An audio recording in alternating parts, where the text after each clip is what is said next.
just a piece of what we shared on this stage, and naturally in the other areas as well of the event. You're going to enjoy what we have today, because we're going to do it all over again, but naturally with different topics, different themes, all connected with crypto, and essentially helping you make better decisions and making sense of these different sub areas of the crypto space, to make sense of that and to make better decisions as well. We have a packed program today. We'll kick off right now with this first session, all about security and privacy in blockchain systems. Naturally, a very important and essential part of the space that everyone needs to listen to, and again, trying to make sense of to help them move forward in the decisions they make as well. Now let's welcome to the stage our panelists and our moderators as well. Please welcome to the stage Sergiu Dragonos, Flavius Burcha,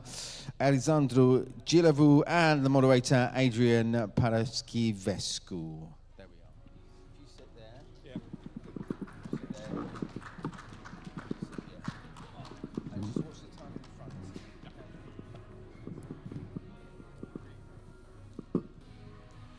All right. Thank you all for being here. I know that it was a rough night. I know that many of you maybe attended the party, but thank you for being here at this time. Let's dive right in. First of all, we know that there are people in this room, or actually, how many of you are familiar with blockchain technology, with crypto, and you actually have a project, or you have at least 1 year in the space? Raise your hands. Okay, okay. So the rest of you are maybe new to crypto. That's why I want to start with our first question. We have this balance between transparency and anonymity. How can we achieve the balance between these two, and how can we get the best out of blockchain technology? Hi guys, I'm Sergiu from Ludo. So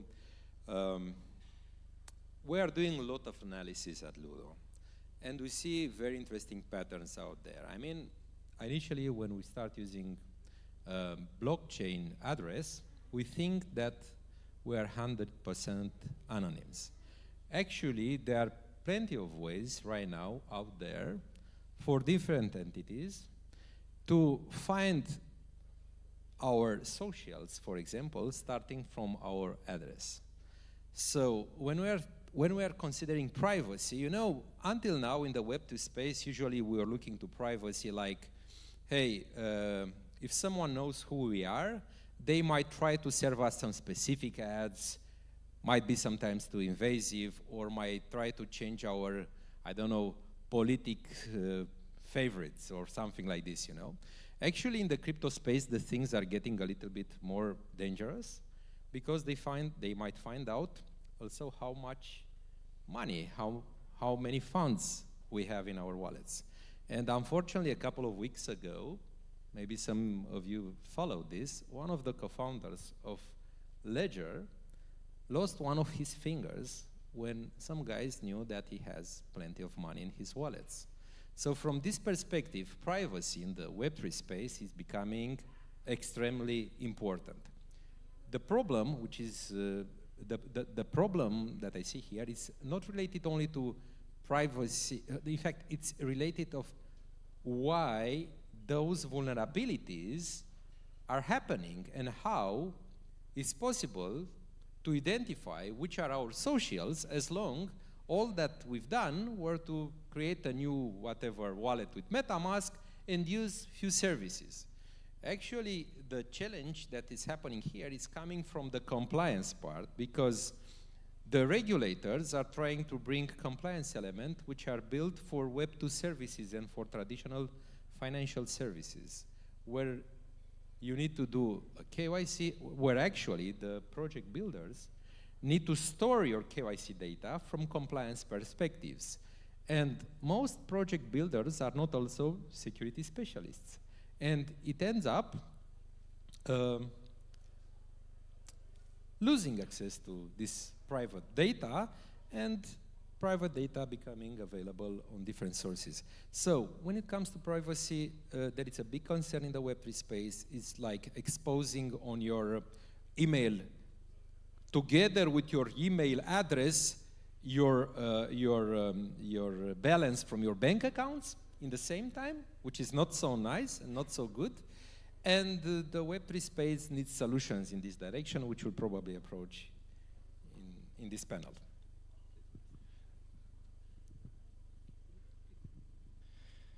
So, privacy and transparency. I feel like our need as a builder, our first responsibility is to enable all the users to give them options. If I'm a Web3 user, if I'm a blockchain user, and I want to have privacy, I need to be able to have that. For this, right now, there are plenty of options. So I can just go ahead, create an address. I can bridge funds, for instance, through decentralized solutions, and my address cannot be tracked, never. There are solutions for that. Transparency, also for this, I can go ahead, I can create a KYC account on-chain, and then everything will be transparent. For instance, thinking about institutions and stuff like that, we can have that on-chain as well. We have all the tools to do that.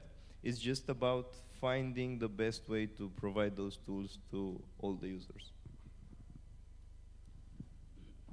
So I think it really depends on the use case. This with the privacy and transparency, because of course we have regulations now, which have, and they start to be enforced by authorities, and the problem is with the actual users, which especially more specific for businesses, it really needs to be this balance about security and transparency, and because according to regulations, everything needs to be monitored, needs to be audited, needs to be tracked, but at the same time, nobody wants to expose their data because we know that blockchains are public, they're public ledgers, everything is visible, it's transparent, and I think this is the key area in which we need to have better technologies. There are things now that can be used. We have zero knowledge proofs that can be used to mask the actual contents of a transaction while still keeping the, let's say, the source and the target publicly available on chain. We also have 100% privacy, private transactions where the identities of both parties are sealed, are hidden, but this again kind of contradicts the current regulation, let's say, scope. So in the end, it's up to the user how much of the data is he willing to be publicly available and how much does he want to be private. That's it. Thank you. And my question is, okay, you mentioned regulation. So how can we enhance our privacy? How can we enhance the security on blockchain, on our projects, taking into consideration the KYC, AML, so on and so forth policies that we are forced to get right now? So we've seen in the past several years pseudo-anonymity approach. You know, at the beginning it started with the PFP's NFTs, so many of us thought, okay, I will not be using anymore my real name, I will use whatever, a face of a nice, cute monkey, and I will associate, or penguin or so on, and I will associate my own person with this. But unfortunately, I'm not sure if if some of you, most probably you are using there is a platform called Arkham Intelligence, guys, and you might end up finding your name, your real name, with your real socials linked there to your wallets, to your EVM wallets, to your Ethereum wallets, for example. I mean, they are so strong reverse engineering algorithms, which, for example, just get from your Twitter account the image, then they are checking it on OpenSea, and then they are checking a transaction, and somewhere where you mention your whatever, you posted an image on the blog, and from there they are just getting back all the data, aggregating and offering it for free to for anyone to use it. So Yeah, here, zero knowledge proof is something very interesting because, as a solution, because basically you don't have to prove again who you are or your KYC. You just need to show that I was already KYC'd by, I don't know, an exchange or by a bank, by a licensed bank, and hopefully with the new regulations coming in, this will be easier to be done. So you just can show the proof that this address was KYC'd, so I don't have to go again and again and again to prove this. And the KYC will expire when your ID will expire, in 2 years from now. Another approach that we think will become the new trend, it's not the decentralized identity, the DID.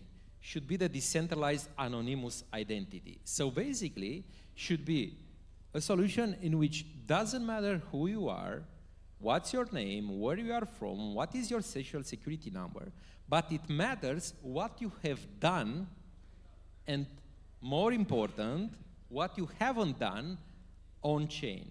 And this relates to your reputation. So we've seen in the past couple of, let's call it not years, but in the last couple of months, we see reputational systems getting a lot of traction, even in bad market moments like the ones that we've seen in the past couple of weeks, because the reputation can give, let's call it to retail users, the right to prove who they are, regardless of their geographic location and so on. And this can provide projects a very interesting way of interacting and incentivizing users which really cares about what they are offering and not just spending their assets to botted networks trying to get traction with their own projects. Okay, thank you. And Flavius, what do you think about the security in blockchain compared to regulation?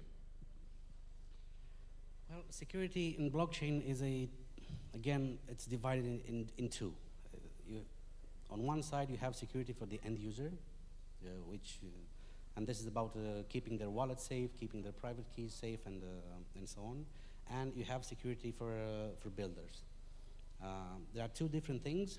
I think what the regulations that we have right now apply more on the user side because they are about being able to have traceability of transactions and source of funds and so on. So yeah, I'm coming back again to technologies like zero knowledge proofs and stuff like that. Security can be enforced because while still keeping the contents of the transactions private, because the regulations that will be enforced or are enforced right now don't actually care about what's inside the transaction, but they do care about who makes the transaction, who is the sender and the receiver, basically, to have full traceability of funds, let's say. And now I have a question for you. How many of you have your own project, or you have your own company in crypto, or you launched a token at some point, you have a project in crypto?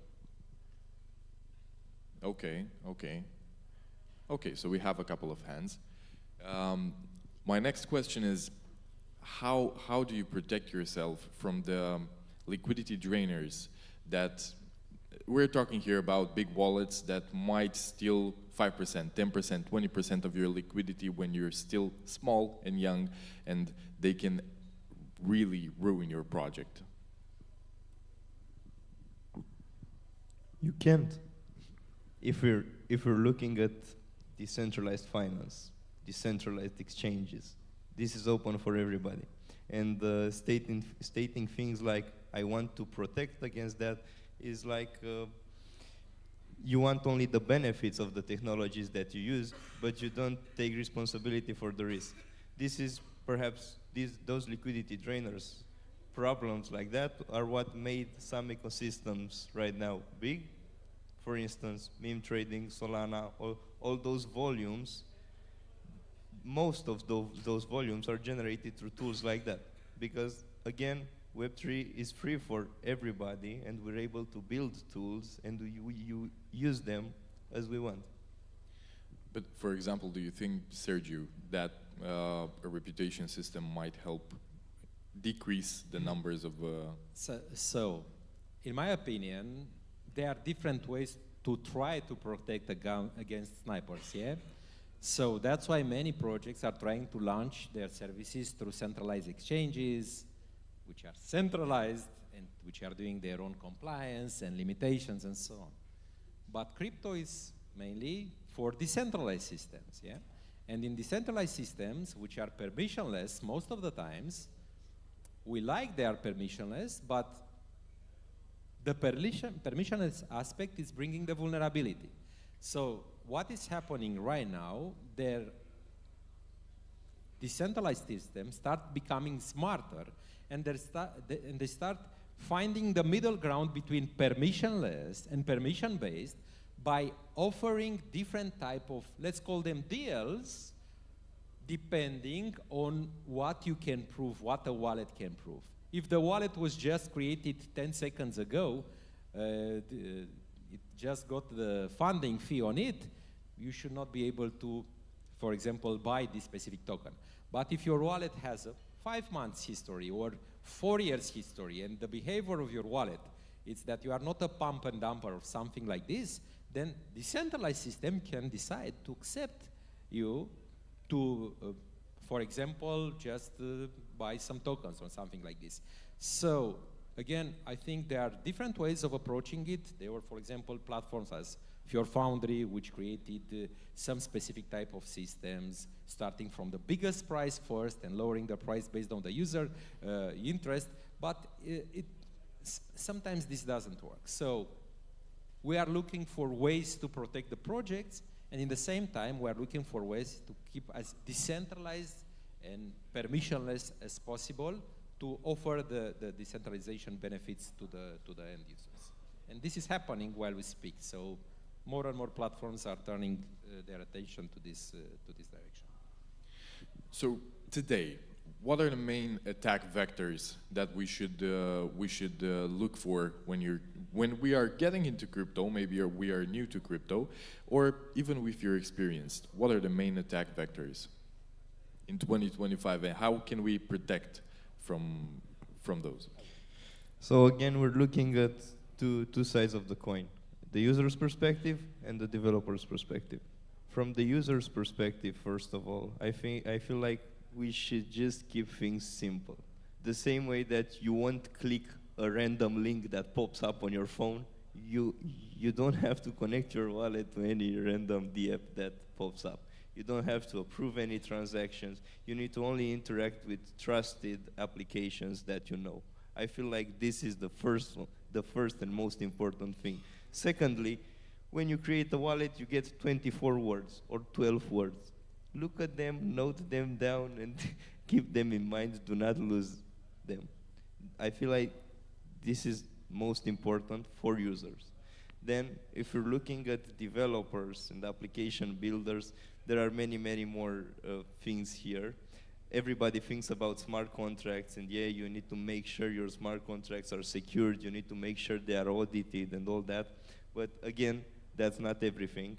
Not any audit that you do. Right now in the industry, you're going to be seeing a lot of teams doing security audits. Everybody does security audits.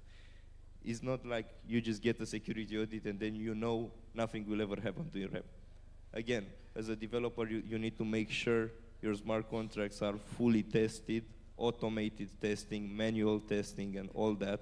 Those are safety measures that you can take and you should take. Then, again, I could take all the time to speak about all the attack vectors, but I think we've all seen 1 week ago what social engineering can do as well, and vulnerabilities that are not directly at the smart contract level, but at the tools that interact with the smart contracts. Yeah, so what I think as long as attackers are using different attack vectors, so they are not using only technical vulnerabilities now, they are not using only social engineering right now, they are using a mix of both. So in the same time, projects need to use a mix of both. You know, many times we think that the users are dumb and they just click links as Monkey does. Actually, this is not happening. Actually, they are clicking on so-called trusted links. They believe they are trusted links. Imagine what happened with the Bybit exploit, yeah? So these guys were not noobs, you know. These guys were checking some links and they thought they are the real links. The problem is that for retail users, as Alex mentioned, it needs to be very easy to make a difference between real trusted sources or links and impersonations. And this is where I think that the industry still need to work. I mean, let me explain, guys. 27, 28 years ago, this happened in the traditional internet. This happened before crypto, yeah? So 96, 97, during those moments, a lot of content started being published on the internet, and people were not able anymore to discover which is the real website of a bank and which is the fake one, because they look the same. They were not security certificates at that moment and things like this. And the industry evolved, and they creating the security certificates, and they created discovery engines which kick out the whole mess and the whole spam and offer to the retail users a easy way to access the quality products. So the Web3 industry needs to do the same. And to do this, again, the graphical user interfaces needs to be tuned up to just offer the safe projects only and not the scam. Because right now, which are the discovery platforms we are going on to? PumpFun? Might PumpFun be called one of these discovery engines where 99.999% of the projects are scam by designs? No, this is not possible, you know? I mean, when you go there, better you go to any casino in the world and you have thousands of times bigger chances to win money than just going to a platform, a discovery, which is actually, PumpFun, it's a discovery platform. The fact it is minting, this is the technical part. This is a discovery platform, you know? So this is where the industry needs to work, yeah? To fix the problem for the retail audiences. Make it easier. Anyone should be able to use it in a safe environment without having to spend hours to provide their IDs and their faces and their credit card data and so on, which will just create more vulnerabilities. Okay, so the next question, it's for Flavius and Alex. I want to ask you, how can we improve our smart contracts? How can we protect our smart contracts? And how does the almost perfect design of a smart contract look like? So, for smart contracts, it's important to follow first of all, to follow the best practices in the industry. Don't do things on your own, basically. Use as many battle-tested and time-tested libraries like OpenZeppelin or Foundry or whatever. Use automation tools, make tests, run a lot of tests on your code, either unit tests or integration tests and so on. Work with automated auditing tools. There are a lot of them available. Work with the security audit companies. And from these companies, choose the best ones, I mean. Because there are a lot of actors out there, from state-sponsored actors to various people and so on, that are constantly looking for vulnerabilities in smart contracts and are constantly exploiting vulnerabilities. It's pretty much the same as what we have today with traditional exploits that hackers always look for in operating systems and try to find small loopholes to gain control of a system. So to add a bit on top of that, because I agree with everything that you said, and those are the best practices that anyone can follow in writing smart contracts. I feel like on the up layer, there is this thing like, okay, we follow all these best practices, but then how I as a developer manage that smart contract? When I deploy it on chain, do I use a multi-sig? Do I use a really trusted hardware wallet for that? Do I make sure that that wallet that owns the smart contract cannot be compromised?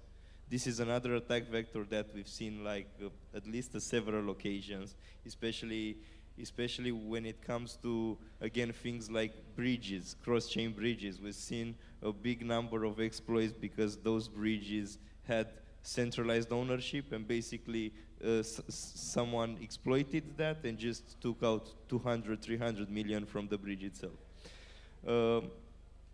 Besides that, I feel like right now, so there are many programming languages and many chains that you can use for your smart contracts. There are some technologies that are safer than others, and some new technologies that are popping up, especially smart contract frameworks powered by Rust and Move. So those are programming languages that by design are made to enforce the best security practices, as opposed to Solidity, which let's say it's a bit more free for all, and you can do all those sorts of mistakes and put yourself at risk. Okay. Well, for now, our time is up, but thank you so much to our panelists. Thank you so much to you, because you are here, even though you partied last night. So let's give them a huge round of applause. And get ready for the next panel, because it's going to be an epic day for you. Thank you. Well, thank you so much. Fantastic. Right, we're going to swiftly move on to the next panel. Thank you so much, gentlemen. Right, and again, remember, everybody that we hear from, we see here on stage, we listen to. Again, you might be curious. You'd like to know more. You'd like to maybe take those conversations forward. I say it all the time. Again, yesterday as well. You might want to challenge, right? Challenge some of the ideas, perspectives, ideas, and comments they've shared. Have a coffee with them. They're here most of the day. Have a chat and take that forward as well. Let's move on now to our next essential panel right now. Another healthy, productive conversation all around, naturally, crypto, AI, and blockchain, and in the integration of those three together. Intriguing certainly is. Let's now welcome on board. A round of applause for our panelists and, naturally, our moderator as well. Please welcome to the stage Mr. Spread, Flavius Burka back on stage, Alexandru Gugina, Teresa Arman, and the moderator who's going to shape this beautifully, as he always does, Adrian Postelka.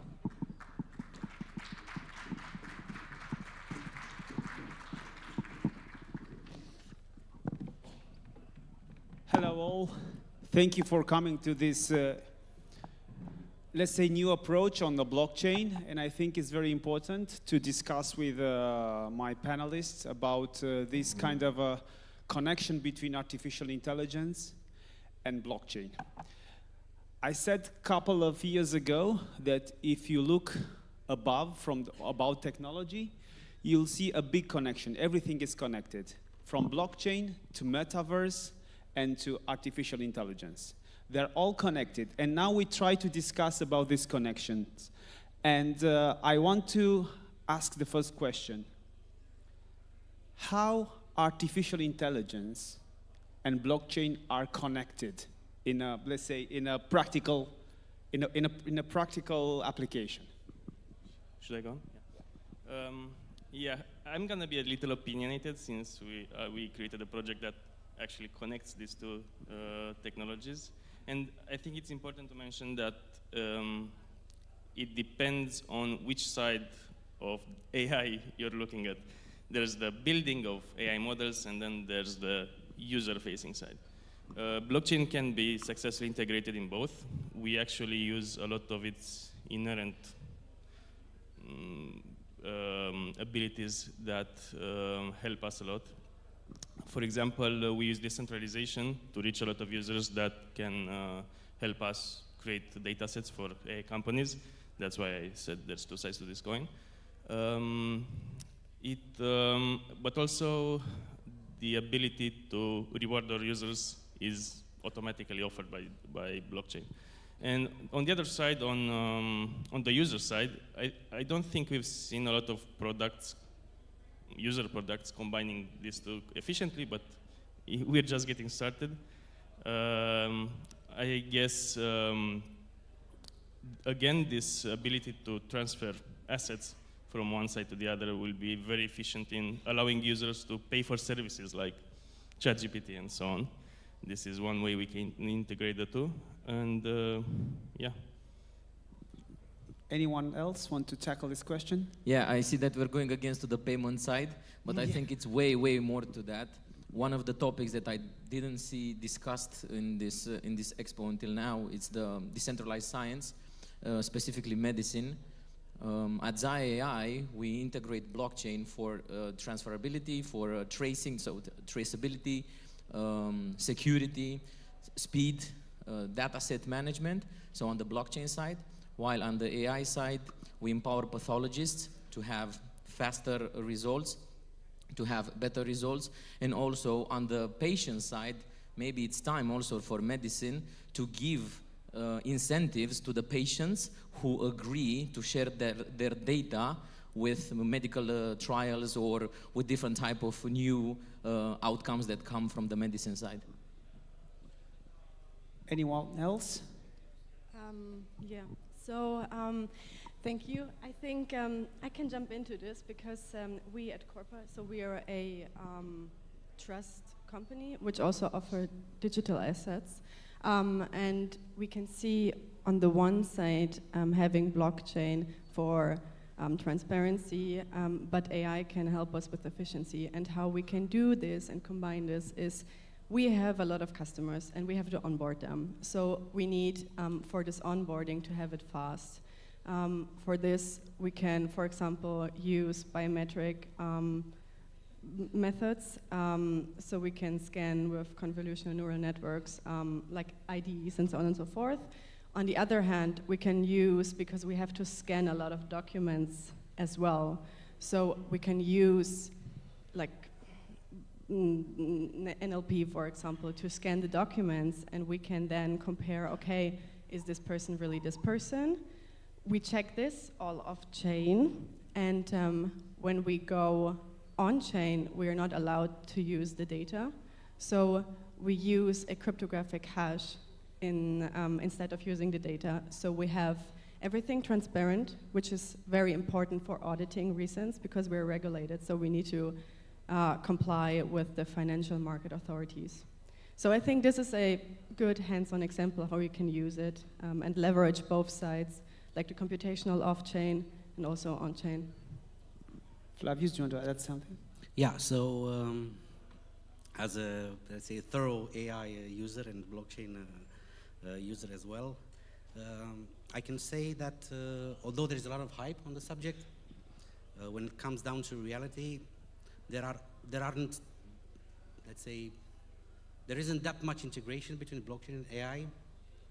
However, AI can be applied in blockchains for some use cases, let's say. First of all is data, because AI needs a lot of data, and we could use blockchains, let's say, to collect the data, to have traceability for data. Then another, let's say, interesting use case would be the rise of agents. We start to see some projects out there with that develop agentic systems. They can be, let's say, they can automate stuff at the moment, but as AI is right now, it's hallucinating pretty much, so we cannot rely on it 100%, so I wouldn't put my money on it, let's say. And, but I think the most interesting use case is to apply AI to make blockchain easier for end users. Okay, we can say that AI will be the engine for everything in the future. So if it's the engine for everything, you can apply AI to, let's say, coding, but also apply AI and blockchain to the data. And the transfer of the data between AI models will be transferred on a blockchain. That goes to my second question, and I think is very important. What aspects can AI take from blockchain and use in their system? It's like how you can mimic some features from a blockchain and add it to an artificial intelligence, because right now we are looking to agentic AI. It's not an AI there. Will be thousands of AI talking to each other. And I think that's an opportunity right now. We are standing on an opportunity of integrating blockchain between all these AIs. And what features do you think AI should should borrow from blockchain in order to, interconnect and grow? Yeah, I'm going to be opinionated again. So we actually use the decentralization aspect of the blockchain to create a crowdsource of users that process data, as Flavius said. So we actually allow users to contribute to building AI models and actually get rewarded. So there's two aspects of blockchain that are a perfect fit for us in building and supporting other companies that build AI models. So everyone can actually take part and contribute to the future of AI models, because that's a very important part. If you want a model to stop hallucinating and representing you and giving you the correct answers, then everyone needs to chip in. But yeah, I see more advantages to integrating the two on the building side. Maybe that's because I'm a software engineer myself, but not on the usage side. Yeah, we can only integrate the financial aspect of blockchain on using on the user side. Yeah, and on the data part, we're working hard, but there's still not a lot of blockchain-based solutions that allow us to actually store data and allow users to transparently publish data using blockchain, but we're going there. Yeah. Thanks. Who else want to tackle this? Well, I think one of the important parts when it comes to AI hallucinating right now is that I think people need to understand that AI in general is just a data set, and the way you train that data set is like information. If you train it raw, or if you train it like in bulk, you're gonna get most likely hallucination. But in decentralized science, for example, like we do in DeSci AI, we do supervised learning. We have the medical data, which is extremely hard to obtain from the patients who allowed us to use with the GDPR policies, etc. And we have the medical team of pathologists, and they extract the data, they transform it to metadata with the annotations, and afterwards the machine learning engineers train the models with the metadata in order to not replace the pathologists, but to empower them to get faster results, more accurate results, in order for them to put faster diagnosis to get the people the treatment that they need. And another important aspect would be the communication. I think you said it yesterday in one of our panels, the communications between future AI and I think even existing AI agents, whenever there's going to be an like a financial incentive, most likely those AI agents, we need a token. We need something to send the data between them. If it's going to be a paid data or paid models, most likely it's not going to be through fiat. So a lot of people were asking why a token. Well, most likely the AI agents and the AI models need some type of incentive to pay between them. Even regular people, we need that patients, right? That we're going to use the data set, they're going to be incentivized in some type of payment method. Maybe energy. It's like sending energy to onto each other. Yep. Flavius, do you want to add something to this? No, I think that's pretty much it. I mean, we can't stop AI from hallucinating. Well, first of all, what people understand with AI right now is actually large language models, LLMs. But AI is not only LLMs, it's traditional AI. You have supervised learning, unsupervised learning, and so on. And while we do have some sort of control over the traditional methods, we don't have any sort of control on LLMs, on the way they hallucinate. They are non-deterministic.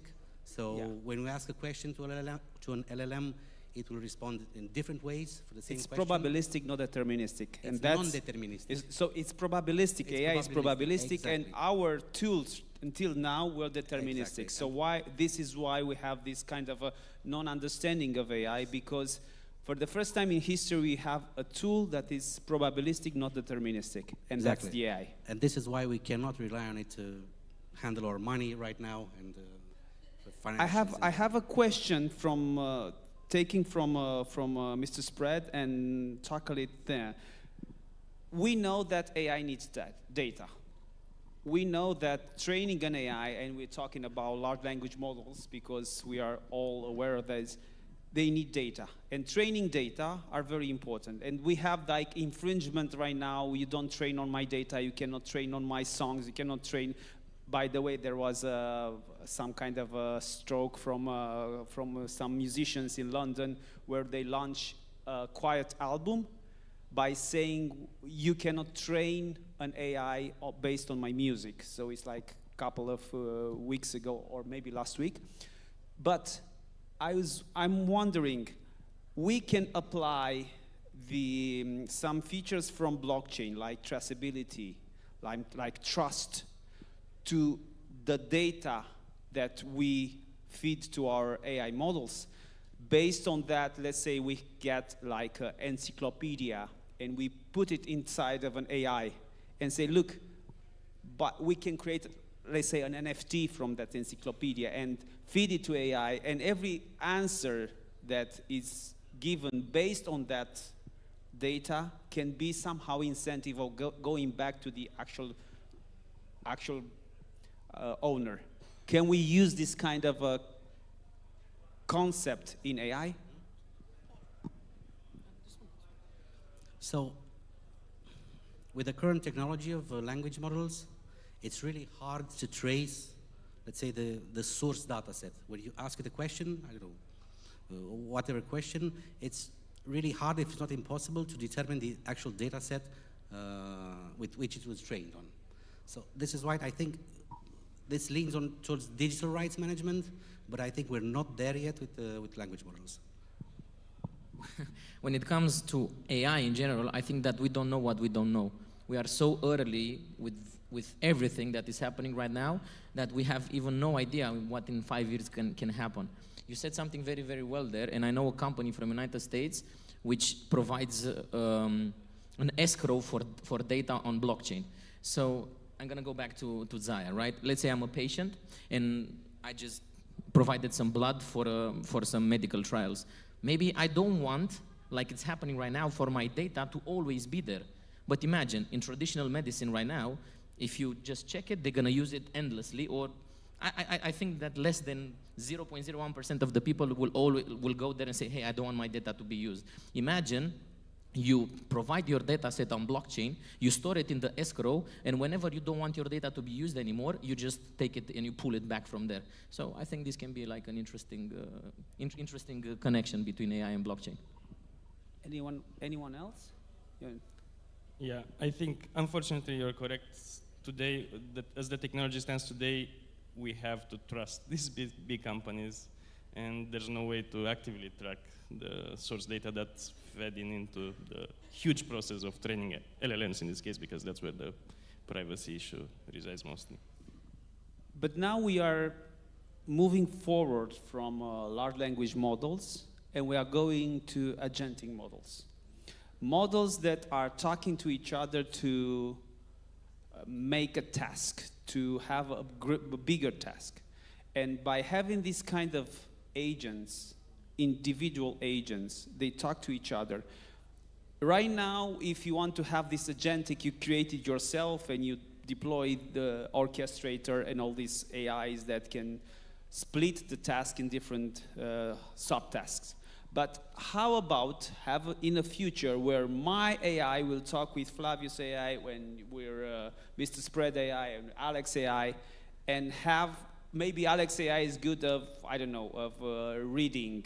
Mr. Spread AI is good of investing. And I want my AI to talk with you, to all your AIs. And do you think the blockchain will be the platform where all these kind of all these AIs will stay and connect to each other and pay to each other? So seamlessly, my AI will get to the task. I just want to add one important thing. I'm blown away what's happening right now with the project.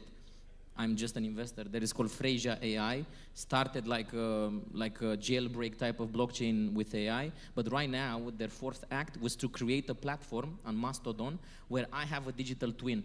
Based on a set of questions that I answered and other thousands of people answered, all of us were created a digital identity, but it is autonomous, and they already interact daily between them, and they post there on that social media. And whenever they post, and whenever they get more interactions, they get paid on Ethereum on base chain. Whenever there is someone who creates a poll, so they create polls autonomously, and let's say they choose one of the questions there. The ones who win like the more votes, they also get incentivized. So we already have something that similar to what you said. And I think it's very interesting. My training is let's say, strategist and let's say futurist. And I'm thinking about futures, not one future, and trying to understand what we need to do right now to go to a better future, to have the best future, the best option of the future. And I think that's connecting AIs on the blockchain. We are not there right now, but what we can build to do that. I think using decentralized AI agents is a very good opportunity. But I think very important when we look at like different reinforcement models working together on that is that we need some kind of structure or regulation to see what is going on there, to have a view how are the decisions made. And what's good is that on blockchain it's traceable. So we can see what's going on, but we also need to make sure that during the process there is like some regulation form that can also control it in some kind of way. And I think right now it's a big problem between, I don't know how many of you understands the concept of black box from AI and the traceability, as you said, Flavius, from blockchain. The black box of AI, you don't understand what's happening there because it's probabilistic. And that AI, it's very, you can trace it. Right. So I think that's a little bit of a challenge in the future. Sorry, I just wanted to jump in because we've been at this point before as well. So regarding the black box part, we have some algorithms that we can apply here to really use, it's called explainable AI. And so we can use like, you know, depending what we want to do, but you can use Sharp or you can use Lime, and what you can do there is later on see patterns or where we have to have a better look to interpret the model again and to see where the result is coming from. And this could be a solution. There's also a big problem of standardization, unfortunately. We've seen this with deep-in projects. There's a lot of them, a lot of good ones, but they're all competitors. We have no framework that actually standardizes the way we use deep-in, or in this case, agentic models. So until then, I don't think how we can reliably use something, because I'm thinking from a user's perspective or a company's perspective that you integrate with one service and then you're locked in. You can't jump to another. Yeah, we have this problem in the blockchain. I think before we can safely and use this technology at scale, we need standardization. Okay, let's make an exercise for all of you.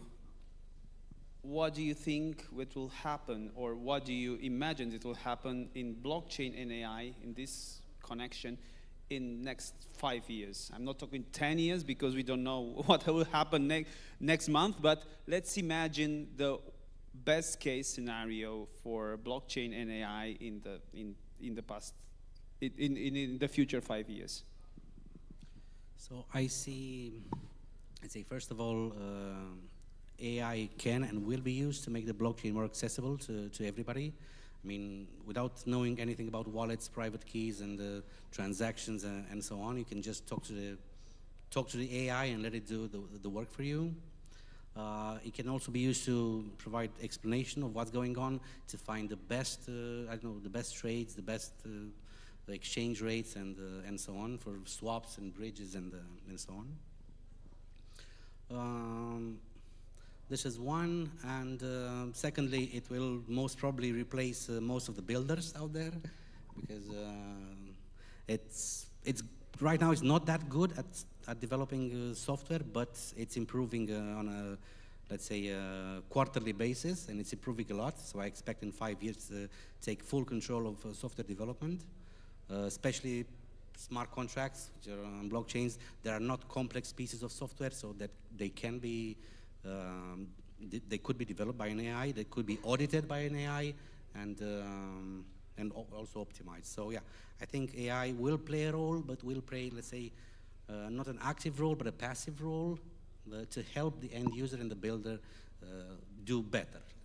Okay, I need for you fast because otherwise this guy will gonna kill me. Very fast. I think that as humanity, we shouldn't be afraid of change. Again, I'm going to speak on the medical side. We have doctors who think that our models will replace them instead of accepting and embracing that actually they make them doctors 2.0. So the first thing, with or without us, technology is going to advance. The faster we accept that and the faster we integrate that to our daily lives, the faster and the better the future is going to be. Come on, we have 1 minute. Okay, I will keep it short. So I think that security and efficiency and especially compliance will be enhanced in the future. And I think that's an important point, actually. And Alex? I'm going to say what I want to see in the future is that blockchain can actually provide trust in these companies that are building models. I mean, right now I can't trust OpenAI to actually provide me true data, but yeah, that's where it can be safely used. And Thank you very much for this amazing talk. Thank you very much for being here. And I want to finish with this. Imagine the AI will be the engine for everything. I'm talking about crypto, I'm talking about blockchain, I'm talking about creativity, medicine. AI will be the future of everything. Thank you very much, and nice to be here. Ladies and gentlemen, hands together for our panelists and our moderator. Thank you so much. Again, another productive, healthy panel, giving us some perspectives, ideas to take away and move forward with as well. Right now, it's another session essentially looking at traditional payments. So naturally, the many challenges with traditional payments. This is essentially all about how crypto is addressing those challenges, making sense of them, and then again helping us to make those better decisions as well. Let's now invite to the stage our panelists and moderator as well. Please welcome on stage.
Right now, hello there. Welcome aboard. Hello. There we are. Right, we move on now to trendsetting and shaping the future of products in the crypto world. What's that all about? We're going to hear about that right now from a gentleman that was on the stage yesterday, if you were here yesterday, and he's back on stage right now. Ladies and gentlemen, please welcome to the stage from BitGet, Mr. Vuga Usi Sadeh. Thank you. Hello, hello, hello. Before I start, yesterday I was wearing all red and someone was telling me like I look like a red candle, but luckily, thanks to Uncle Trump, it's more of a green candle today, and therefore I decided to wear green and to entertain you a little bit. And after yesterday's centralized exchange topic, a lot of projects came talk to me about listing, how exchange works. Also, there were a lot of questions from the people trying to understand how exchanges make money or how to build a project. And back in times, almost 2 years ago, when I first was appointed as a chief operating officer, it was first time I was dealing with the operations because I come from a marketing and consultancy background. BitGet was a relatively small exchange in a top 20 with around 12 million users. Today we have 100 million users, and I decided to take you through our journey and also make points how you can build your venture, whether it's an exchange, whether it is a project, a token, maybe even a meme coin. I'm not sure how much that relates, but overall, I want to take you of our journey, how we became a BitGet and world's second largest exchange today, and what you can do to make your project work. First and foremost, we started with our vision and mission because without a vision or a purpose, I think nothing works in this world, and especially it's very hard to bring more people around your ideas. Therefore, the way we started our journey is try to understand how the future will look like and what we can do today to reach that future. And pairing that, we also wanted to be very solid on our values. Especially it was in a very turbulent times back in 2018 when BitGet was founded. It was these ICO booms where people would launch their tokens, collect their money without knowing what to do next. But we wanted to do the reverse. We wanted to know what we want to do, then go and actually raise money. And first and foremost, we wanted to build an exchange for people that they're actually gonna love and use. And today we take a huge pride because we are one of the largest exchanges with a great liquidity, with a great amount of tokens, and all these mixed variables that make people really love and come and enjoy us.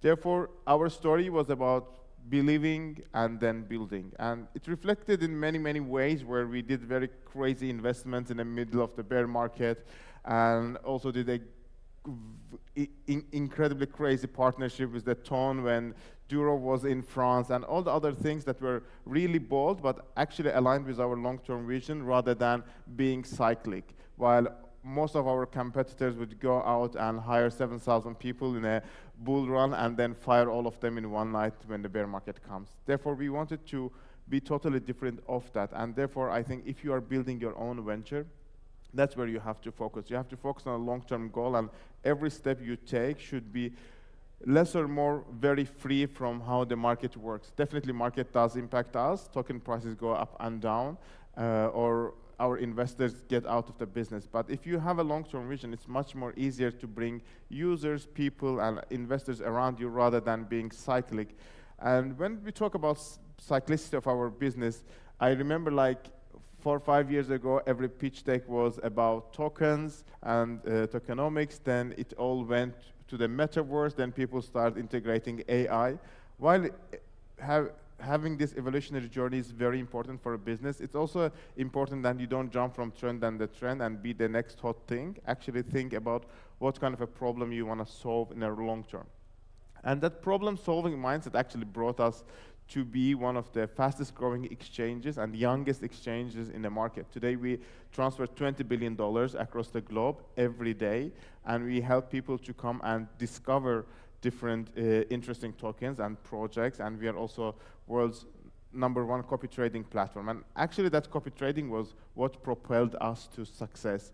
Therefore, while you have a long-term vision, you also need to have that wow or virality element that can literally take you to the next big thing or help you to build your portfolio and understanding. Therefore, when we first started, our overnight success, like people want to call it today, that, oh, we see BitGet everywhere. It actually was 6 years of tireless work when first 2 years we were trying to understand how we can stand apart. And this standing apart was very important because there were already old exchanges like Binance and Gate and many others, and there were a lot emerging. Therefore, we had to understand that how we can be very different. Therefore, we took some tests and we talked to our users and we understood that they actually want to trade, but they don't know where to start. And therefore, we invented or we introduced the copy trading to the crypto. It wasn't a new concept. There was already a lot of stock exchanges that doing it with the traditional stocks. We decided to bring it to crypto and make it fun for the people who want to trade, but they don't know where to start. Eventually, they start trading through copying other people's trade. And today, we distribute almost $100 million in profits every year to 200,000 people who post your trades to be copied. And for me, it's a very interesting place to start as a user. And that's what propelled us to the success. But on this journey, we were also smart in choosing our partnerships. We partnered with Lionel Messi. Today, we partner with La Liga.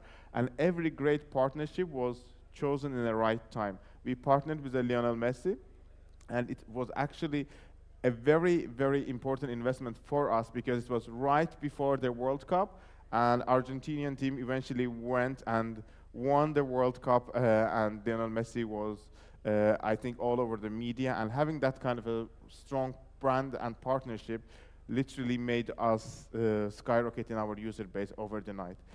And when we talk about partnering with a celebrity, definitely it comes with a risk, but it also comes with a reward. Choosing the right partner and understanding how you align as a goal is very important, because when we first wanted to work with Lionel Messi, we didn't have that much money. We were relatively small. And we actually went and pitched him why BitGet's the best exchange to work, how safe it is, how we care about users, what is our long-term vision. And we managed to sign him up even though there were other competitive exchanges paying more money.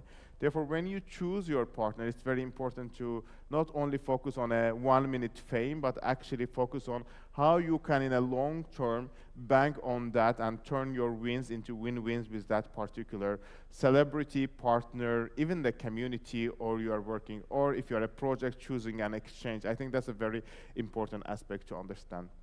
Eventually, you all know FTX happened, and we went on introducing proof of reserves and also our protection fund that I'm going to talk about, why it is important and how to build that trust. But before everything else, it's about to think, where is your next big thing? Because everyone knows BitGet as an exchange, but we are much more than that, because we believe the future is decentralized and true world is about Web3 and how we can cater to different needs without actually being everywhere, but still serving the every need of the customer. We went and we invested $30 million to BitGet Wallet, today world's most loved wallet, I can say, but we also have an investment arm with a $100 million investment venture.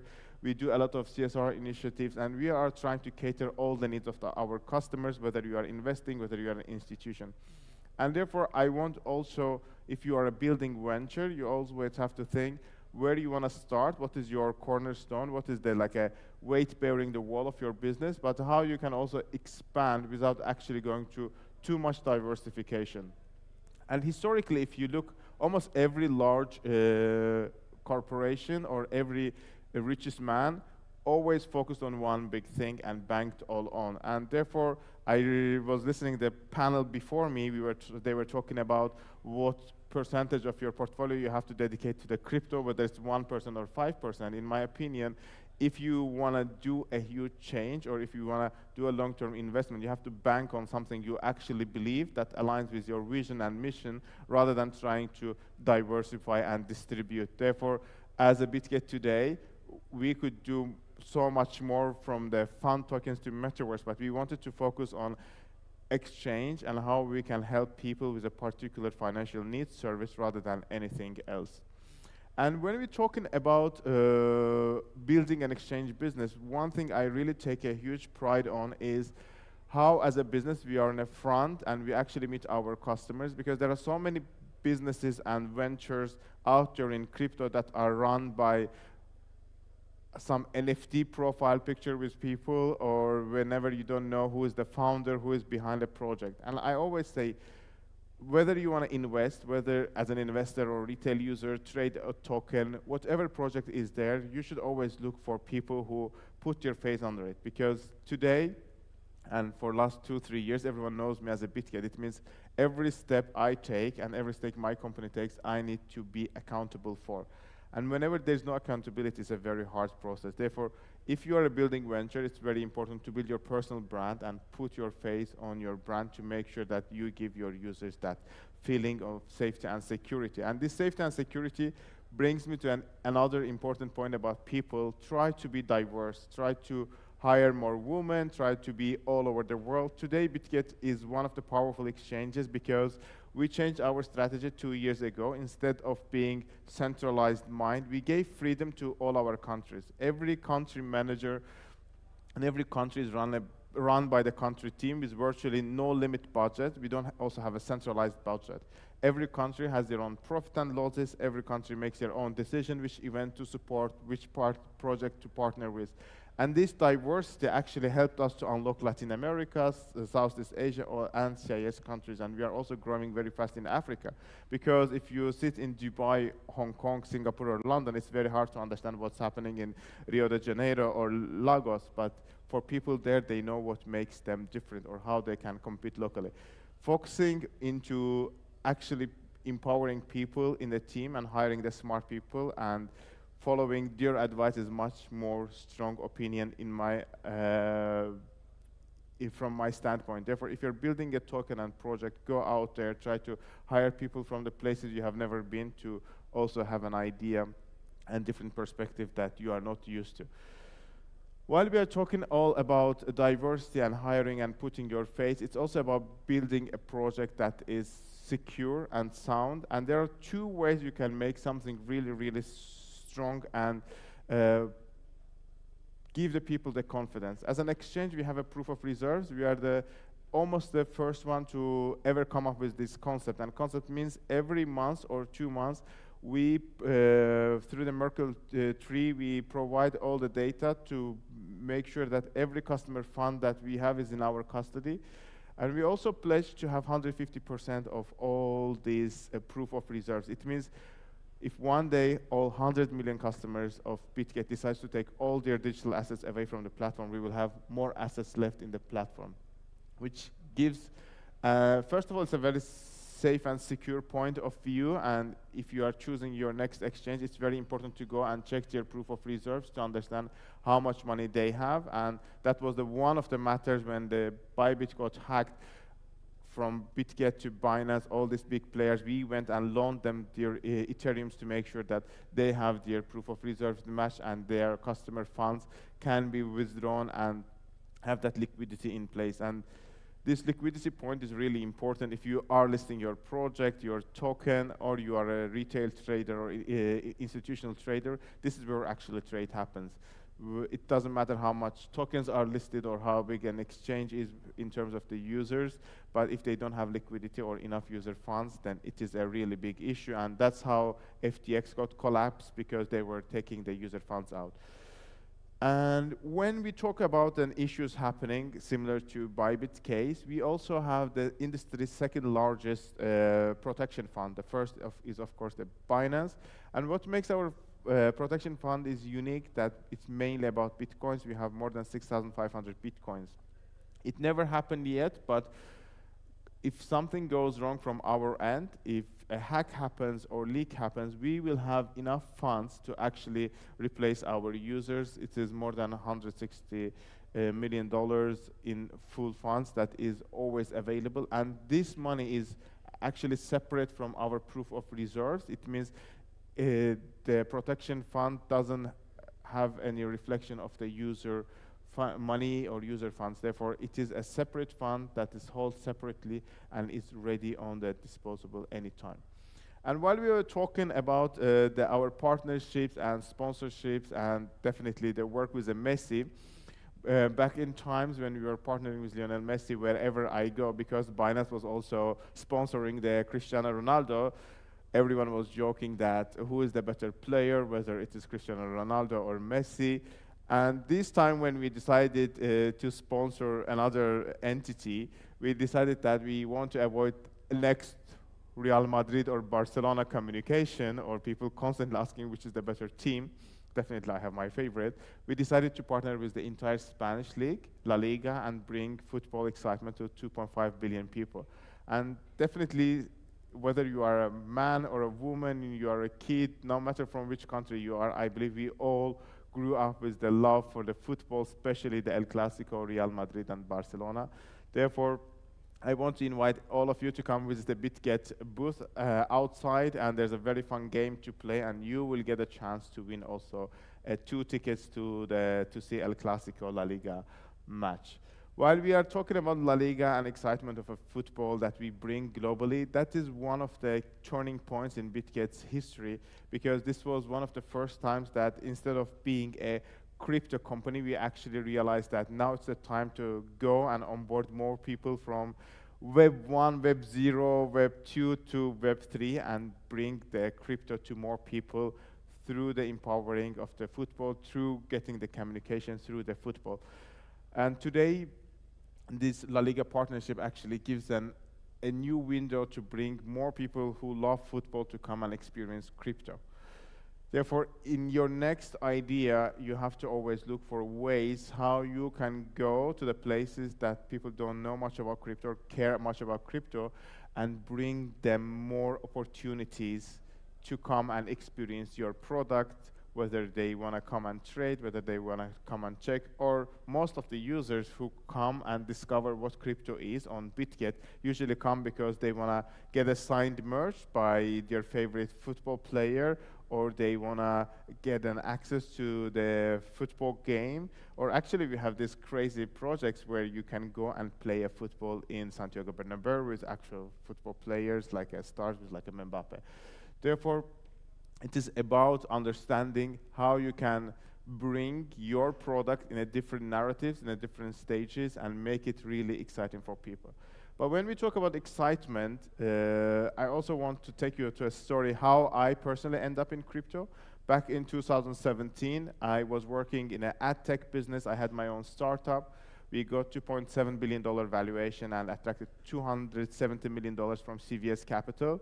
And when you give 20-something like me several $1 million, I didn't know what to do. And my bank was always calling and giving me a hard time. I had to take boxes and boxes of papers to prove that it is actually my money. And every time I wanted to take the money to buy an apartment or a car or go and do some crazy spending, I had to prove it to the bank, why am I doing this? And I had to pay a lot of money. But like last nerve on my brain got busted when a bank called me and they wanted me to invest with them, and return on investment will be around 1.5%. It's a bank in Dubai in UAE. And I sold my company at a multiplier of 8. Therefore, it was like very crazy for me. Like, what's 1%? I really didn't care. And it was even lower than the inflation rate. At that point, I decided to take most of my money, invest in crypto companies, and the rest is how BitGet happened, with along many other ventures I supported. But since then, I always had one thing in mind, that I never agreed with the most of the crypto heads, because narrative always was Web3 is really cool, we're gonna go disrupt, and as my colleague just said, it is more of a debanked, banked people, because banks piss off the people. But also let's not forget that there's an incredible infrastructure that's already built, whether it is MasterCard, whether it's cross-border transactions. Therefore, sometimes going and building a next crypto-based, I don't know, tap-to-pay system, why not to use what is existing? Therefore, at BitGet, we also decided that moving forward, instead of trying to build everything from the scratch, why we don't go build on top of existing infrastructure? And today we offer our BitGet card, my favorite product out of all our BitGet universe, because this actually allows me to live fully on-chain. Therefore, I don't have to take my money, put in a bank, and then use it, I don't know, pay for my hotel, and I can actually pay my BitGet card and spend my USDT. Therefore, this way, it is a full way of living on-chain while taking advantage of the existing systems. Therefore, if you are a building venture And if there's already a good technology that exists, instead of moving away and trying to reinvent the wheel, it's always better and easier and faster to build on the existing infrastructure. And that is one of the biggest challenges, I think, as a crypto world we have to solve.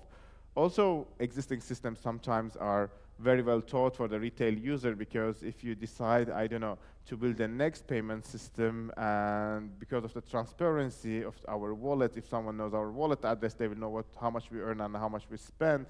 I don't know, when we travel, when we are at home, and there are so many unanswered questions on the crypto end that sometimes it's already better to take the best of the both worlds and mix them together.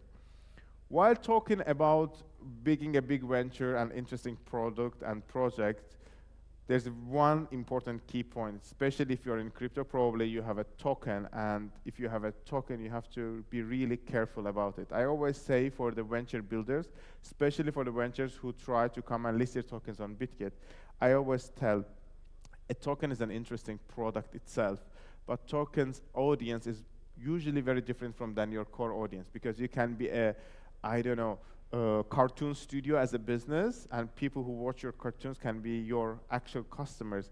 But if you have a token, you have another customer.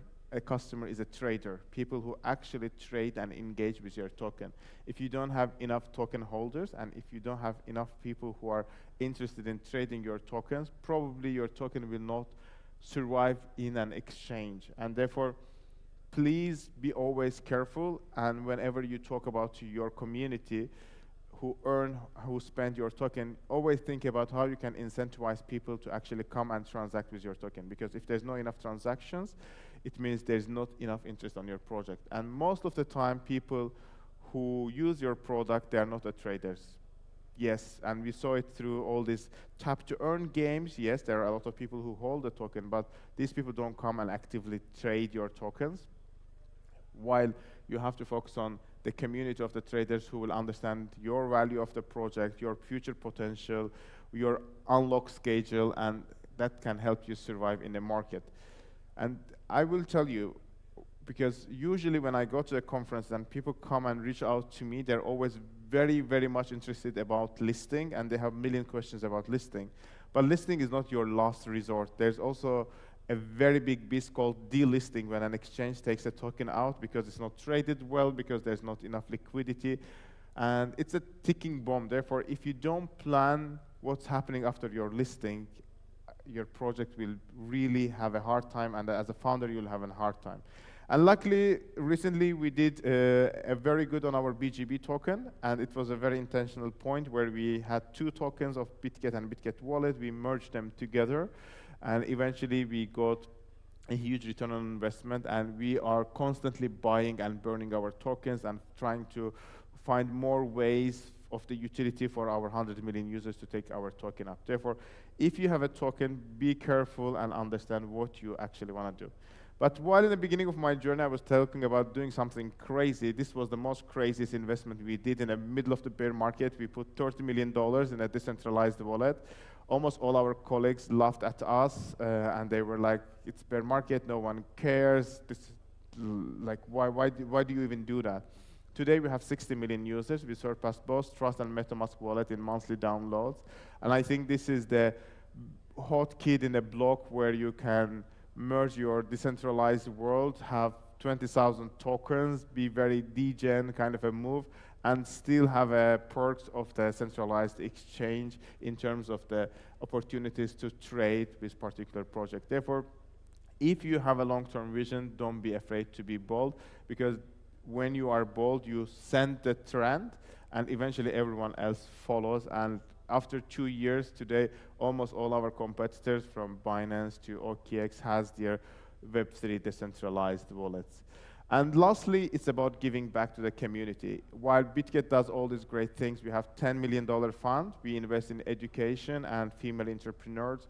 If you run an educational program, an institution, or you are a female entrepreneur who builds a business, we have two $10 million funds that we pledge to spend in next 5 years. Please come talk to me, and there's a lot of opportunities we can do.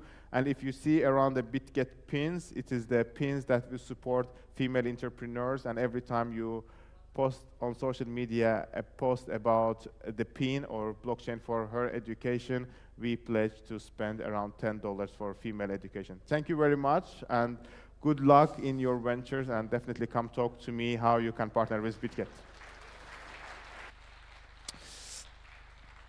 Fabulous. We've actually got a couple more minutes, a little bit of space for any questions. Perhaps you're curious, you'd like to know more, or you'd like to pose a question right now. If you do, we'll come around now with a microphone. Any questions at all, perhaps? Hold on, put up your hand. Or is that just somebody talking at the back? Somebody talking in the back. Any questions at all? Thank you very much. It's Tom Higgins from Goldeye. We're a tech provider in the institutional crypto space.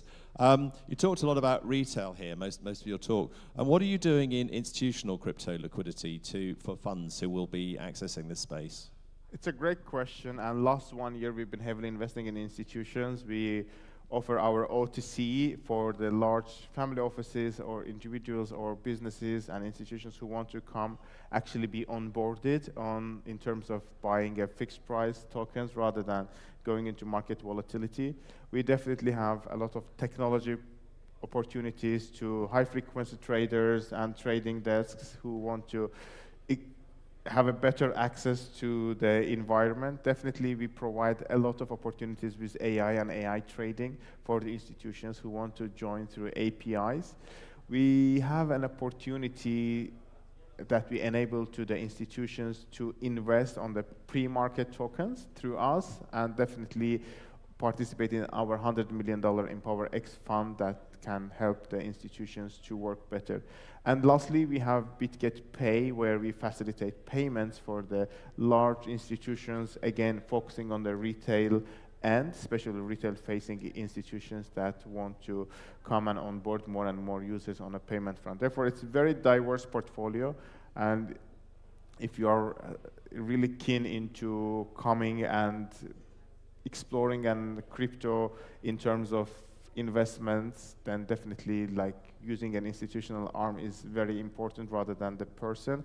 And BitGet has its very own KYB process and also AML process for the businesses that can fast track, especially if you are a business that's accepting their retail crypto payments. Most of people who do here, you know that there's a lot of problems with stained wallets and the funds that have been either like taken from the scammers. Therefore, I think an exchange is a very good place to make you safe and make sure that your accounts doesn't get blocked and your business can run smoothly throughout all the investigation processes. Fantastic. Any other questions, perhaps? Just put up your hand. I'll come over there.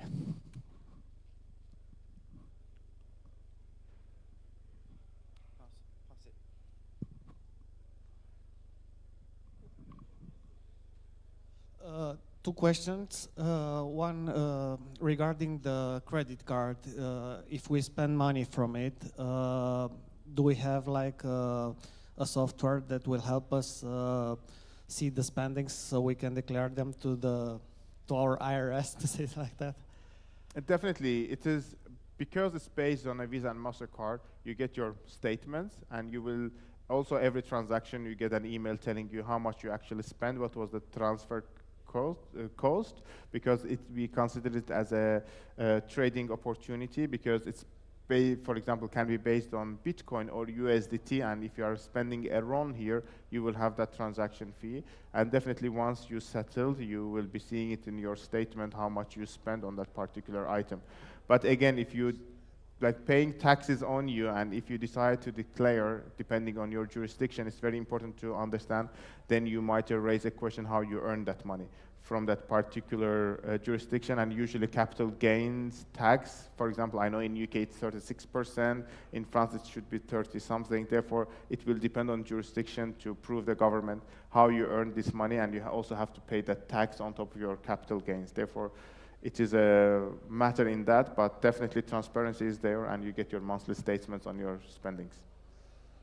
Yes, thank you. And as you have mentioned about Elrond, do you plan to integrate Multiverse X in the next, or do you have the blockchain of Multiverse X on BitGet?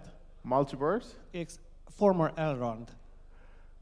The blockchain, the e-gold token. Honestly, like when it comes integrating a chain, a token, it is always like a strategic decision making that we take based on the need. And I was mentioning it yesterday, like especially at BitGet, because we always care about the user. It's very important for us, for a project who wants to list or a chain who wants to connect, to prove how much users they have and how much users they can actually bring in, what kind of need is there. And for projects, we usually look around at least 400 users. Therefore, if you can prove that there's at least 400 people interested in that particular project, then we can definitely integrate it. But most of the time, projects falsely think that if they can actually list on a exchange, everyone will come and start trading, and that will be your kind of a gateway to the richness and happiness. Unfortunately, it doesn't happen. In average, exchanges list around 700 projects, and if you don't have a strong community and a promotional machine to help the traders, and that's what I was mentioning, like usually your token or your L1, L2 is powered by the traders, and if you don't have enough trading community, then probably you are destined to die. And there we are, ladies and gentlemen, hands together for Vugo Utisada. Thank you so much. Thank you. All they have to do is go to your booth, and then they're in a chance to win. Was it tickets? Was it tickets to see Barcelona and Real Madrid? Want a La Liga game? Well worth it, even just popping over to the booth and then seeing. You can only be in it to win it naturally if you fancy watching a fantastic La Liga match. Let's move on now to our next session. Again, another healthy, productive panel discussion, really jumping into navigating bull and bear market strategies for success in naturally these volatile times. Let's get straight into it. Now, please welcome on the stage our panelists and our moderators as well. Bogdan Majorano, Pierre Mongiu, Sorin Diaconu, Crypto Cesar, Borno Makaremi, Silvia Mogas, and our moderator once again, Adrian Postelka. Please come and join us here on stage.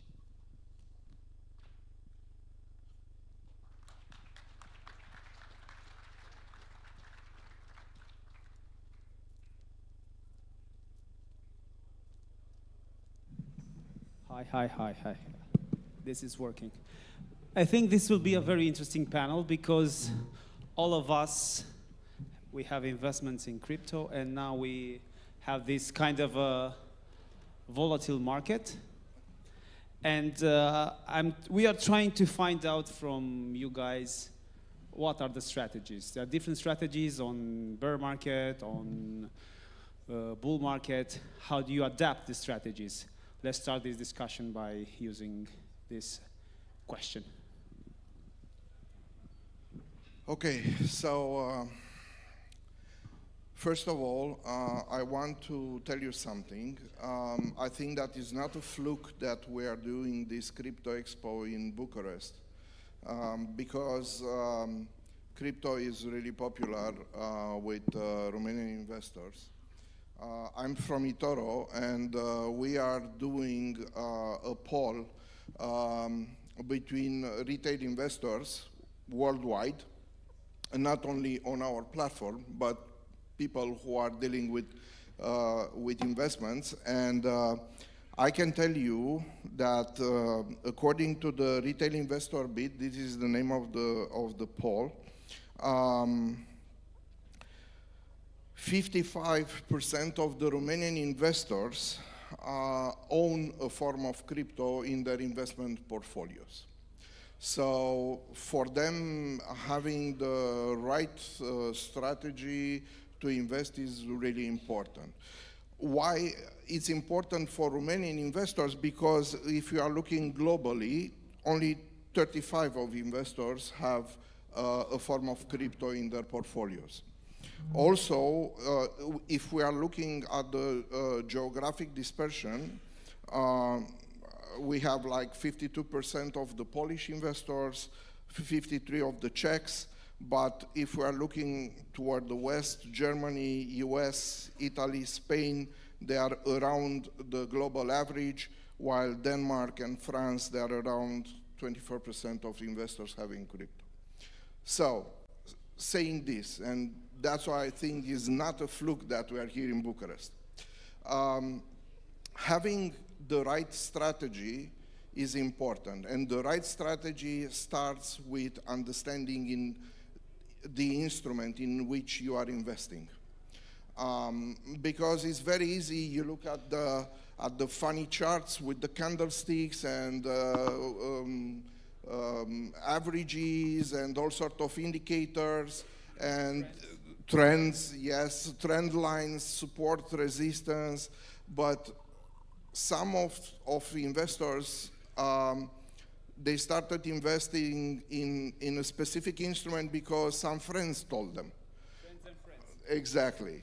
Others, they started investing because they read a few posts on Twitter, and so on and forth. And I literally encountered people which started investing, bought or sold some crypto asset with huge leverage, and then they were amazed when their account went in smoke in about 2 days.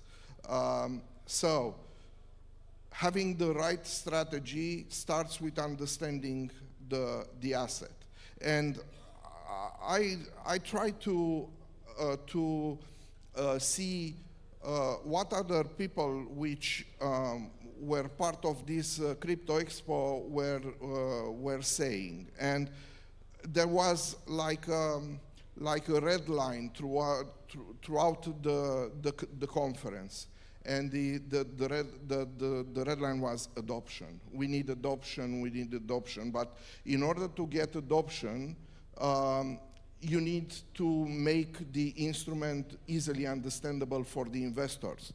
Because one of the speakers was saying that there were like 5 million coins, published, and for a retail investor or for a seasoned one, it's really difficult to understand in which type of coin or token or crypto asset I'm investing. Any other thoughts? I think that's a really good point, actually. I think the first thing you need to understand about what you're investing in, I think that's a very good point, is that cryptocurrency is extremely volatile. So at the moment, Bitcoin has a 60 vol, I think. It was about 90 vol not long ago, so that's pretty volatile compared to the NASDAQ, the S&P 500.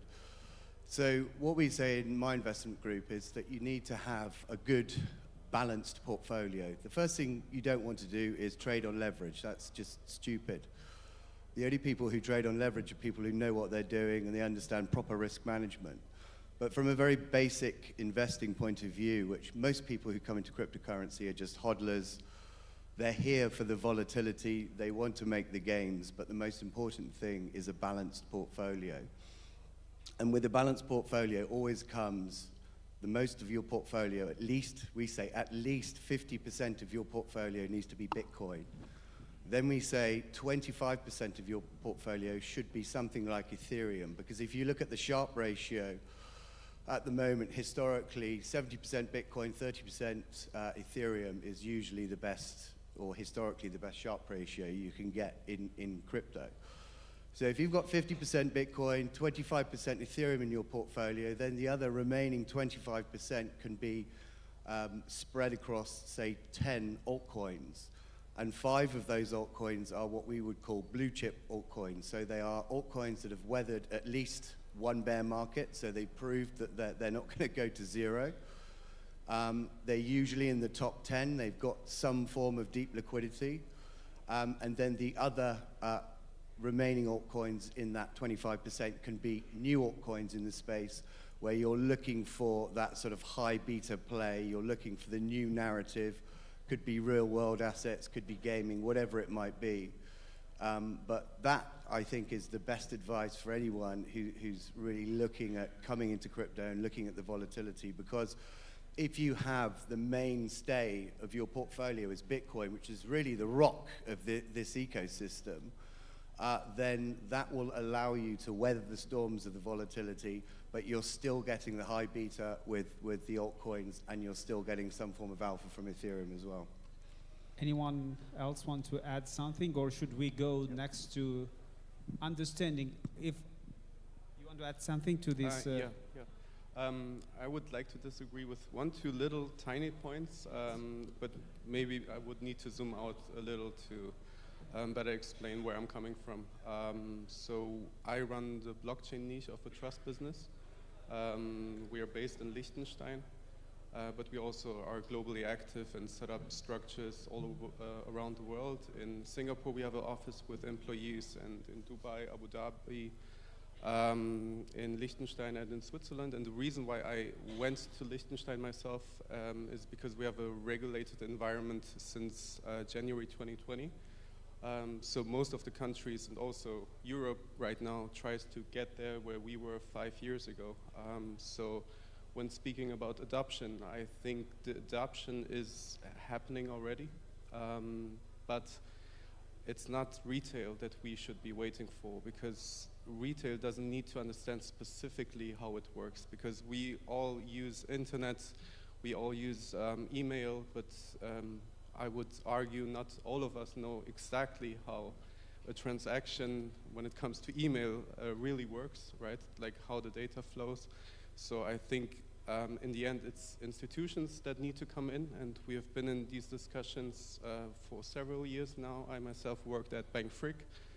At Bank Frick, it was in 2020 when we set up the first ETP, so basically ETF, but in Europe, if you have only one asset in your basket, you're not allowed to call it an ETF, it's an ETP, but we set it up for FANEC, and FANEC, meanwhile, has more than 1 billion worth of assets in different kind of ETPs in crypto. So they have a Bitcoin ETP, Ethereum ETP, Solana ETP, etc. And we need to see more institutions coming in and enabling us, the normal users, to invest in crypto. So we had the discussions in January 2020 when the first ETF was created, but that was not the first one. And we need to see more adoption, and adoption doesn't happen through people like we have right now in the Oval Office who try to manipulate the markets, but rather with institutions and countries stepping in and buying in Bitcoin. As of now, I think retail is a little bit out of scope. In 2017, it was the case, right? In 2017, we had the ICO boom. In 2021, the NFTs. But I think that that bull market is not, well, we have meme coins right now, but still I think the next bull market will need to have institutions and more countries stepping in and buying Bitcoin. A question, are indicators good? What indicators can we look now and have keep the eye on, the spot on in times of high volatility and all this kind of stuff? And I'm asking that side of the... Yeah, so does Trump social media channels count as indicators that you need to look at? Trends, it's called, I call trends and friends, you know, because they sound together, but you have like a trends and friends. And now social media can be or a trend or a friend. I don't know where you put that. Yeah, so so regarding your question about what indicators we should look at, I think that it's important that, similar to Cesar was saying, that you need to diversify also in the indicators that you look at. So you need to, for sure, be aware of the latest news, because lately, well, we saw it this week with Trump, we saw it last week with Bybit. So constantly there are news that impact the market, and you need to be on top of that. Then there is all the on-chain data that it's very useful, and you need to be aware of whale activity, for example. And then there is all the technical indicators, okay? And here there are many indicators. I would say, the relative strength index, MACD, all of that, it's useful also. But what you should look for is aggregation, alignment. So it's not just one indicator that tells you buy, it's several indicators that point towards the same direction. And now going to Suri, you want to add something, please. Yes, well, I think, so what a lot of people don't understand and don't get, which is understandable because they don't come from a traditional finance background, is that the macroeconomics affect the way that cycles work. So if you are not a day trader, but if you are a long-term trader, so a hodler who's looking to maybe trade a cycle, so take a position at the bottom of the cycle and hopefully sell somewhere close to the top of the cycle, then you need to understand how the macroeconomics are working, because macroeconomics affect the way that markets work. That's just a fact. And as much as we all want Bitcoin to be a risk-off asset like gold, at the moment it's trading like the NASDAQ. So it's trading like a risk-on asset. So you have to understand how liquidity works, you have to understand how macroeconomics work, you have to understand the ISM manufacturing and all of that sort of stuff. And that seems a lot for somebody who just wants to buy, you know, a couple of $1,000s of Bitcoin or whatever. But if you are looking to sort of broaden your horizons and sort of allocate yourself to Bitcoin, some altcoins, etc., and you're looking to make some money in a cycle, then it's always good to join a good group, because there'll be a lot of guys in there who will understand the macroeconomics, they will understand the liquidity cycle, and it's looking at things like that ebb and flow like a tide, which will affect the markets, and it will allow you to have a good idea of when is a good time to buy and when is a good time to sell. On a long-term basis. So liquidity cycles generally last 4 to 5 years. So if you're looking to take a position for, say, 2 or 3 years, then understanding liquidity cycle is going to help you. Okay, Sylvia. Here you need to differentiate as well if you are investing for yourself or you're investing with a big group or as a VC, a family office. Here there are going to be slightly differences as well, where you put the different stuff in the different baskets. So I put that as a... And I think it's very important, because I want to go to Sorin. Please add if you have something, but I have to ask you one specific question because I have in mind for you. Yeah, so we also, like, I'm involved a lot in the startup fundraising, and we also do invest. So exactly what was told here also applies to this area specifically. We can see bull period for investing, we can see bear period for investing, and also like specific things happen to each of these periods. Like for example, at this moment, I'm seeing a problem in for startups to raise with long vesting periods. Obviously, people want active things right now. We're in a bull market. Everybody wants to play with money fast, so to say. While in bear periods, we can speak about longer vesting schedules, which are accepted. We also do invest as a syndicate, so I'm part of a syndicate of almost 100 persons. We also do write tickets for startups, and like this also applies to ourselves.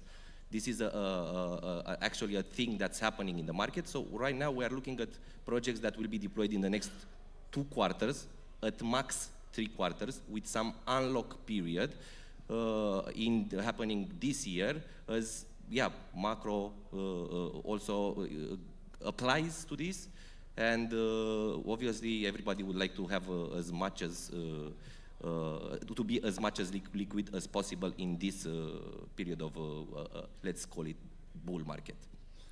Okay, I have a question, and I want a quick answer for all of you.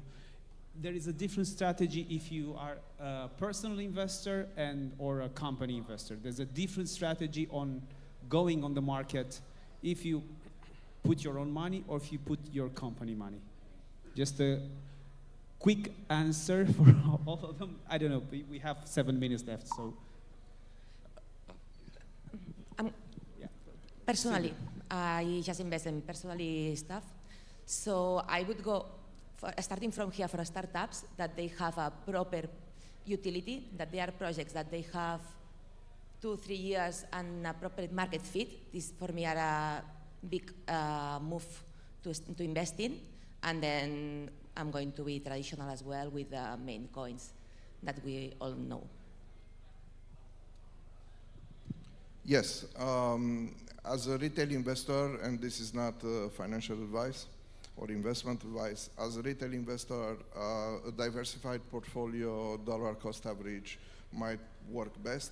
And of course, we are looking what the retail investors are doing. And by example, for 2025, from our poll, 18% said globally that they will raise their stake in the crypto. They will raise the portion of their portfolios in crypto versus 27% Romanian investors. So they are showing that they have faith in this crypto environment and that they want to capitalize on the institutional adoption that is started with the ETFs and not only. And they are looking forward to more adoption in order to capitalize better on their investment. A quick answer is a little bit difficult to this, but I'll try. So we, for example, we consult family offices and ultra high net worth individuals. We do have one client, for example, he has a very big amount of art. We're talking about 2 billion. And he wants to tokenize it to 2 billion with a B, yes, you heard correct. He wants to tokenize it to buy even more art. And this is where we now advised him and successfully managed to convince him not to do his token launch now, but rather take the time, build a product, do the smart contract with the audits, with the partners that we work with, and to enable using the next bull market, which we all expect probably in 2028, 2029, and use that cycle to launch his token. Well, I think there are two answers really to your question. Firstly, if you are an individual, so if you're a high net worth individual, ultra high net worth individual, then you could probably follow the 70-30 Bitcoin, Ethereum Sharpe ratio, or you could go for the 50% Bitcoin, 25% Ethereum, and then take some high beta plays within the altcoins. But if you're an institution, it's completely different, and you're a cash-heavy institution, and you're holding millions or billions of dollars on your balance sheet as cash, then I think the easiest and best way is just simply have a Bitcoin treasury. Holding a Bitcoin as a treasury asset on your company has proved to be a very, very good decision to make. I mean, one only has to look at Michael Saylor and Strategies, and now it's called, used to be called MicroStrategy, and the stock price. It's significantly, affected the stock price from a positive point of view. So, if you go to Wall Street, they're going to tell you, I've got $1 billion in cash, what shall I do with it? They're probably going to say, well, 60-40, usual, equities, bonds, but if you look at some of the studies, for example, Bitwise did a really interesting study over a 5-year period. If you were just to add 5% of Bitcoin to that 60-40 bonds allocation, then it's going to double your annualized return. So the year-on-year annualized return under a 60-40 is about 7% over time. But if you add 5% of Bitcoin, simply just literally 5% of Bitcoin to that allocation, then it in fact doubles your annualized return to 14% over 5 years. So that's 5% of Bitcoin on your balance sheet, which is significant. And people were talking about 1% at first, and then it's 2%, now it's 5%, and Larry Fink's now saying it should be 20%. So, but yeah, I think that those are the answers, two different answers. But if you're an institution, you need to hold Bitcoin on your balance sheet. That's Thank you. view. So, yeah, I think that there are 3 key differences between institutional players and retail traders. First one, the size of the funds that you can invest, that's obvious. Second, usually is risk appetite. So it's very different how you're gonna play depending on your risk appetite. And the third one is the time and resources that you have to manage those funds. No, it's very different if you are a company and you have a team of analysts managing that, or if you are like a part-time trader. No, so you need to be aware of these 3 variables and count these into your strategy to make sure that you make the most of your investment. Sorry? Yeah, so here I will speak about myself here. What I'm doing is, obviously, in these kind of bull periods, I'm trying to be as liquid as possible, as I was saying. Half of my portfolio would be in liquid things, so I can navigate and play with what's happening in the market. Look now with the Bybit hack, it was an obvious short play, so to say. While for the other half, I'm looking to search disrupting projects. I accept even lock periods for them. And I'm always hunting on the trends, trying to find the next killer DApp. The next killer DApp also brings by itself an entire market. Like I'm referring now at PAMFAN, for example. PAMFAN was a killer DApp. It created an hopefully just 1 year lasting period for meme coins on Solana. If you remember from the bear market, it was also Friendtech, which also created such of a trend back then. So obviously I was very interested in searching the next ones in these directions. But to be able to find them, you need to invest in several of them. For sure.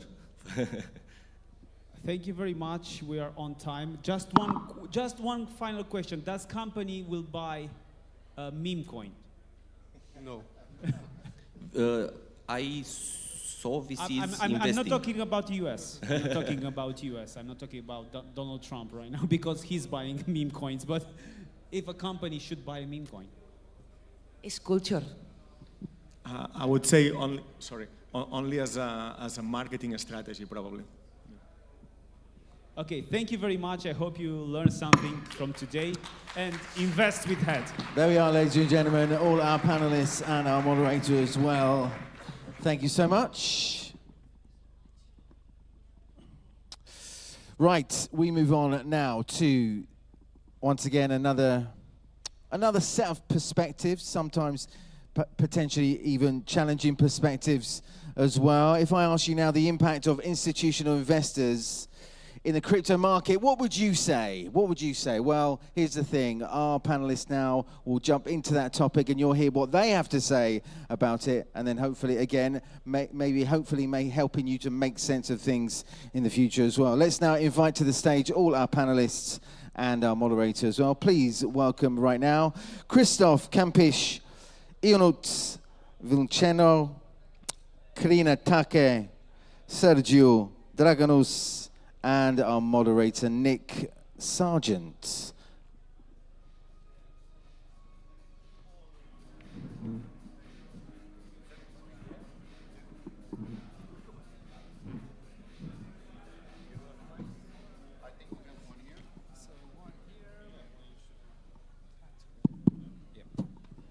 Hey, everyone. Start things off and go through a quick introduction with everyone. My name is Nick. I'm the moderator. I'm the CEO of CryptoWiser, an exchange listing platform and news site. Hello. Hi, everyone. I'm Sergio Draganush from Ludo, Web3 Discovery Engine.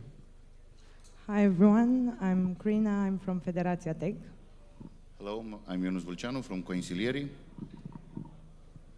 Yeah, my name is Christoph, and I'm the Chief Entertainment Officer of Sidetail. All right, guys, let's get straight into it. So the first question I wanted to discuss with everyone was, do you think institutional investors change the liquidity dynamics of the crypto market, and what possible implications would this have? Should I? Obviously, they bring more money in. That's clear. They bring two main things. They bring money, and they bring trust. But in the same time, they are bringing higher level of compliance and sometimes more centralization, which brings, in my opinion, some specific vulnerabilities, which are against the decentralized ecosystem that we are building. So these are my inputs on it. Please. Sure, I also think the impact is undeniable. And I think before institutions entered, crypto was exactly like a startup, very volatile, high risk, high rewarded. But now with the major funds and the ETFs involved, it's becoming more like a public company, more stable, but also more structured.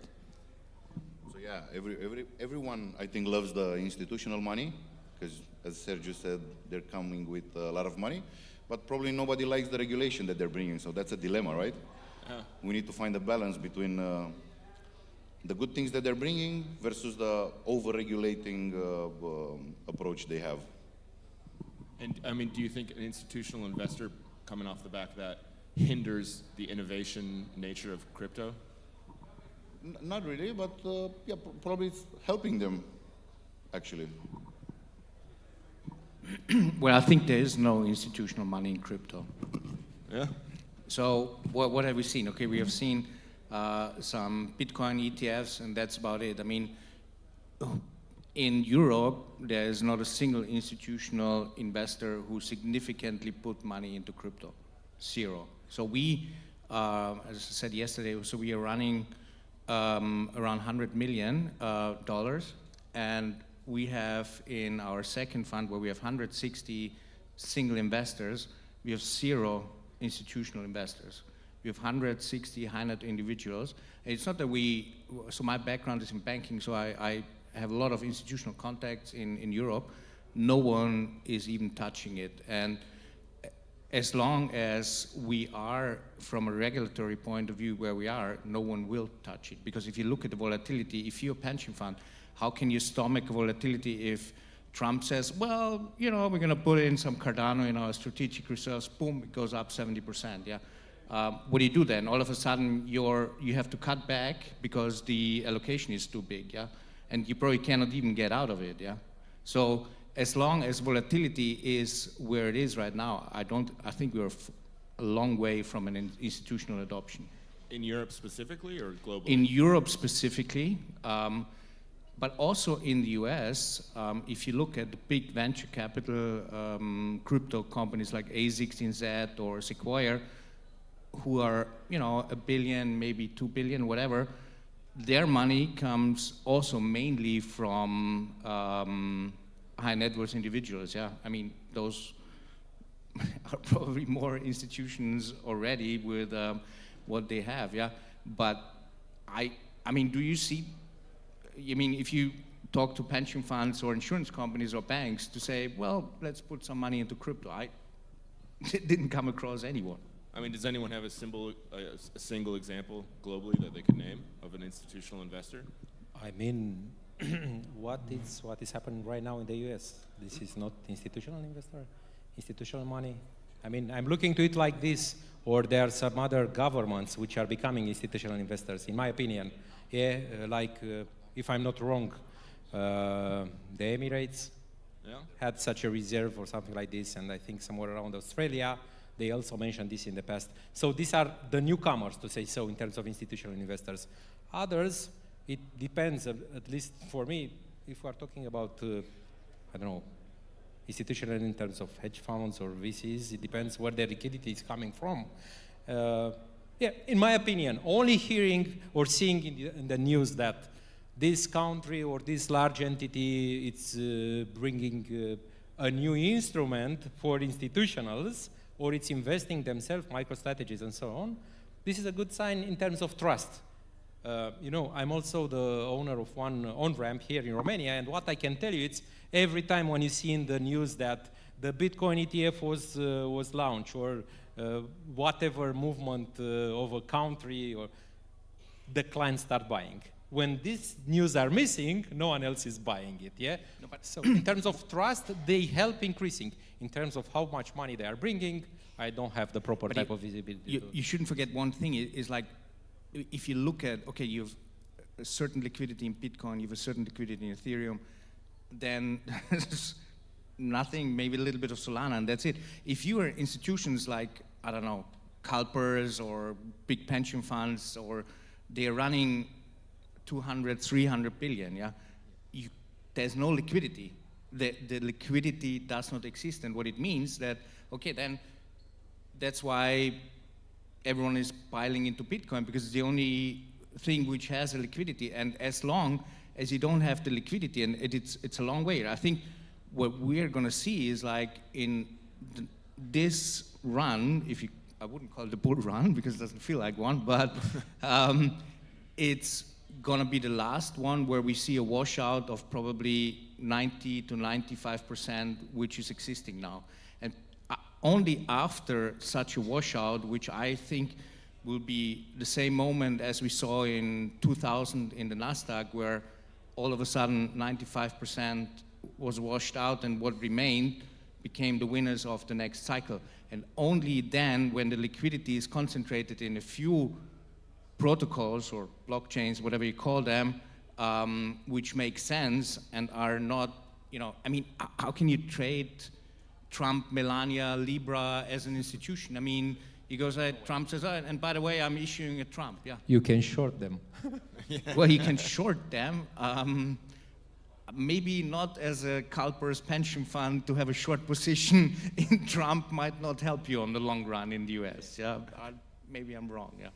All right, and to move on to the next question, and I think you covered some aspects of this, but with the increase or the potential increase of institutional players, what challenges do crypto markets face in maintaining their decentralized nature? And are there any possible solutions to find that balance? I think institutions bring capital, but they also bring the centralized pressure. So it's the same story that we've seen in big tech. The internet was built practically for everyone, but today a few companies control it, most of the data. And I think a similar risk exists also in crypto. If large funds own a big share of whatever, Bitcoin or Ethereum, they can influence the governance decisions, which contradicts practically the core idea of decentralization. I think we're gonna lose decentralization, like completely. Yeah, in my opinion, the way institutionals are using crypto right now, it's wrong. Even if they are not using, okay? Even if they are not using, yeah?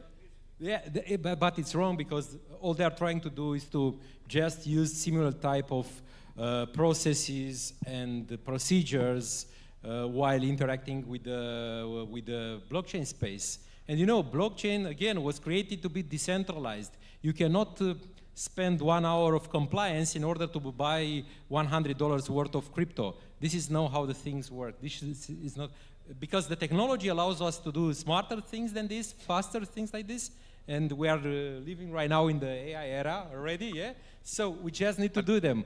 But I think this will need more time. I disagree on that. So for me, it's like if you don't have regulatory security, you won't have institutional involvement. No, I haven't said the regulatory. I've said adapted regulatory, which might bring a higher security level. For example, the zero knowledge proof, yeah? Once I went and I did the KYC in a bank, why should I go to another 20 exchanges and did the same KYC, and prove them that I'm Sergio Draganuș and create 20 times more vulnerabilities for someone to hack in and get my private data. This is what I'm saying. So the compliance elements are forcing all of us to do repetitive things and spend our time and energy in things that can be optimized and offer maybe even a higher level of security and a higher level of compliance, but these instruments are not yet optimized.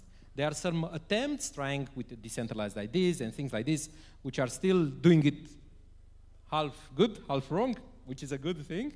But I think many things need to be done in this direction for anyone to be able to. You see how? Have you seen how easy it was to buy with an Apple phone Trump meme coin? Close to zero compliance. So you just open your phone, Apple Pay, $100, click. This is. When this will happen, and what's compliant, yeah? I mean, Apple... Yeah, but we had travel rules. Apple has all the KYC about you. They know everything. They know better than yourself what you've done last evening party, yeah? So they know everything. So why I need to go and make another KYC when they know already everything? And for Trump meme coin, this was possible. Because was possible. For all the other thousands of or hundreds of serious projects which are looking to address the same liquidity pools, it's impossible, and they need to spend a lot of energy to make it. So I think those type of elements need to be optimized in order for everyone, projects and retail audiences, to feel much safer, to be compliant, for sure, Missing compliance is not... Anyway, you have compliance with Apple Pay, right? So Yes, exactly. This is what I'm saying. probably I mean, you're saying like a layer 0 of KYC, yeah, right? exactly. You know, so why for your project you cannot use Apple Pay to sell your tokens? Because I don't have an iPhone. Because you don't have a meme coin yet, yes? Or yeah, so this is... And I mean, so after the first couple of questions, just to check in with everyone, do you think the media, or especially the crypto media, portrays institutional investors as more than they actually are? Don't go for the Forbes cover, guys. Yeah. So, sorry, okay, can you, I didn't understand the question.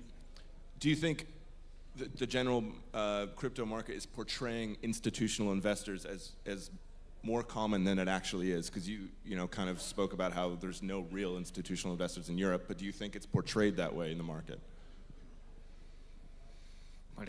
I mean, you always have to, it's a very different incentive how institutions work, yeah? So if you are a pension fund manager, your downside is you lose your job, yeah? Right. So that's the downside, because if I'm a high net worth individual and I buy something, my upside is, you know, if the thing goes up 10 times, I make 10 times. If you are a pension fund and you invest in Trump or Melania or whatever, and it goes up 10 times, you have no upside because you still have your salary and maybe a little bit of incentive, and that's it. So until this incentive issue is solved, you won't see any adoption apart from the big protocols at all. And do you think whenever the time does come, where institutional investors are a lot more common, do you think they'd play a huge role in the price volatility of crypto assets, or do you think the nature of them actually being there would... Absolutely, it's like as soon as, and you saw it with Bitcoin. I mean, with Bitcoin, the issue is like with the ETF, yeah? You suck out liquidity in the market, yeah? Because the holders are completely different holders than you have the usual nerds who trade around Bitcoin. Because with the ETF investor, you have the boomers who say, okay, I read it in the Wall Street Journal, maybe I should buy 500,000 ETF, yeah. And then they probably die and forget about it, yeah. and I think that's, if the wall of money will come, volatility will shrink, but also you will you won't see the upside anymore, yeah. You shouldn't, because the thing is, why is it, you know, the main issue is like, why are so many people interested in crypto? Because of the speculative aspect. You shouldn't forget that speculation is the biggest use case in crypto. So, and as an institution, you can, even if you want, you cannot participate in that, yeah? And they cannot, with their amount of money, you destroy the market. You cannot, it's like a cockroach hotel. You can check in, but you can't check out, yeah? And I mean, so where do you think the future lies? Like, do you think it'll be a happy middle ground between investors and kind of keeping that speculation nature of the crypto market? Or, I mean, what do you think in the next 5 years that looks like? Look, I think it's I just spoke with a C-level manager from a bank here. It's like they're all dabbling in it. They all know it's the future. But it's like what we can be sure of, everything will be tokenized in the next 5 years, yeah? Every asset class, yeah? You will give access to retail investors in asset classes which they cannot participate now in, like, I don't know, commercial real estate, in agricultural land. And that's because you can say, okay, I buy $500 worth of agricultural land, yeah? And then only then I think you will see a much more widespread institutional adoption. And how do you think the DeFi community would develop with into institutional investors compared to decentralized? Look, what you see now is like you will get access to asset classes which only the super rich had access to, be it music catalogs, yeah, for example, yeah. It's like you can easily tokenize it, be it art, art was one of the best performing assets over the last 25 years. Yeah, I think the market for art went up like 10-15% annualized. Yeah, over there. And as a small investor, you cannot participate in that. But if you tokenize it, put it on a blockchain where you have the security. Yeah, and of course KYC is an issue. Yeah, I mean, yeah. But I think that will drive the market. Yeah. And I mean, does everyone here believe everything will be tokenized in the future? Like, do we all agree on that? I think DeFi in the next 5-10 years, in terms of regulations, is going to be like the dark web 2.0. Right. Yeah. Anyone else? Anything else to add to that question? No specific question. No. Yeah. For sure, everything will be tokenized.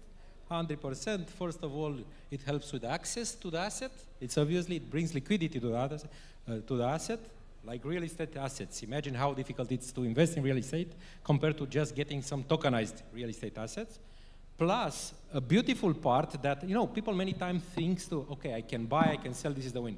Actually, what I feel, the much bigger value as a retail user, for example, it's the fact that you not only got the asset, but you can interact with these assets with all the other ecosystem that was built in the Web3 space. Meaning, I just got these assets, they worth $1 million, then I can go, I can lend them and make money right away, or I can use them as a collateral and get another $800,000 in exchange to buy another $800 worth of real estate assets, which is basically, this is the strategy of the micro strategy. This is what they've done. They've bought so much Bitcoin, which they use as the collateral because they've bought the price increased. So they were able to get a lot of money with this collateral. So they got money in and they bought again and they pumped again the price and so on. So this is the game that they are playing currently, you know, and sometimes working to their favor, while other times. No, it's absolutely. I mean, it's like the less friction you have in the market, the deeper the market will get. And I think we're at the beginning of that, and it will take time, but for sure it will develop in the next years. And you know, now in the banks and in you know, insurance companies, I used to work in a private bank. Yeah. Well, what do you think was the average age of the clients? So I didn't understand. The average age of all the clients within the private bank I worked. 60? 60? 67. Average. In the private bank. And you had more people older than 80 than younger than 40. So, and the banks won't be able to attract younger clients, because when I look at my son, he doesn't even know. The only thing he knows is like, okay, I send money from left, right, I send some token here and there. And that's why absolutely it will be the future, but it will take time, yeah? Yeah, so basically this is one important part of the crypto adoption. The fact that once you have enough crypto to use it as collateral, you can become your own bank. This is a trend that everyone is talking about it. So just imagine someone had 10 years ago $5 and they keep it in Bitcoin, and then they borrow $1,000, you know. This $5,000 worth now, I don't know, $5 million. They keep lending this money against their own collateral, you know. So why the crypto is called the Swiss banks? Because of two reasons. Because you can use it as collateral and so on, and you can really use it as a bank, the crypto assets. And second, because once you die and once you lose your private keys, you can never get it back. So similar. And it's also about education, educating the market, and also bridging the gap between institutional actors and Web3 players.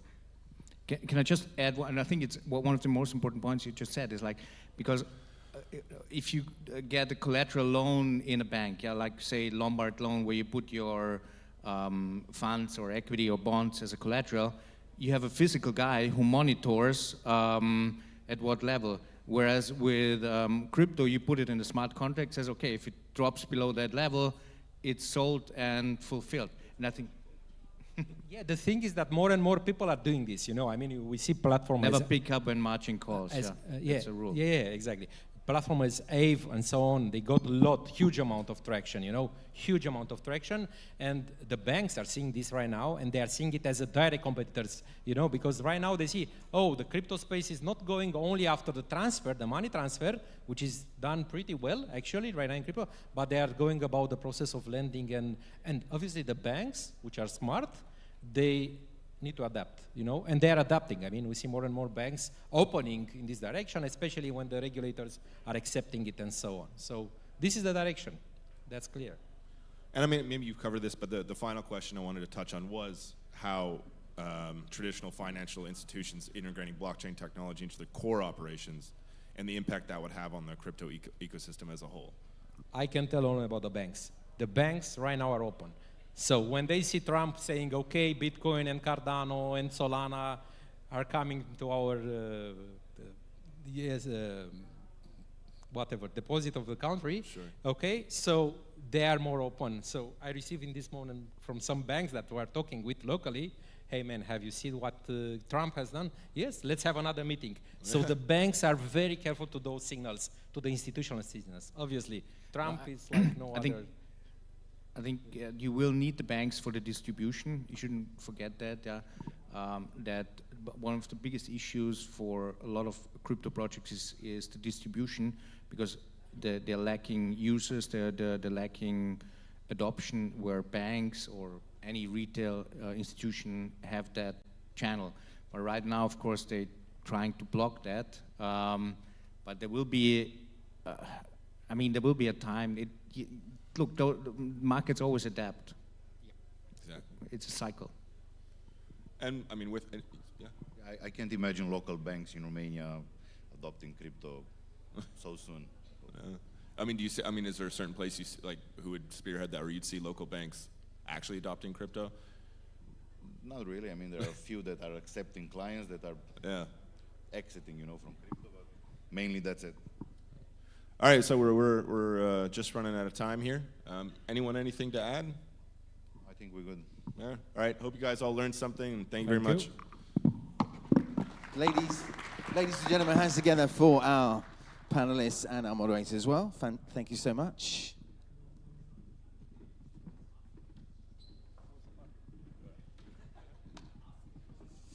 Right, we move on now to our next session. Again, this is in fact, what we're going to hear from now is a blockchain movement that could potentially unlock the next scientific revolution. What a sentence that is. It's bold words, you'll agree with me. Bold words for a bold presentation, and hopefully a bold man that's going to do that right now as well. Ladies and gentlemen, please welcome to the stage right now from Open DeSci Foundation, Mr. David Wang.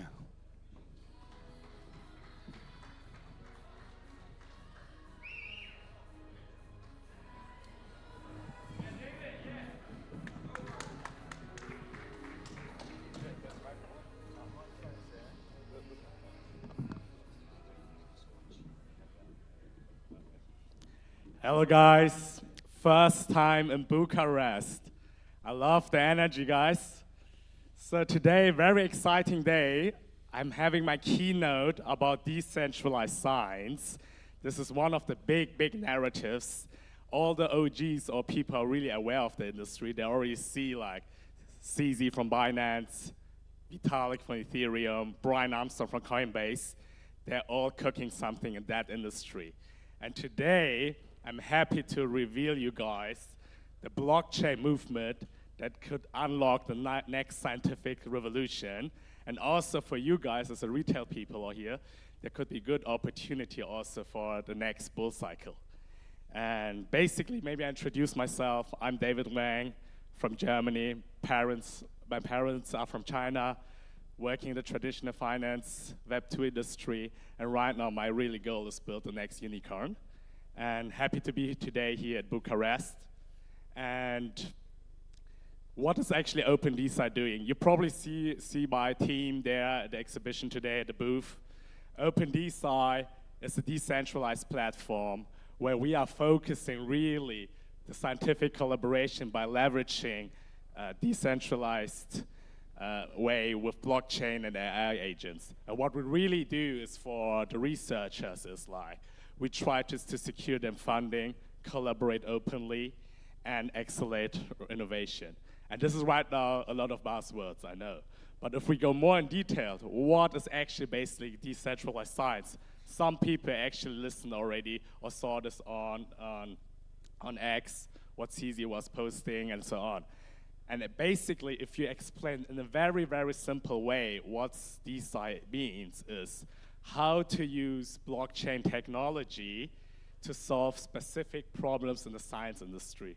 We know all, I'm sure everybody here in the room, someone has a friend who has a PhD degree, work in science. We know all the people are a bit old-fashioned. And there's a magic happen where you can use blockchain technology to solve specific problems in that case. And if you take a look, who know this guy there? The most famous guy in the crypto industry, CZ.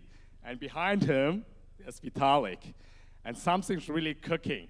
And people asking really, is DeSci the next big thing? That's the reason why I'm also bullish. My personal point of view is, yes, DeSci has a huge potential. In January, they reached a market cap more than 1 billion. R&D spending globally are 2.7 trillion.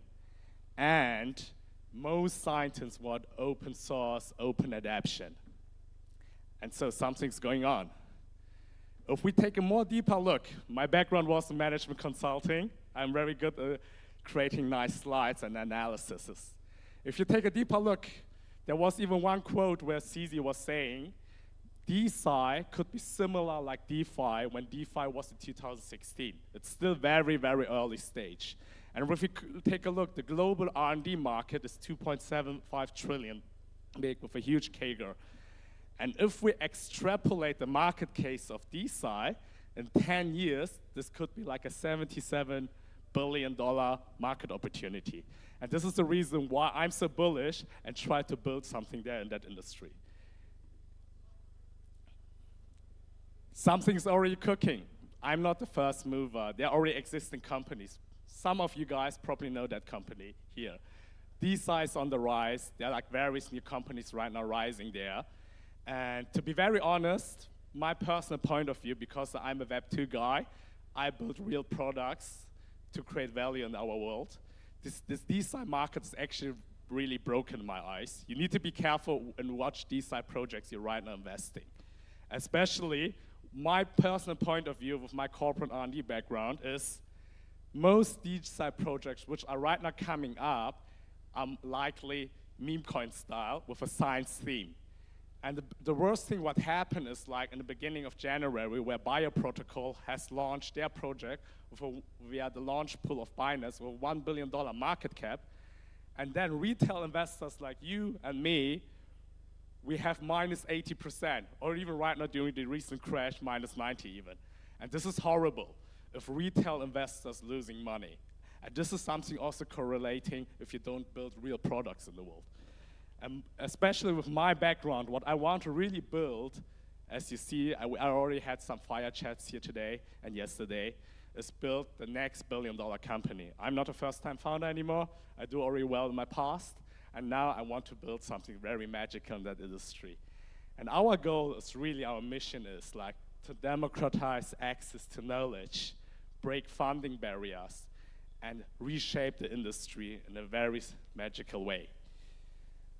These are a lot of words. So if we take a more deeper look, what we are actually doing and what are the core problems in the science industry?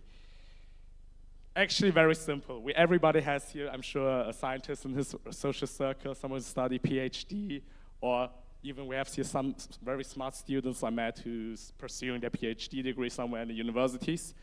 And the biggest issue in our challenges right in the science industry is collaboration barriers.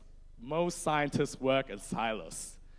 Then we know also more and more people getting PhD degrees, writing papers, and the quality of papers and the scientific way are not so high anymore. It's getting diluted. And then as also what are the big challenges as scientists is also funding barriers. It's nowadays quite hard to raise money if you want to do your research projects. And what we are right now building is actually a very, very interesting way. Our goal is like we build a real product for the scientists. We have a top-notch team based on scientists. Fun story, I'm the only one on the team who has no PhD degree, but I know how to work with scientists. And what we are developing is actually very simple. We are a platform where scientists can upload their projects to our platform, where they can raise money. Instead of like buy a protocol, you as a scientist, you don't need to launch your own DAO or token. We take care of it. The second thing is also, we all know scientists are mostly introvert, very, very intelligent. What we have built is like a very interesting feature. I call it AI Research Matchmaker.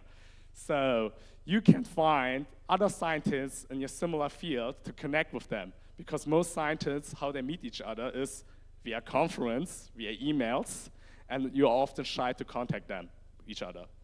The second thing is like what we have very beautiful is doing, I call it data tokenizer. I have a best example. Data tokenizer is a big word in the crypto industry. Let's say you're a climate researcher for the Mount Everest. You collected more than 10 years of climate data. Do you share your data with other scientists? Of course, no. This is your baby. You collected all the data.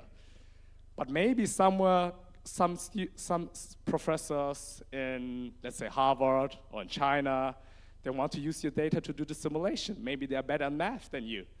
So you reach him. Do you share your data? No.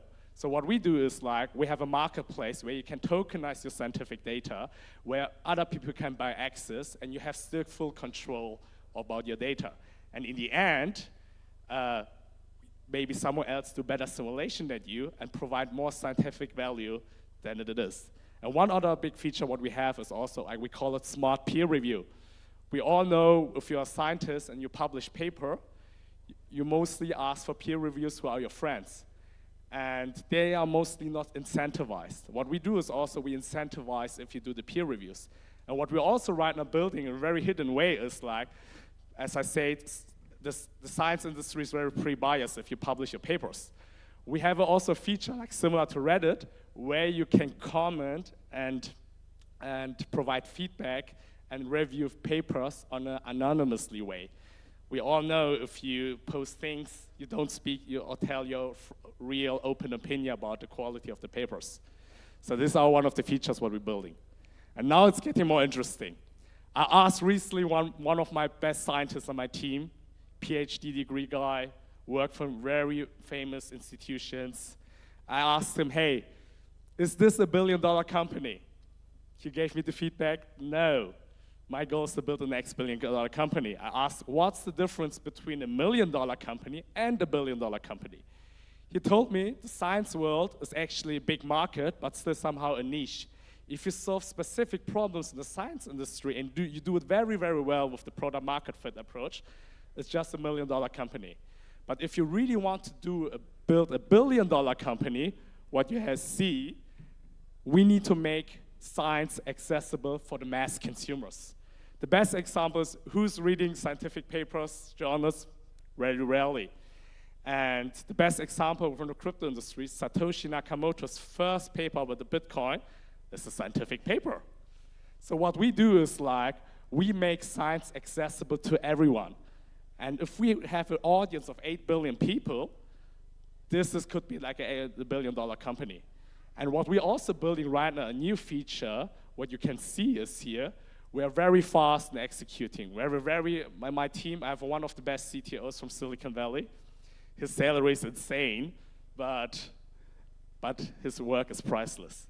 And what we have built, you see on the left side here, is like, we built a feature where you can see with an AI agent where we scroll the internet and provide you high-value educational content. And this is like something magical, because we know nowadays the average attention rate is like 5 to 10 seconds, which is very sad. So what we do is our approach is like we try to approach the mass consumers, make science accessible in an educational way, where students, kids can use our platform to see more high-quality content than watching people dancing on TikTok. What we also have is we're solving also core problems in the science industry. Like we have a platform like smart peer review. You see, you can upload your scientific papers, publish it. This is also like a feature what we have developed. Brian Armstrong actually developed a very strong product right now, Research Hub. He's one of the ones who develop real products, which I really appreciate. Yeah, and this is one of the prototypes, and we are very fast in execution. Speed is key. And what's right now happening is like, I was invited to Crypto Expo Europe. I love the energy, the people. And right now what we're doing is like something is really cooking. I just came from Hong Kong Consensus. We had an amazing meeting there. We met even Justin Sun doing the HDX gala dinner. And right now, something's really cooking. We're speaking with right now institutional VCs, also especially with Web2 VCs. And something's really cooking. And you guys need to stay tuned and follow us on X, what's going on, because we created really something. And some people who coming from Silicon Valley or San Francisco, they probably know this on the left side. So Sand Hill Roll, maybe something's coming up, so stay tuned. And what I also built is like, what's super important, what I learned yesterday, I got the Crypto Expo Europe Award, which I was very happy and really honored. But without an amazing team, nothing is, you only can achieve big things with an amazing team. And what I'll also do today is like, I'm right now today the speaker on the stage, but I want to also give huge credit to the team who support us. And that's actually the core team what I've built. Me as the lead founder, then we have Dr. Alexander Bauer, Professor Dr. Christian, he's a science partnership guy, Neil, our CTO, and also Dr. Kelvin Yao, and Johnston, who has supporting us in a very magical way. And this is the team, what I learned sometimes in life, is like having a core team, like a Navy SEAL team. I also don't hire more people because I keep it lean. Speed of execution is key.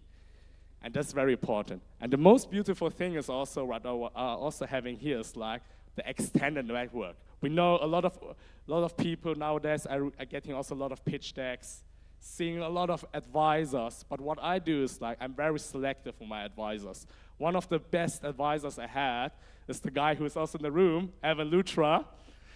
He's also one of the main sponsors of the Crypto Expo Europe. You probably see on the stairs when you walk up his branding. And he was one of the early investors in our company, which I really appreciate.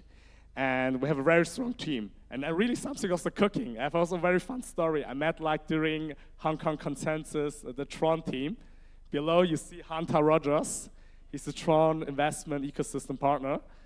And he forced me to delete all other blockchain projects on the pitch deck because he say he's interested to do with us a collaboration.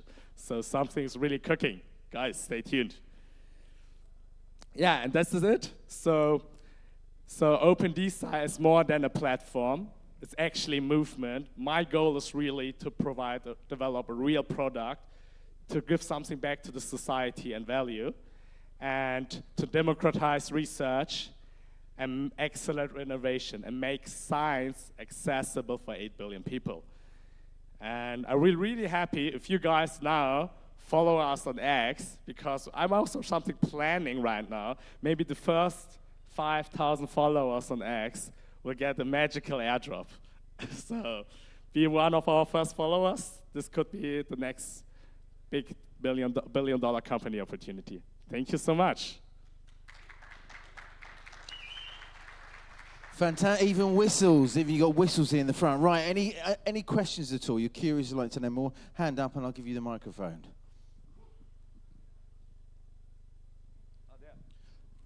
Is he is that a wave? Or are you waving or you'd like to ask a question? There's one guy there. Where? Over there. Okay. Microphone coming around.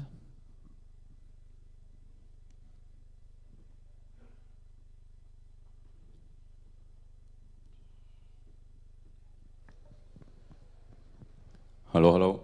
Yeah, so you said that during the consensus you met some big guys like Justin Sun from Tron, right?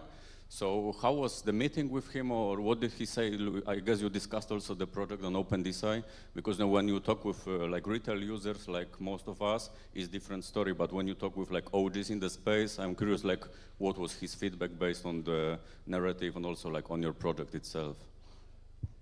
Yeah, thank you so much. Great question. Yeah, I was like literally 1 week ago in Hong Kong at Consensus. Me and my team and our investors were invited to the very exclusive HDX gala dinner by Justin Sun. It was very selective, only 80 people were there. And the food was, of course, amazing in the Chinese way. And it was a great opportunity to have a fire chat with Justin, because what we all know in the crypto industry, everybody, especially in this cycle with meme coins, etc., you need to create real value and real products. And when I had a chat with Justin and his team, realized nowadays all the big chains like Swiss, Solana, ETH, BNB, Say, and so on, they're looking actually for real projects which brings real product value. So this is one of my key takeaway where they were so interested in us, because so many right now ecosystems or blockchains, they're asking like for ecosystem grants, etc. But there's right now the big differentiator is if you develop a real product. And that's the reason why CZ and Brian Armstrong and Vitalik are super interested. And even had a chat with one of the BNB senior vice presidents during Consensus. And even BNB have a really strong ecosystem program to support startups, new blockchain projects who create real value to the society. And to be very honest, to build a product which lasts over very many bull runs, it means you need to deliver value to your company and to the society. Yeah. And this was very interesting. And the meeting with Tron was also interesting. The investment manager, there's also a fun story. The investment manager of Tron reposted my tweet on his account. Since this, people try to non-stop hack me. And I got even recently one time hacked by social engineered. So this is also my recommendation nowadays in the crypto space. Be very, very careful. Don't keep your money on the exchange. Always keep in a cold wallet. And even if you have your cold wallet, don't store your seed phrase on your computer. Save it somewhere else. Maybe give it to your mom, hide it below your bed, or somewhere else. Fantastic. Any other questions, perhaps?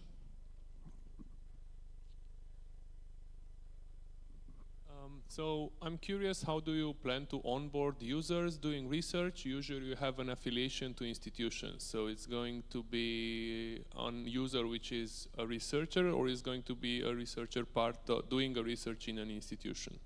Because it's a different approach. Oh, yeah. That's a very interesting question. I'm right now building a crypto project, but on the other hand, I speak with a very traditional people from the science industry. I had recently introduction to the head of innovation of the Max Planck Institute. The fun story is he used emails. If I write him, I cannot say, hey, how are you? I need to write very professional way. And this is actually my unique skill, because my background is from Web 2, from the traditional finance and private equity. I know on the one hand how to speak with these people, on the other hand, also a huge understanding how the crypto world is working. And the magical way is right now, what I do is like combine both benefits from the world. Because what I learned is like, once you launch a crypto project, you have actually two companies. One company is like the token economy itself. It's like similar if you have your company public traded on the NASDAQ. You need to have a continuous news flow, investor relations, and so on. And on the other hand, you need to manage also your company by yourself, where you bring real value. So yeah. So you need to manage both ways and need to speak either way to write or speak the right language to the right person, yeah. And that's the reason I'm also happy to be right now in Bucharest in Romania. I know here the people are different, a different target than the consensus on in Token 2049, but still you need to learn and adapt yourself in your social environments. Another question, I think. Just put up your hands. Was there another question in the center? A microphone coming behind you. Hi, so you said you tokenize scientific data, right? But how do you actually do that practically? That's a very good question. Something is cooking.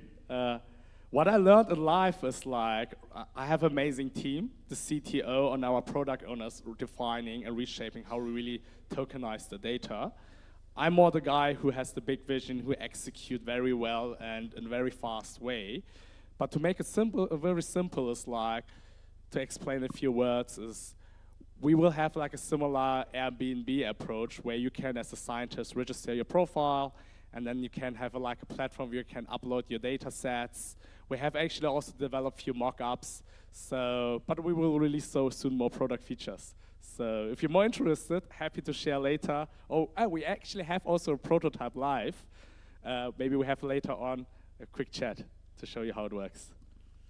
Fabulous. Any other questions before we wrap up? Another question there, the gentleman in the center. Hello. My question is regarding the validity of the data that you put on blockchain. Basically, how do you verify that that specific data is real, is not stolen from another idea? How do you validate that the idea is genuine? And do you have like copyright mechanism? Do you have like something to check before putting the data on chain? Basically, before tokenizing the research, because I did research, I built my own blockchain related to, you know, maybe we can talk later, but anyways, the thing is that we validate with a faculty that the data is real. We did the research inside the faculty, and then put the data on our private blockchain. Obviously, it can be verified. Yeah, this is one of the big challenge in the science industry is like intellectual property. Exactly, intellectual property, yeah. Yeah, who owns which data? And mostly right now, one of the leading platforms is like, let's say if you publish a paper, it's like ArchiveX.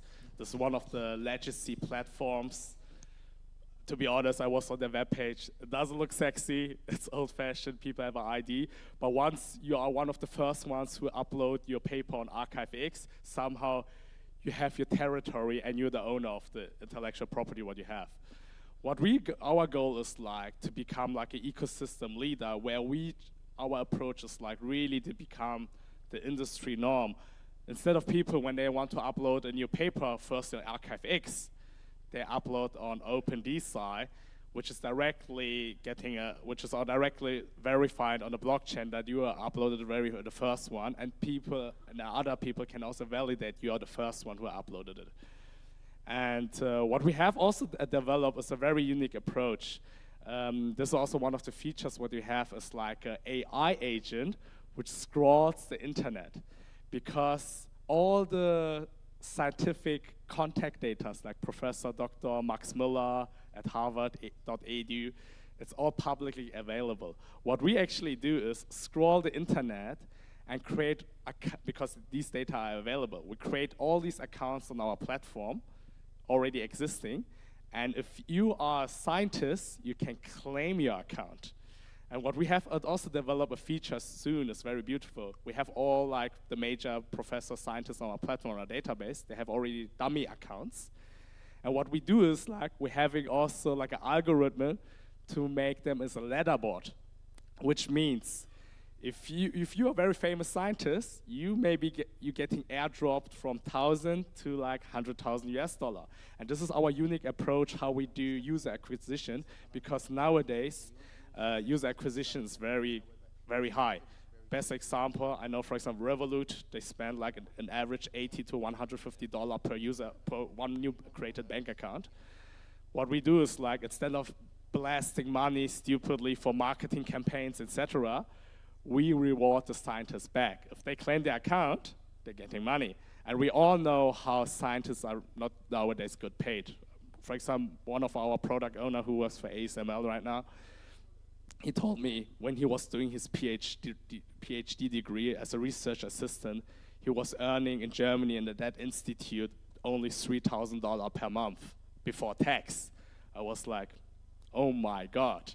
you are actually doing something really meaningful for the society, and these people are not rewarded. And this is also one of my mission is like to support the scientists, give something back to the scientists, because these people are actually creating real value. Yeah. Fantastic. Last question, perhaps. Any other questions before we wrap up? All good? All happy? Yes, you are. Oh, there's a gentleman right over there on the right. A microphone just coming to you now. Keep your hand up. Thank you.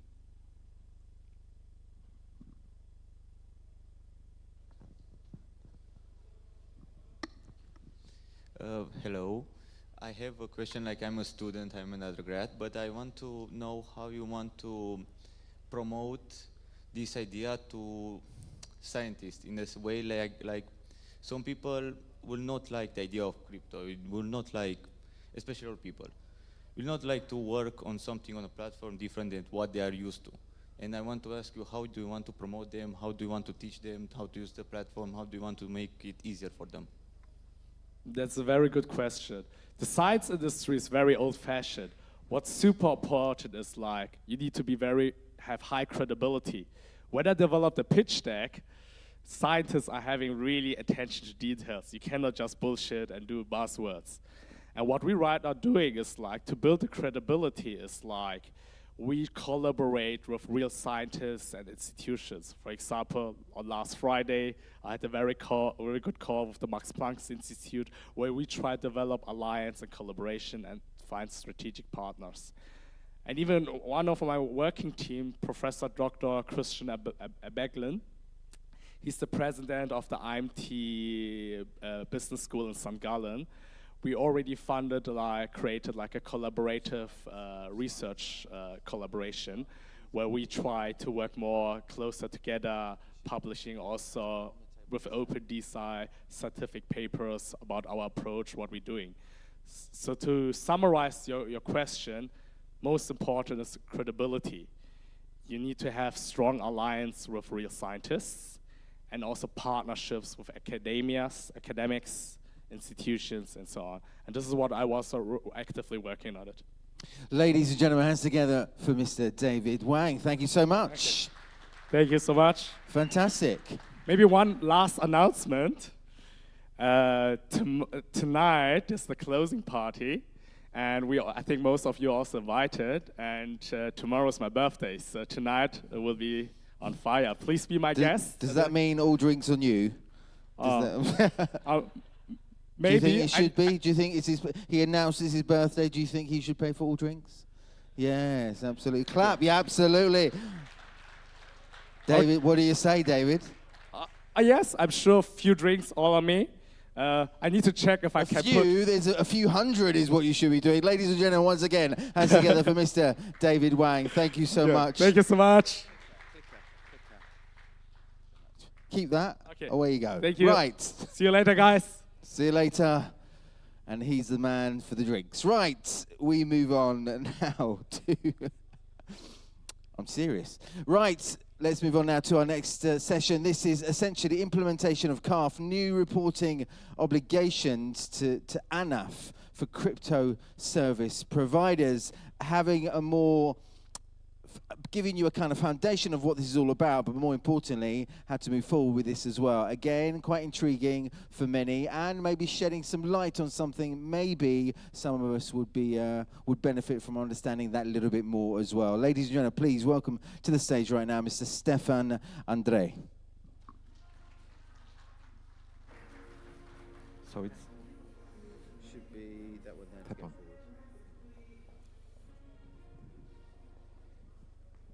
Hello everyone. Thank you for your presence and interest. I am delighted that the fiscal administration has the opportunity to address the crypto world. Usually, when I entered the room and showed my badge, people had a tendency to run away. But it looks like the times are changing because you are still here. Even my wife, when I met her and told her what I do for a living, she got scared. But in time, with love and patience, I convinced her to pay her taxes first, not last. So I'm here to lovingly tell you, please comply.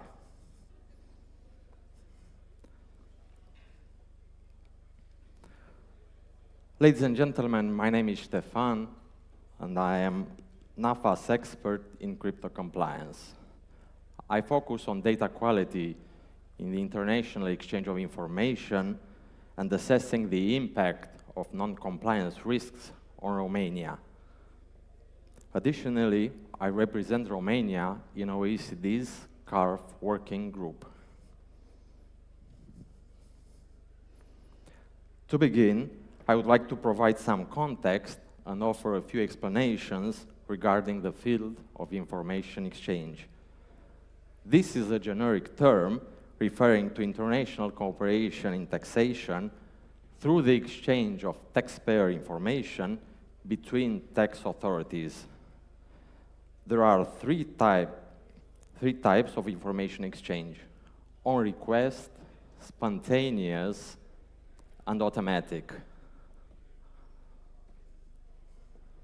The exchange of information on request is based on treaties or agreements that allow tax authorities in one jurisdiction to request financial information from another jurisdiction regarding individuals or companies during tax audits and criminal investigations.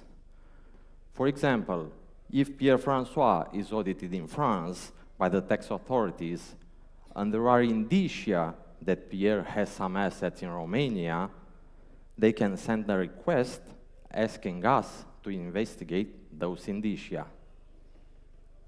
Spontaneous exchange of information takes place under certain international agreements and involves the proactive transmission of financial information from one jurisdiction to another when the transmitting jurisdiction discovers data or facts that may influence tax liabilities in the receiving jurisdiction. For example, if during a tax audit in Romania, we discover some information about Pierre-François that could impact the tax liabilities in France, we initiate a spontaneous exchange of information with the fiscal administration from France and send them the information discovered.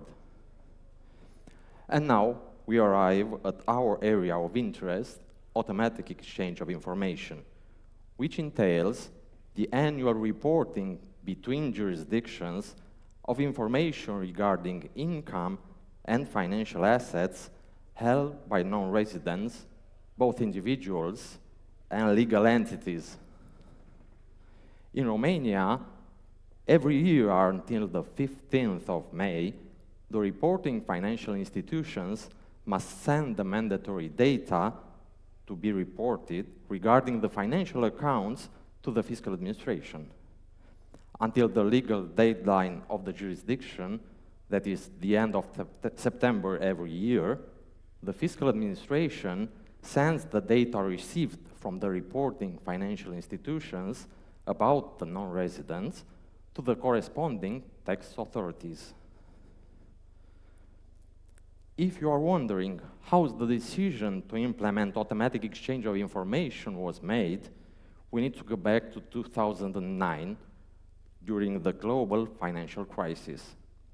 At that year's G20 meeting, a joint declaration was issued with the key message, the era of banking secrecy is over. The OECD, through the Global Forum on Transparency and Exchange of Information for Tax Purposes, was tasked with implementing this project. The G20, or Group of 20, is an intergovernmental forum bringing together the world's 19 largest economies, plus the European Union, and from 2023, the African Union. They represent together over 85% of global GDP, 75% of world trade, and 2/3 of the world's population. If you are curious about the OECD, which has been frequently discussed in our country lately, the The Organization for Economic Cooperation and Development is an international organization with the motto, better policies for better lives. Initially established as the Organization for European Economic Cooperation to manage the American and Canadian aid after World War II for Europe's reconstruction, it transformed into the OECD in 1961. Its main mission is to support governments in implementing public policies for sustainable growth, focusing on economic, environmental, and educational sector. Some of the most significant policies developed by the OECD include the implementation of the polluter pay principle in environmental protection, the creation of PISA tests in education, and tax transparency through information exchange in economic policy. Currently, the OECD has 38 full members, and Romania is in the process of joining the organization. Within the OECD operates the Global Forum, which includes 171 jurisdictions, and its goal is to globally implement tax transparency and information exchange standards. Since the G20 declared the end of banking secrecy in 2009, the international community has made significant progress in combating offshore tax evasion. Working through the Global Forum, countries and jurisdictions have implemented strong standards that have led to an unprecedented level of tax transparency. Perhaps the most significant achievement of the Global Forum has been the creation of the Common Reporting Standard, or CRS, a regulatory framework for the exchange of information on financial accounts implemented by forum members. It requires financial institutions, banks, insurers, brokers, investment funds, and trusts to collect information from non-resident clients, both individuals and companies, regarding their financial assets, bank deposits, insurance policies, stocks, bonds, etc. The collected information is reported annually by the financial institutions to tax administrations, which then exchange it between jurisdictions for enforcement purposes. And this brings us to today's topic of interest. Around the same time that major world powers decided to dismantle banking secrecy, the now famous anonymous Satoshi Nakamoto published the Bitcoin white paper, paving the way for an alternative to the traditional system and offering greater anonymity than the banking secrecy. Initially considered an exotic idea, Bitcoin and the blockchain concepts were ignored by the mainstream, as OECD and jurisdictions focused exclusively on implementing and refining international exchange of information within the centralized financial system. This approach has changed in recent years as the volume of tax evasion, money laundering, and terrorist financing through cryptocurrencies has surpassed the threshold beyond which this decentralized system can no longer be ignored from a regulatory perspective. The specific characteristics of the crypto asset sector limit authorities' visibility into relevant taxpayer activities in the sector, making it increasingly difficult for tax authorities to verify whether any associated tax obligations are properly reported and assessed.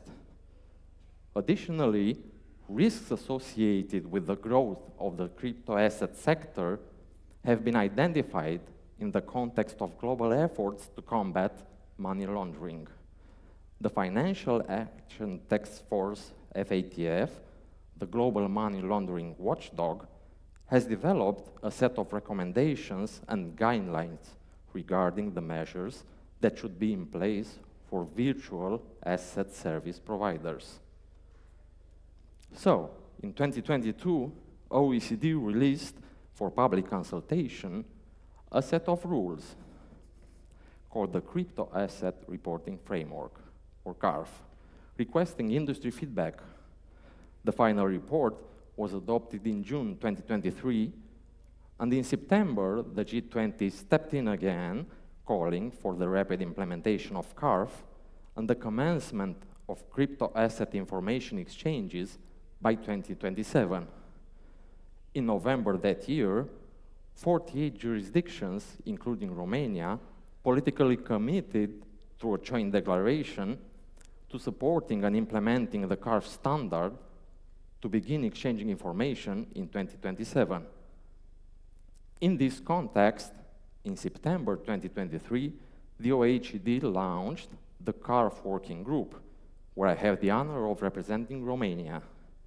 Over the 7 meetings held so far, the CARF Group has refined and finalized a series of documents designed to support jurisdictions in implementing the CARF standard, including an official public guide available online on the OECD website.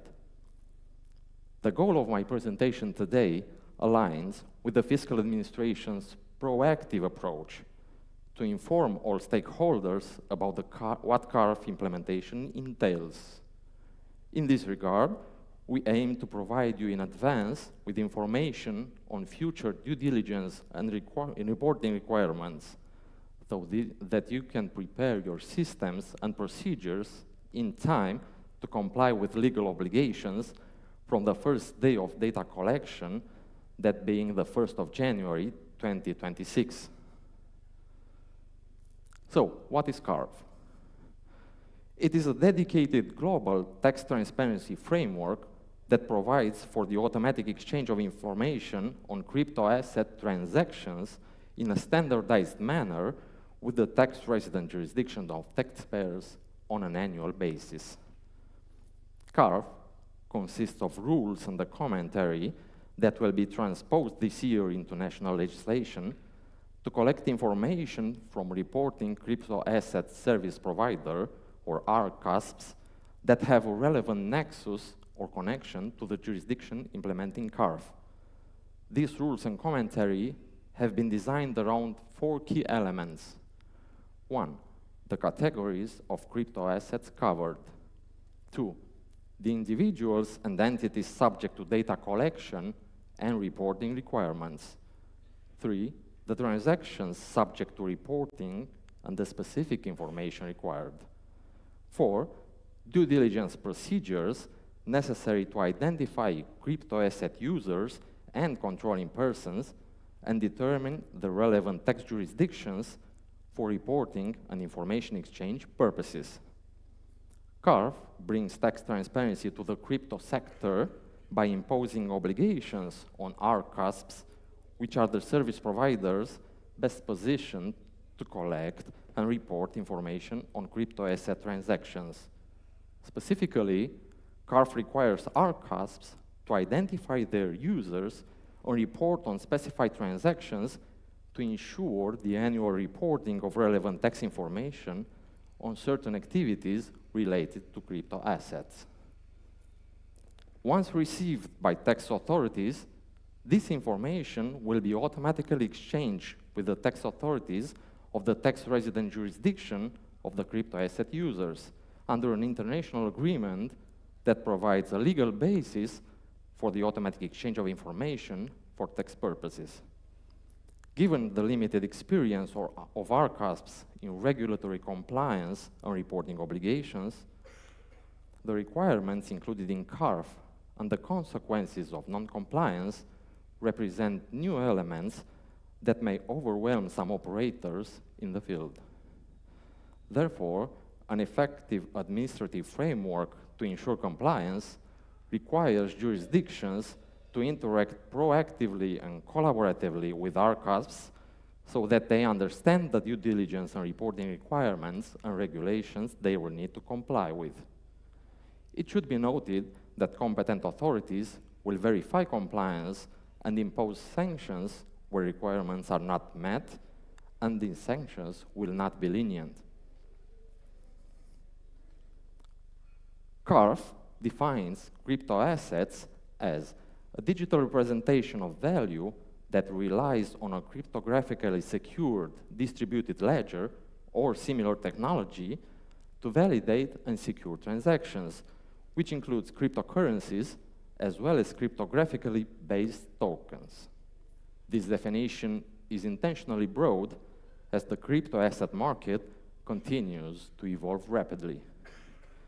Thus, the definition covers assets that can be held and transferred in a decentralized manner without the intervention of traditional financial intermediaries, including stablecoins, derivatives issued as crypto assets, and certain non-fungible tokens. Once a jurisdiction implements CARF, service providers will need to determine whether they qualify as reporting entities subject to the associated due diligence and reporting requirements in that jurisdiction. CARF defines the RCASP as any individual or entity that, as a business, provides a service that conducts exchange transactions for or on behalf of customers, including acting as a counterparty or intermediary for such exchange transactions, or by making a trading platform available. A person or entity is considered to be making a trading platform available to the extent that they exercise sufficient control or influence over the platform, allowing them to comply with the due diligence and reporting requirements regarding exchange transactions concluded on the platform. This may occur through the coordinated efforts of multiple individuals and/or entities which may be located in multiple jurisdictions. In such cases, each individual or entity is considered a RCASP. For such scenarios, CARF's due diligence rules provide the option for the RCASP to designate a single party to fulfill these obligations. Conducting exchange transactions refers to a service through which a customer may receive relevant crypto assets in exchange for fiat currencies or vice versa, or may exchange relevant crypto assets for other relevant crypto assets. A RCASP may conduct transactions with crypto assets in a manner similar to a traditional financial institution, acting as a dealer or broker concerning those assets, or may conduct transactions with crypto assets by providing access to decentralized services, such as software that automatically matches a buyer and a seller and facilitates users' exchange transactions.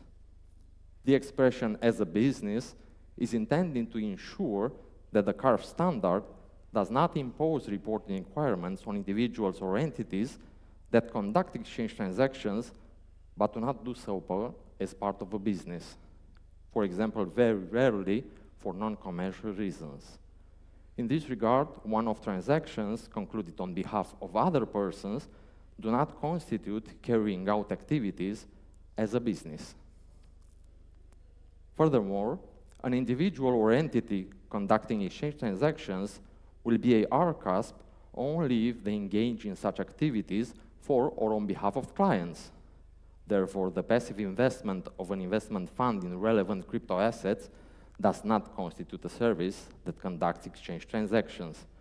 Additionally, an individual or entity engaged exclusively in validating distributed ledger transactions in relevant crypto assets, even if receiving payment for such purposes, is not considered to be conducting exchange transactions on behalf of clients, and therefore is not a RCASP. A RCASP must determine the jurisdiction to which it should report information in accordance with CARF. The nexus criteria, which should be reflected in the domestic legal framework of an implementing jurisdiction, consider a RCASP subject to due diligence and reporting requirements in a jurisdiction if it is a legal entity or individual resident for tax purposes in the jurisdiction, or an entity that A, is incorporated or organized under the laws of the jurisdiction, and B, either has legal personality in the jurisdiction or is required to file tax returns with the fiscal authorities of the jurisdiction concerning the entity's income, or an entity managed from the jurisdiction, or an entity or individual that has a regular place of business in the jurisdiction. In many cases, especially where a reporting crypto asset service provider is fiscally resident, incorporated, or organized in a jurisdiction, the primary nexus or connection will be easily determined.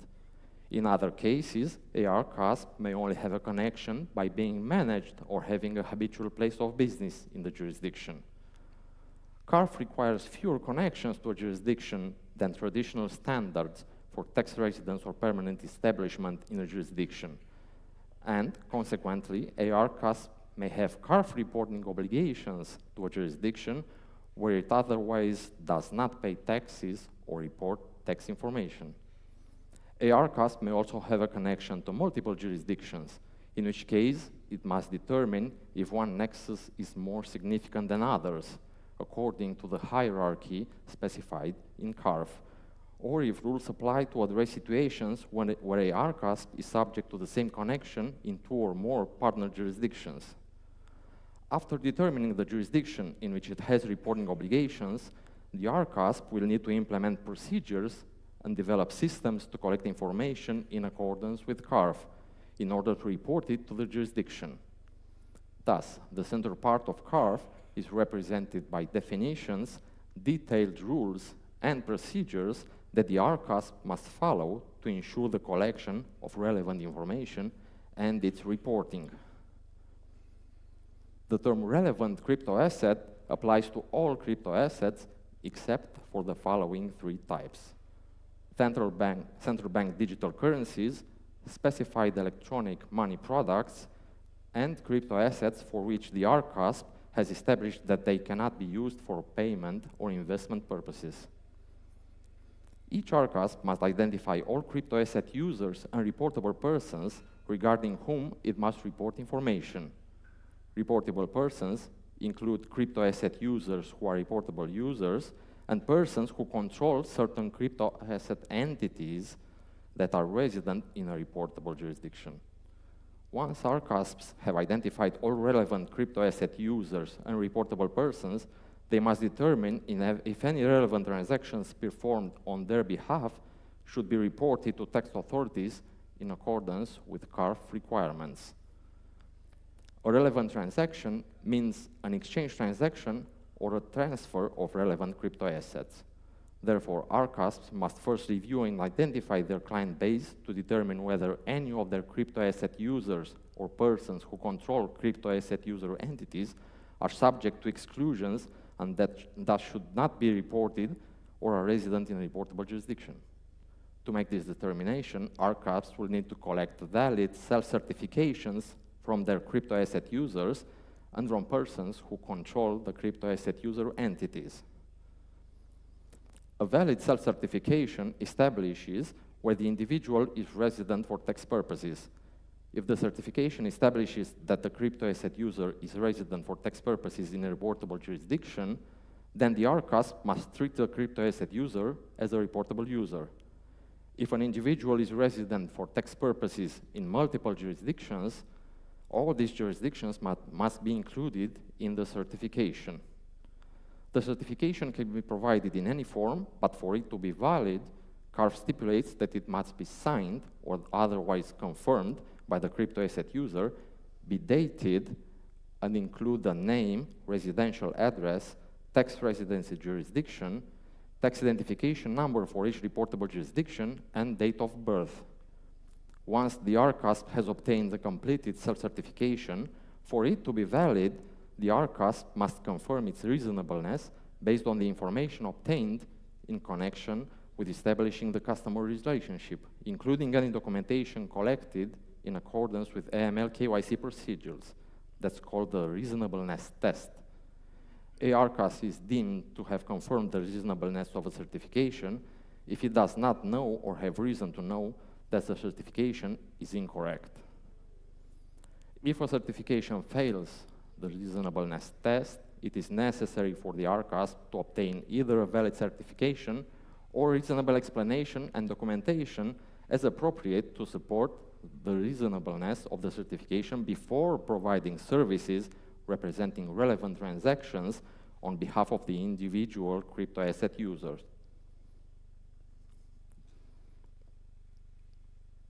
The due diligence procedure for crypto asset user entities consists of two parts. First, the RCAS must determine if the entity is a reportable user. Second, the crypto asset user entities, other than active entities and excluded persons, the RCAS must determine if the entity has one or more controlling persons, which are reportable persons. If a self-certification indicates that the crypto asset user entity is resident in a reportable jurisdiction, then the RCAS must treat the entity as a reportable user unless it reasonably determines, based on the self-certification or information in its possession or publicly available, that the crypto asset user entity is an excluded person. For the certification to be valid, it must be signed by a person authorized to sign on behalf of the entity, be dated, and must include name, address, tax residency jurisdiction, and tax identification number for each reportable jurisdiction.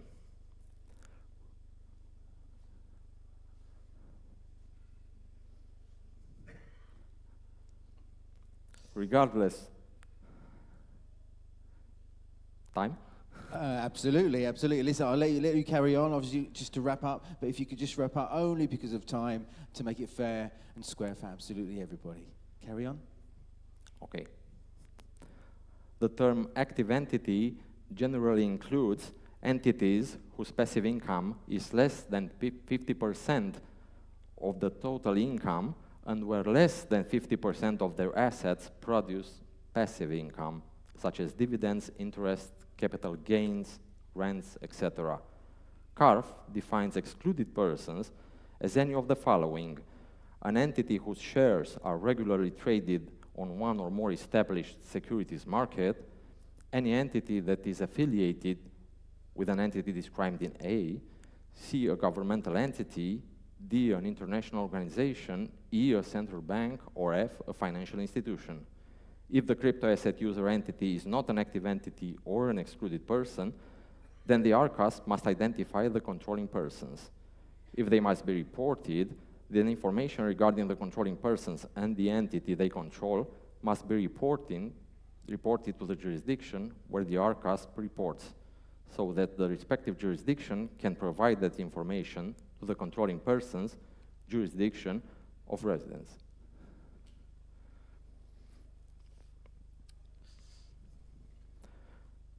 Information reported and exchange.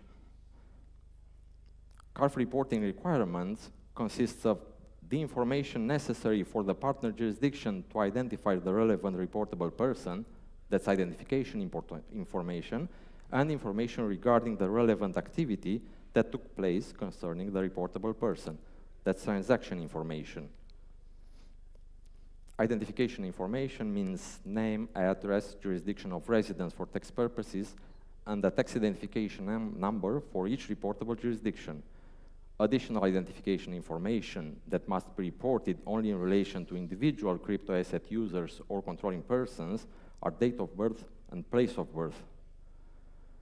Transaction information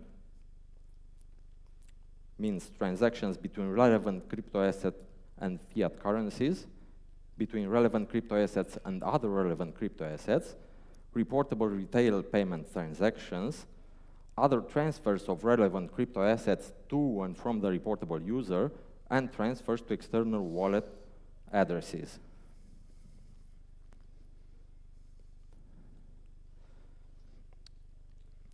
The information to be reported must be as of the end of the relevant calendar year or other appropriate reporting period.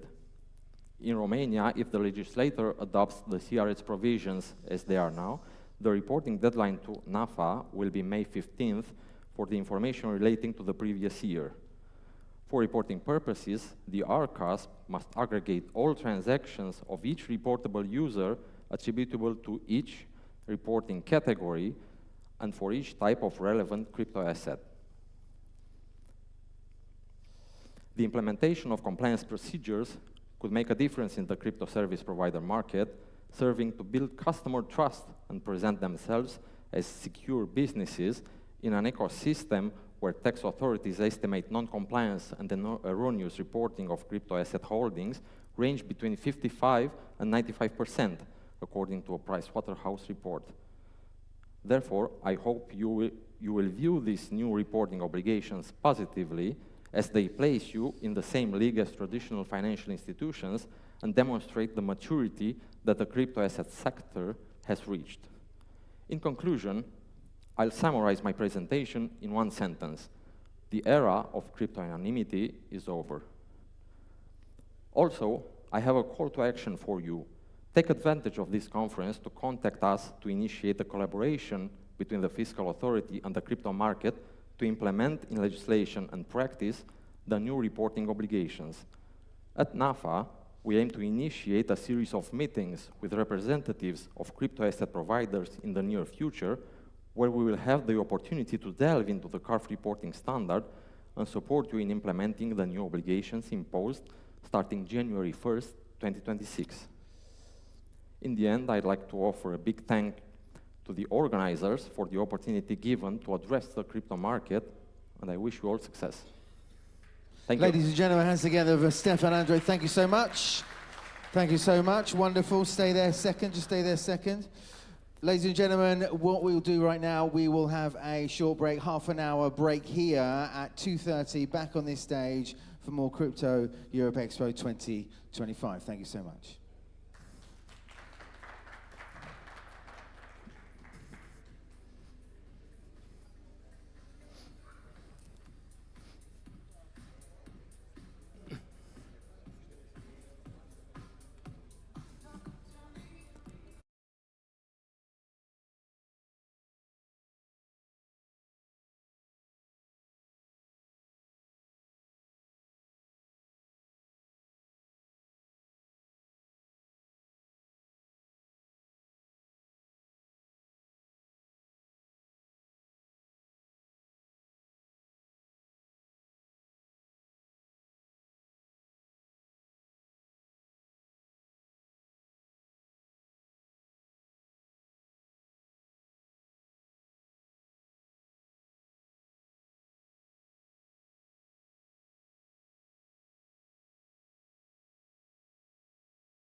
day of Crypto Expo, Crypto Europe Expo 2025, day number 2, moving throughout the day, different topics, again, helping you to make sense of the state of play, where things are right now, how they've been, but more importantly, into the future, what the next steps are for you to make better decisions and the right decisions as well. What we're going to do now is jump into a company presentation from Dex Net. Please welcome to the stage right now to share with you all about what they're doing, and hopefully you can get involved as well. Please welcome to the stage Mr. Igor Botnari and Alex Kedo.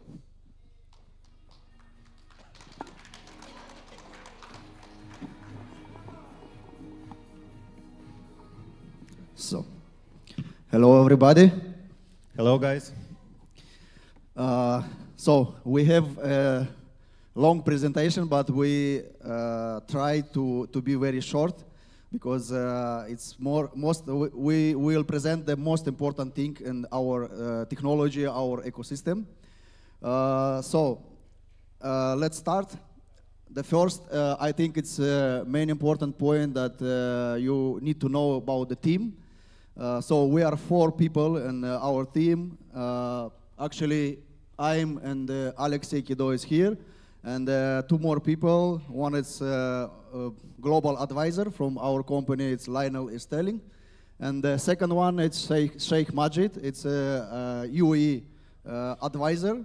So he helped us to promote and to grow in the UAE area. Yeah? This is also important point. The company actually based in Dubai. We have an office, the head office also in Dubai. Yeah, if you are there, you can come. You are most welcome in our office. Yeah. The next part, most important, also about the legal part. Yeah. So we take all our technology and our products, our services, and we register the intellectual properties. So that means we have, like, let's say, a patent for all the things that we did before, and we create an intellectual portfolio. Yeah, this is an important point because we are safe. We are protected in 181 countries. Yeah, this is important point because we need and we want to be legal in all of the world. More than that, we sent everything. So what we did in last year, 2024, we sent everything to the audit and to get some evaluation of our company. And we get the evaluation of $100 million. This is evaluation of Dex Net technology today.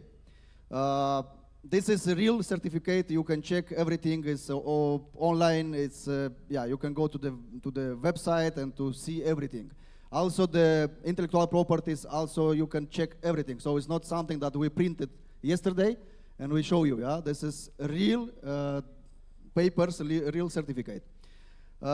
We go forward with some important point, the support, because many products, they have also good project, good product, but they don't have some support, like financial support or partners or this, and they cannot go globally. In our position, we have an investment fund behind of DexNet. We have a big investment fund with the 80 million capitalization. So this is the fund invest in technology. Actually, I am the CEO and founder of this investment fund. And yeah, we manage 80 million now, and we are in the market already 4 years with this investment fund.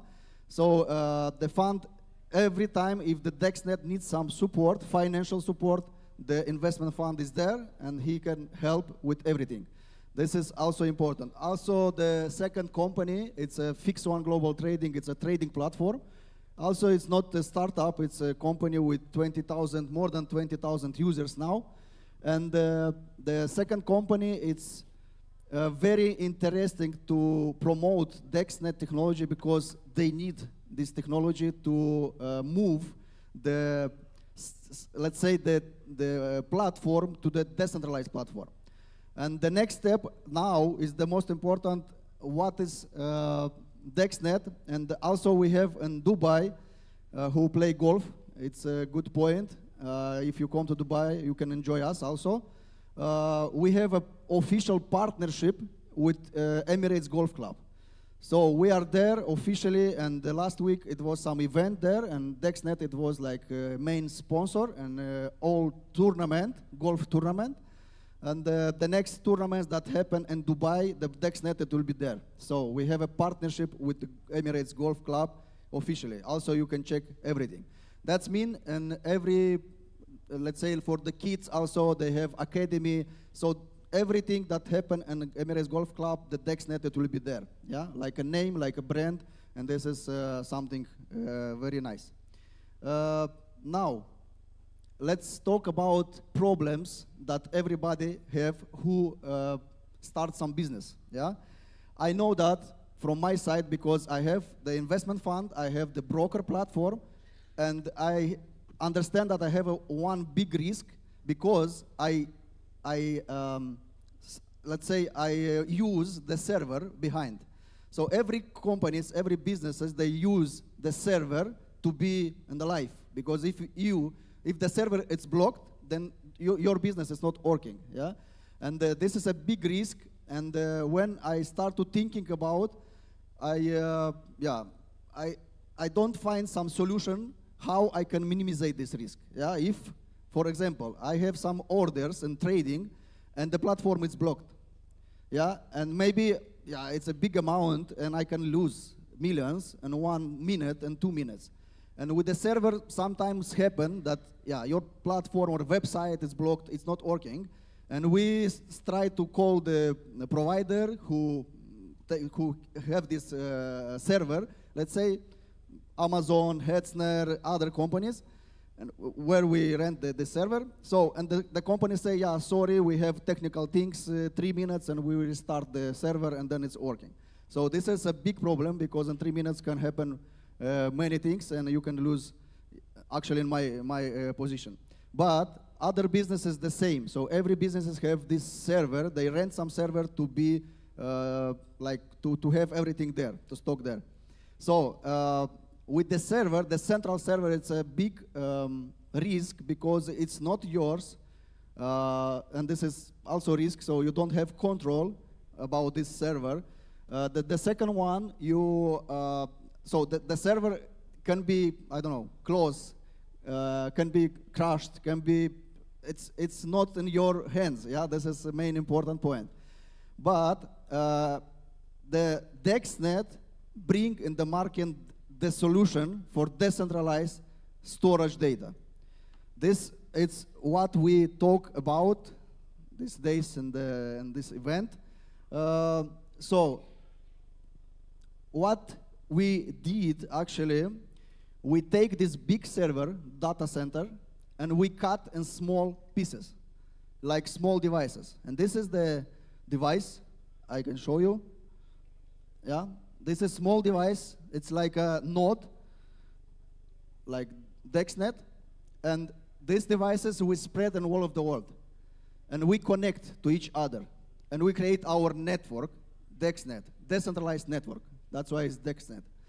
So, but about the technical things, about how we did that, I would like to introduce to the Alex Kedo, because he's the owner, he's the brain of the technology. He created everything here. Alex, tell a few words about this. Thank you, Igor. So main point, what we do, we produce decentralized cloud. What I mean?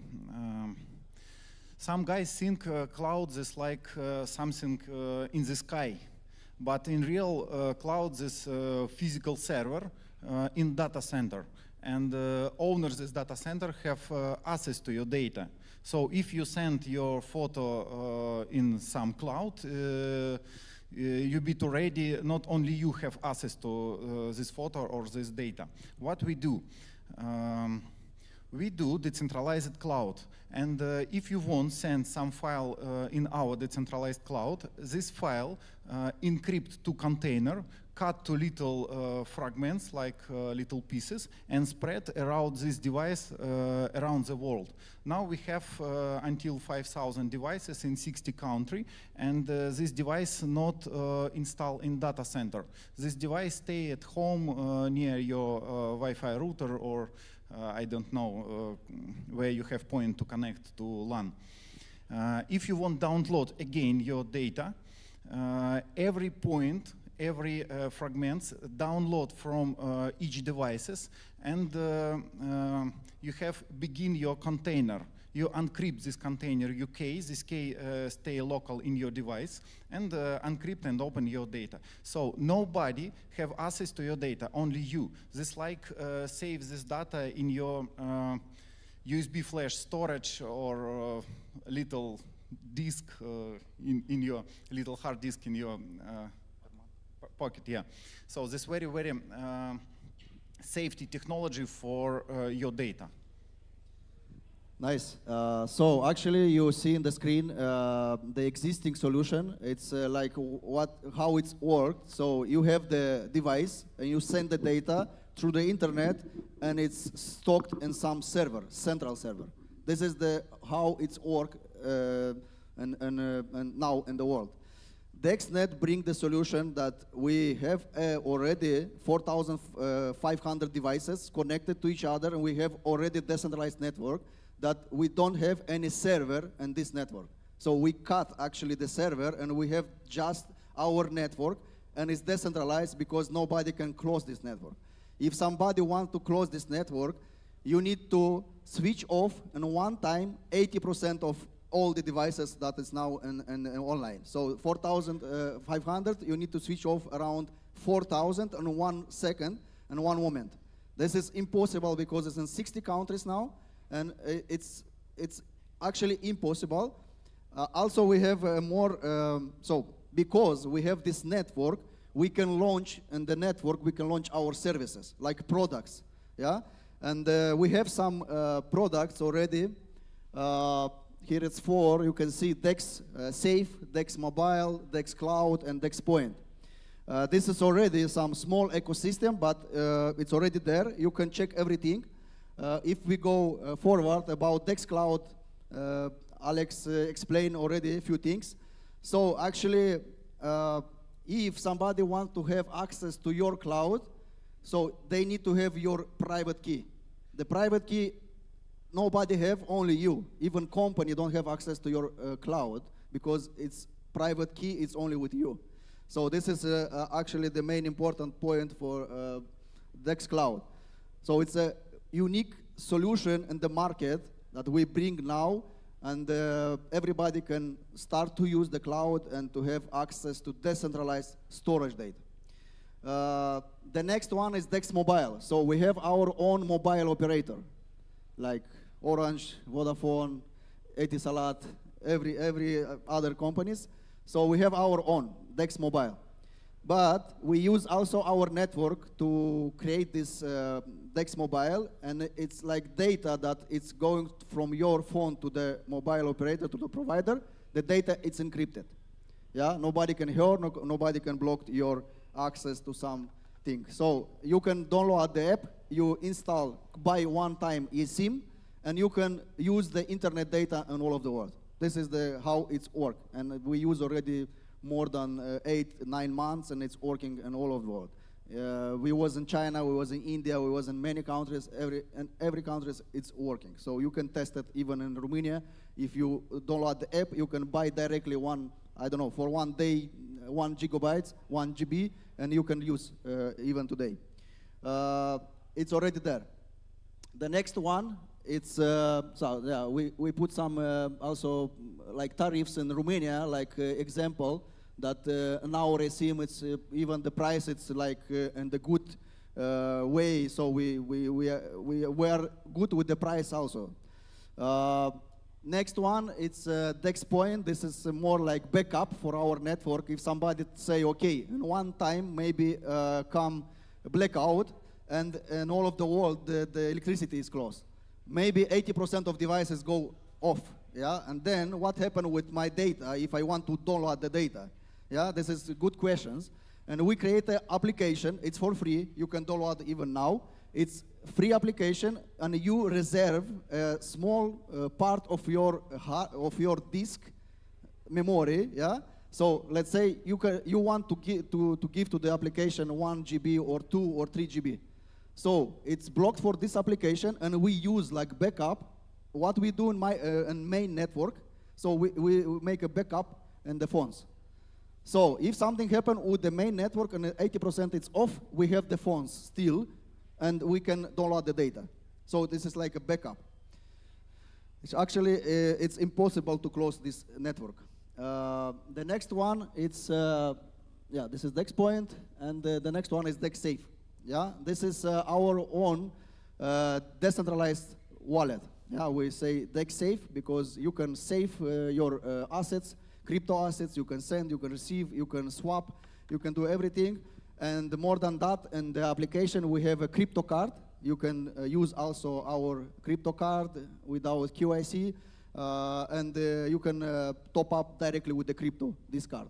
This is actually already also on the market. You can download and you can have access to this wallet. Main important point that this wallet is totally decentralized because it's already in our Dex Net network. Yeah. Next one, it's important to know also, it's about our blockchain. So because we have this network, we start to develop our own blockchain. Now we are in the test net already with the blockchain, and the main points of the blockchain, it's that we, let's say we have a device consume 3 watt. So this is like nothing. It's less than iPhone charger. Yeah? So it's 3 watt, you can imagine. And the blockchain, it will be work in this network, and this node that they consume 3 watt. So this is the main light, let's say, and I don't know, eco blockchain in the world. And of course, the fee, it will be a cheaper fee, and the speed, it will be fast. So this one, it's coming in the next few months. We will launch in the mainnet, and you will test everything. So we are ready in testnet now.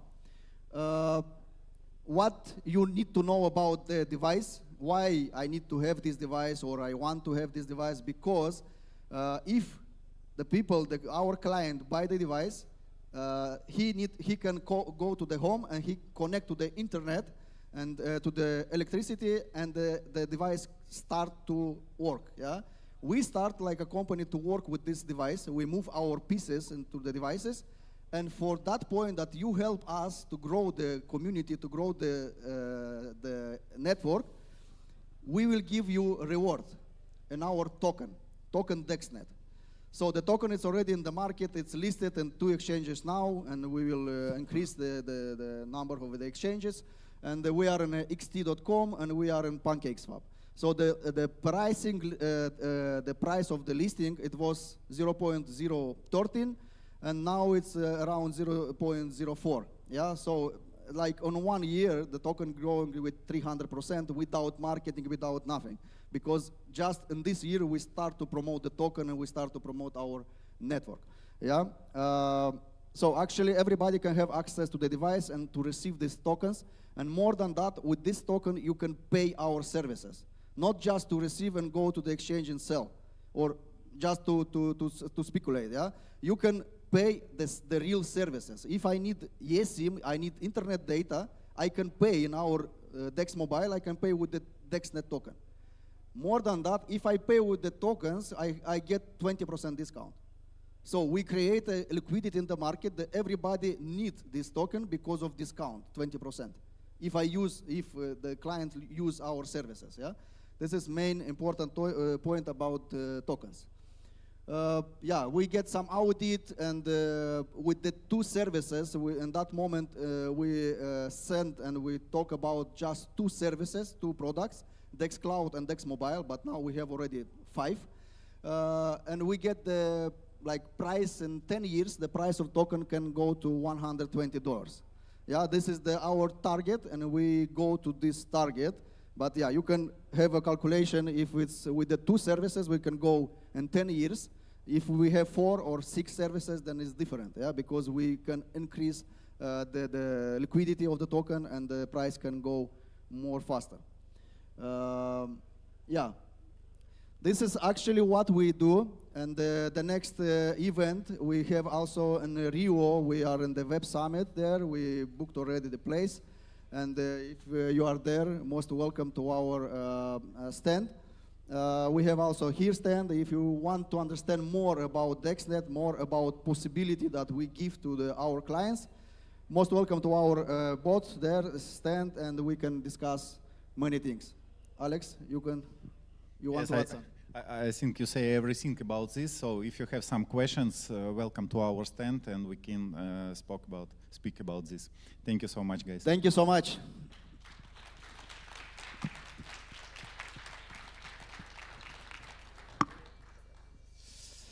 Wonderful. Thank you so much, gentlemen. There we are. There we go. Thank you so much. Wonderful. Excellent. Okay. A big hug to the whoever's inside there. We don't know who's in there. Who's in there? We don't know.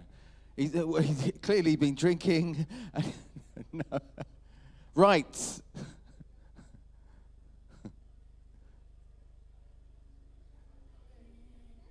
There we go. Right. Mr. Dex, there we are. Dex, Mr. Dex Net, or Mrs. Dex Net. We don't know who's in there. Who's in there? Mr. It's a Mr. That's what you think. Right. We move on now to our next session, all about clearly the future of Web3. It intrigues a lot of people. There's a lot of fluff sometimes, a lot of controversy potentially about this, about the way it's going, where it's going, and what you should believe and what you shouldn't believe, right? So this next gentleman now is going to hopefully shed some clear light on the matter and share with you what he's doing in terms of how it all fits together for the future. Please welcome to the stage right now from Polkadot, Mr. Krishna DeSci. There we are.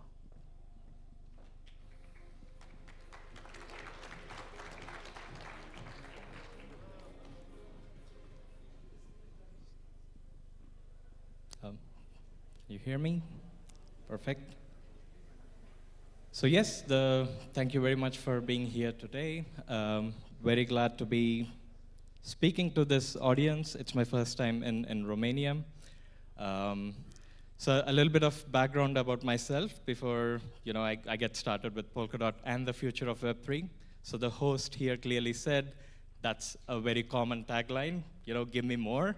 So I'll try to expand on what that actually means. The future of Web3 from the protocol, which was founded by Gavin Wood, who coined the term Web3, right? So definitely there's something in here for you.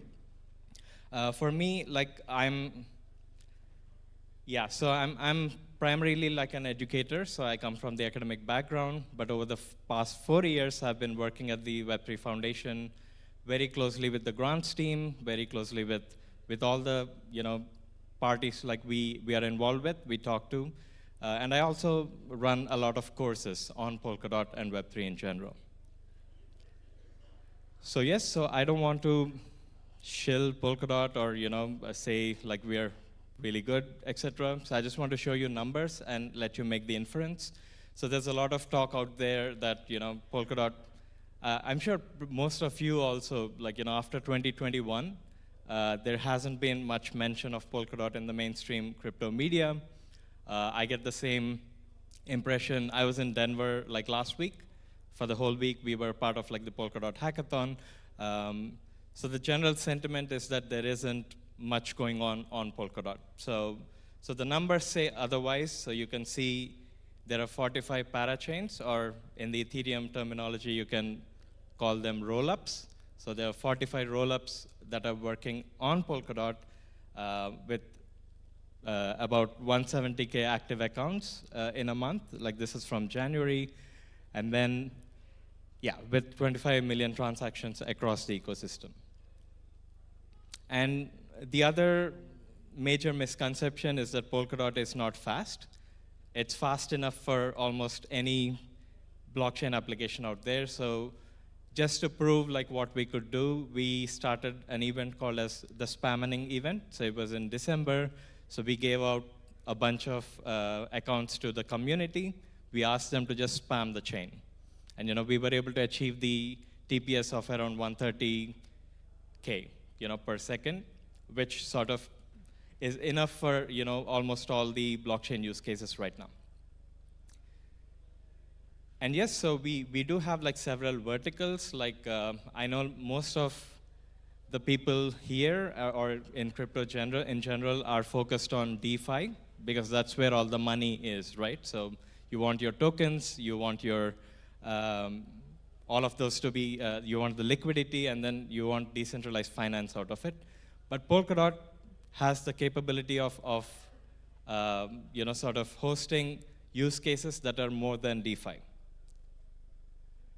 And that brings us to the fundamental definition of Web3, right? Like so the vision started with saying, hey, you're the user, you need to own your data, it's always going to be user-centric. So if you look at like where we are today, yes, fine, like I have this 24-word or 12-word mnemonic, which represents who I am on the blockchain, and it has a bunch of tokens, and that's where we are. Like, I don't think many people are even getting there. Most of them are putting the tokens on like central exchanges, trying to make money out of it, or so the vision is somewhere, and then currently we are somewhere else. But are there applications that are actually focusing on this vision? Can we give the control back to the user? Can the user benefit out of all the economic activity happening in Web3? And that's also, for those of you who are interested in that vision, I think this is what got me into blockchain to begin with. I heard this talk by Gavin Wood, which says, commoditizing trust. Can we make trust a commodity, and how do we do it? Partly the answer is the blockchain technology, which has this code is law-based like way of doing things, right? So once we believe code is law, then we can create a system around it. That's what like Ethereum tried to do, where people could actually deploy their own laws, like in terms of like smart contracts, build applications and ecosystems around it. So finally, okay, so now everybody knows that Ethereum is not going to scale, and that's why there is an explosion of layer 2 solutions on Ethereum. So I was in ETH Denver last week, and there's a lot of conversation around that. So there are hundreds of L2s that are popping up. How do we sort of bring them together? How do those L2s coordinate with each other, communicate with each other? Ethereum doesn't have that solution yet. And that's where like Polkadot comes into picture. So we already, because like parachains were named parachains, and rollups is like an Ethereum terminology, people can't make the connection. But actually, literally like Polkadot's parachains are like rollups. And they are designed from ground up to talk to each other. And like I showed you earlier, the Polkadot technology stack is able to scale to millions of people. And I don't make empty claims, so you can go to one of our like wallets, like Nova Wallet, try to get some stable coins, try to transfer them to another account. You see the transfer fee is like below a cent, right? So this is not an incentivized wallet. So it's just the technology stack that Polkadot built in action. So there's no subsidy or incentive to get this particular fee there. And this will bring a lot of accessibility for like stable coins in countries that are, for them, $1 transfer fee is a bit too much. So this captures a wider like audience in the world. And there was also this inscriptions craze where people were trying to spam the chain and trying to break the chains in general, and Polkadot didn't even flinch. Like, the fee correction mechanism, it didn't even like kick in. So Polkadot has proven time after time that, it is capable of running in a stable manner for the kind of volumes that you're seeing in real world. And to prove it further, like we have mythical games. So they are like the official partners of NFL as well as FIFA. So those two NFL and FIFA rivals apps in the background are using like Polkadot technology stack. So they're like a parachain, a roll-up on Polkadot, running like millions of NFT related like volumes. And the reason they've chosen this technology stack is for exactly for the same reason, to keep the fee, to keep the cost in like a predictable manner. That's how you do business. It's not like one day you pay $15 in fee and the other day you pay $5 in fee, right? So you need that predictability, and Polkadot sort of gives you that, and they've been using it, and it went even further. So there's another parachain called as Frequency. At ETH Denver, they announced a partnership with like Blue Sky. So Blue Sky is the venture of Jack Dorsey, like Twitter founder, who's been leaning towards like more decentralized technology these days. So Frequency, which deals with like social graphs and social media use case, so they originally intended to actually, acquire like TikTok on chain. So TikTok, US base, has around like 170 million users. So they were confident in Polkadot technology stack to sort of be a backbone for like this level of volume. So this speaks a little bit about like Polkadot technology stack and what it can do. They're not counting on an L2 with like an EVM to host such a huge volume like application. So there's a reason why use cases like these are finding more and more like their homes in Polkadot ecosystem. And yes, so how do we do that? Like this is a little bit Polkadot terminology. So at the end of the day, core time means access to the computational resources of the blockchain network. So Polkadot is making it easier and more efficient to access the block space, like the blockchain space. So the idea is that if you talk to any blockchains that are here, they tend to produce a block like every 6 seconds, every 10 seconds, irrespective of whether there are transactions in them or not. So basically, the blocks they create are redundant and inefficient at the end of the day. So Polkadot is giving an option. Hey, if you want, you can produce a block whenever you want. You don't have to produce it like in a regular interval. You can produce it on demand as well. So it's also creating this efficient way of like producing blocks. And it goes even further. So I don't know how many of you know about like CryptoKitties crash on Ethereum. So it happened when Ethereum tried to support all these like CryptoKitties transactions. There was so much of activity on the network so that the network like even stalled. So Polkadot has come up with this traditional Web2 cloud terminology, elastic scaling. So if you have more transactions to do, let's say you're doing 1 million NFT airdrop, and in the next 1 hour, every single user should get like the same quality of experience. Nobody should be left out. So Polkadot has an answer in terms of like elastic scaling. So basically, it's going to assign like more blockchain resources to handle that airdrop, and once it is done, you can go back to the single core that you originally have for your rollup.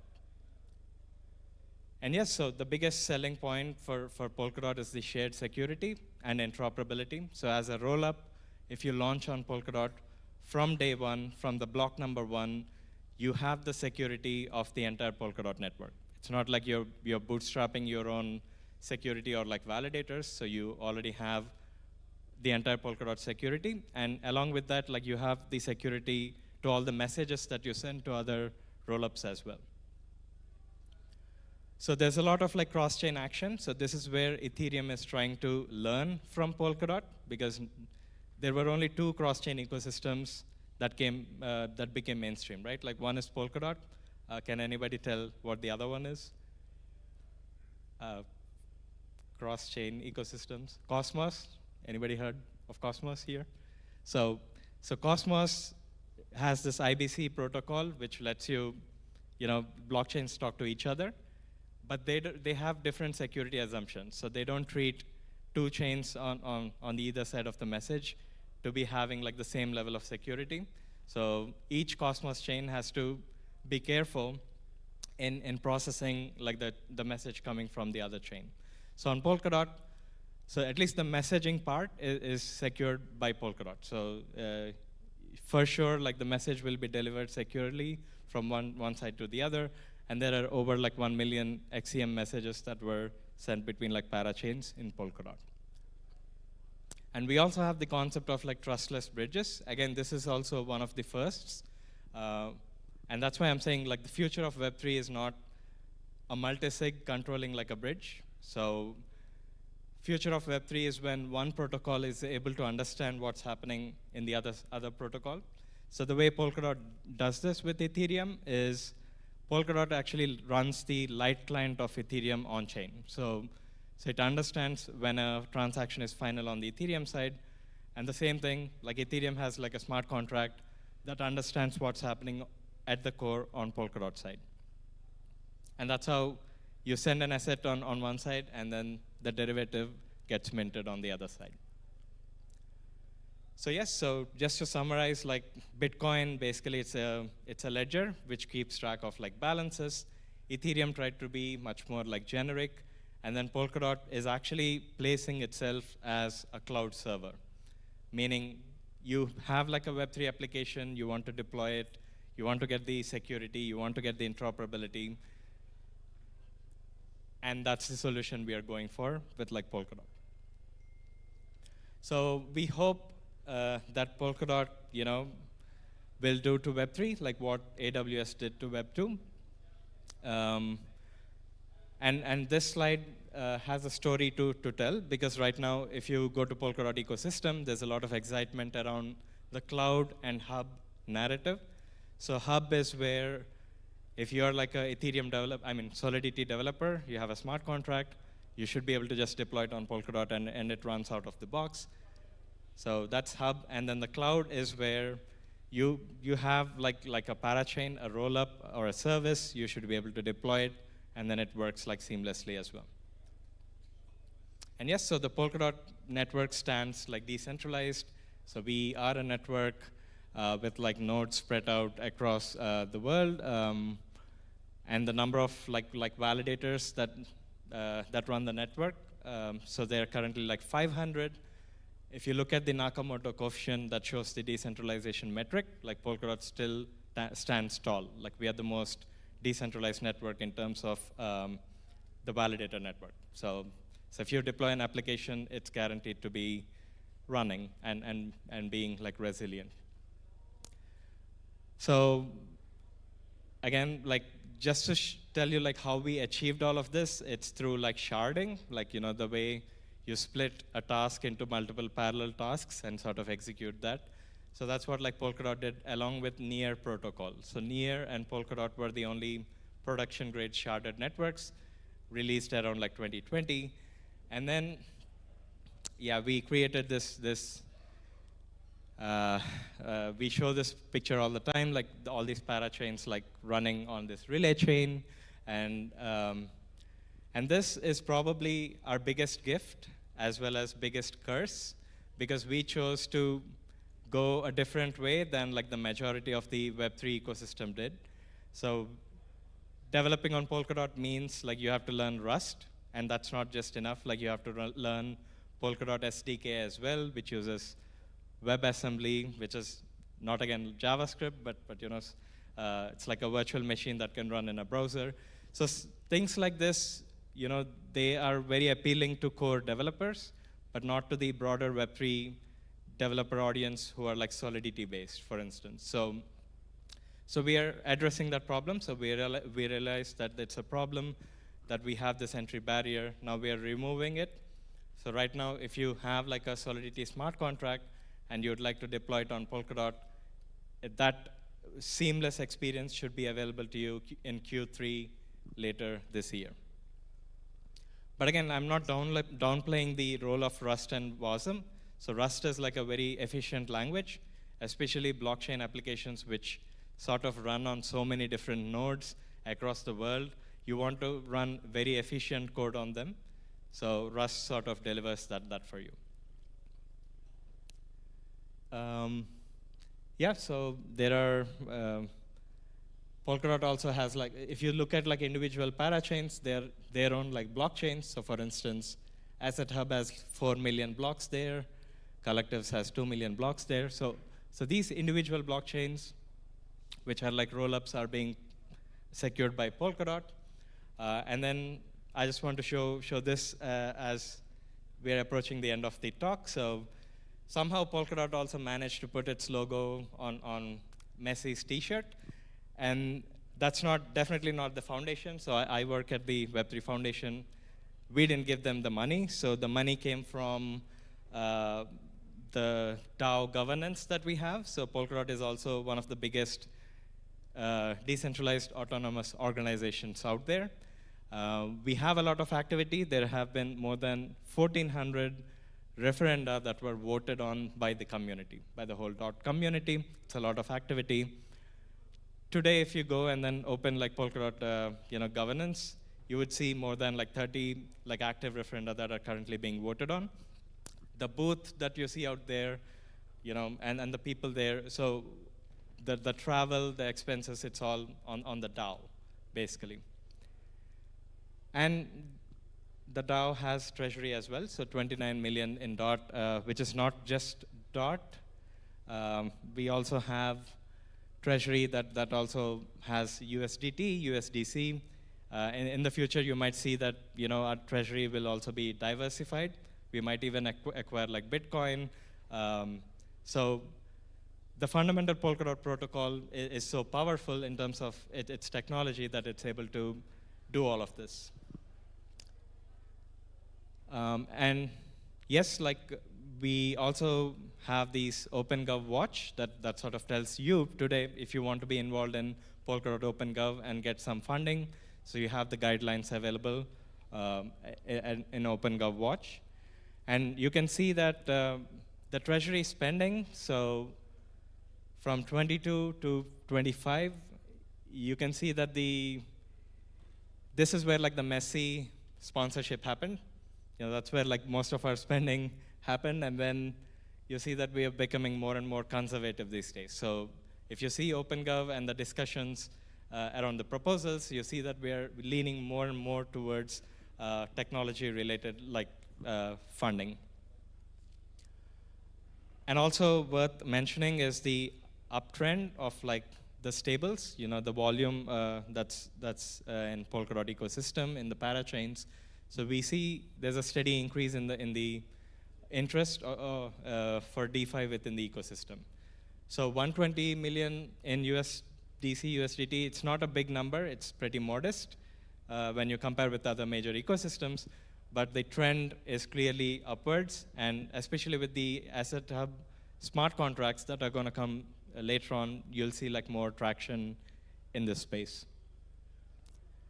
And yes, so the user experience for Polkadot, it's history that in 2021, a lot of people complained, hey, you don't have like a proper wallet.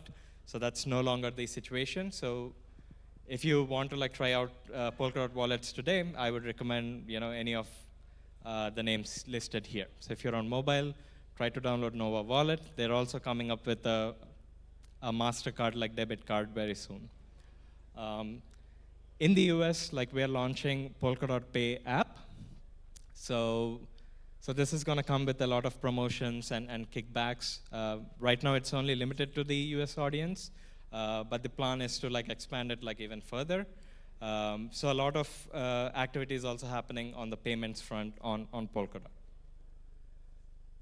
Again, I'm an educator, so we have a lot of education programs. I personally have mentored a lot of like students who are beginning to come up with like their startup ideas and then make them into actual projects in the ecosystem. And to support them, the foundation also has like a grants program. All the grants programs, applications, they're all out in the open, so we give the review. We sort of keep everything public, and then you can see all the waves of accepted grant applications from previous quarters there. And then, yeah, so I've shown you the technology is able to keep, scale to like millions. So Gavin Wood has not stopped there. Like he is on his own mission now. Like he's trying to build this new protocol called as Jam. So he's on a Jam tour. So I was in India with him a couple of weeks ago, a lot of travel. So he's educating people on this new revolutionary way of like doing Web3. For those of you who are interested on this, like how to, if you want me to explain this in a simpler way, I'm at the Polkadot booth, happy to talk more about like Jam. And if you'd like to connect with me and then get more updates on like Polkadot, those are my contact details. Thank you very much. Ladies and gentlemen, thank you so much. Wonderful. Great. So there we are. So again, Polkadot booth in, you know where it is, behind you in the exhibition area again for those conversations moving forward and to explore a little bit more of what was shared there, to understand that more, speaking to his colleagues as well. Right, ladies and gentlemen, the next session, can I ask please those who are on the next session to please straight away, as soon as possible, meet me over on the right-hand side. We're going to take a very short break until the panelists arrive, and then we will get cracking on to the next session. So join us back in just a few minutes' time for the next session of Crypto Europe Expo 2025.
Okay, ladies and gentlemen, we'll crack on now to our next session, all about future-proof fundraising. So future-proof fundraising, navigating these regulations and investor expectations in this evolving crypto landscape, giving you more of an idea of exactly what that's all about, and also helping you kind of get a grasp of this all and make sense of it all. We're going to have another healthy, productive panel here, discussion here on stage to help us all get to grips with it. Let's now invite to the stage all our panelists here on my right, waiting to come to the stage. So please welcome Boris Pikalov, Mr. Bogdan Yuga, Marius Mora, and Bogdan Rotaru. Please come and join us.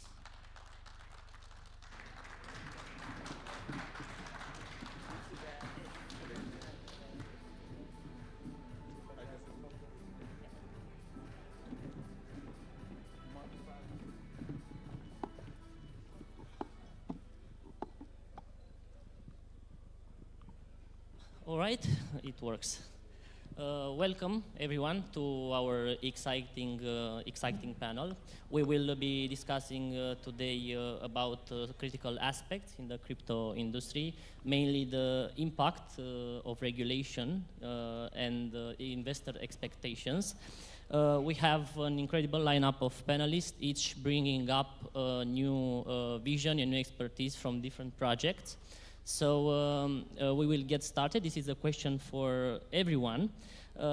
How do current and upcoming crypto regulation impact different aspects of the industry? How, in your activity, how did you feel that regulation have an impact? How it works? How you felt? I can go first. So basically, there is a very thin line between what it means to be compliant and compliance overall, and what it means innovation. Because we as builders, if we want to see a product live, and we really struggle on it, if the legal framework is not on our side, we will just move like offshore. So this part of not killing the innovation through legal laws and so on will play an important role to this. Okay. Hello all, very happy to be again here at Crypto Expo Europe. First of all, I want to congratulate the organizers because I feel that this event is growing pretty good year over the year, and it has already such an international flavor, and I'm very happy about that. Coming back to the, as Sabine, my co-founder, already said yesterday in the workshop, the elephant in the room, the compliance.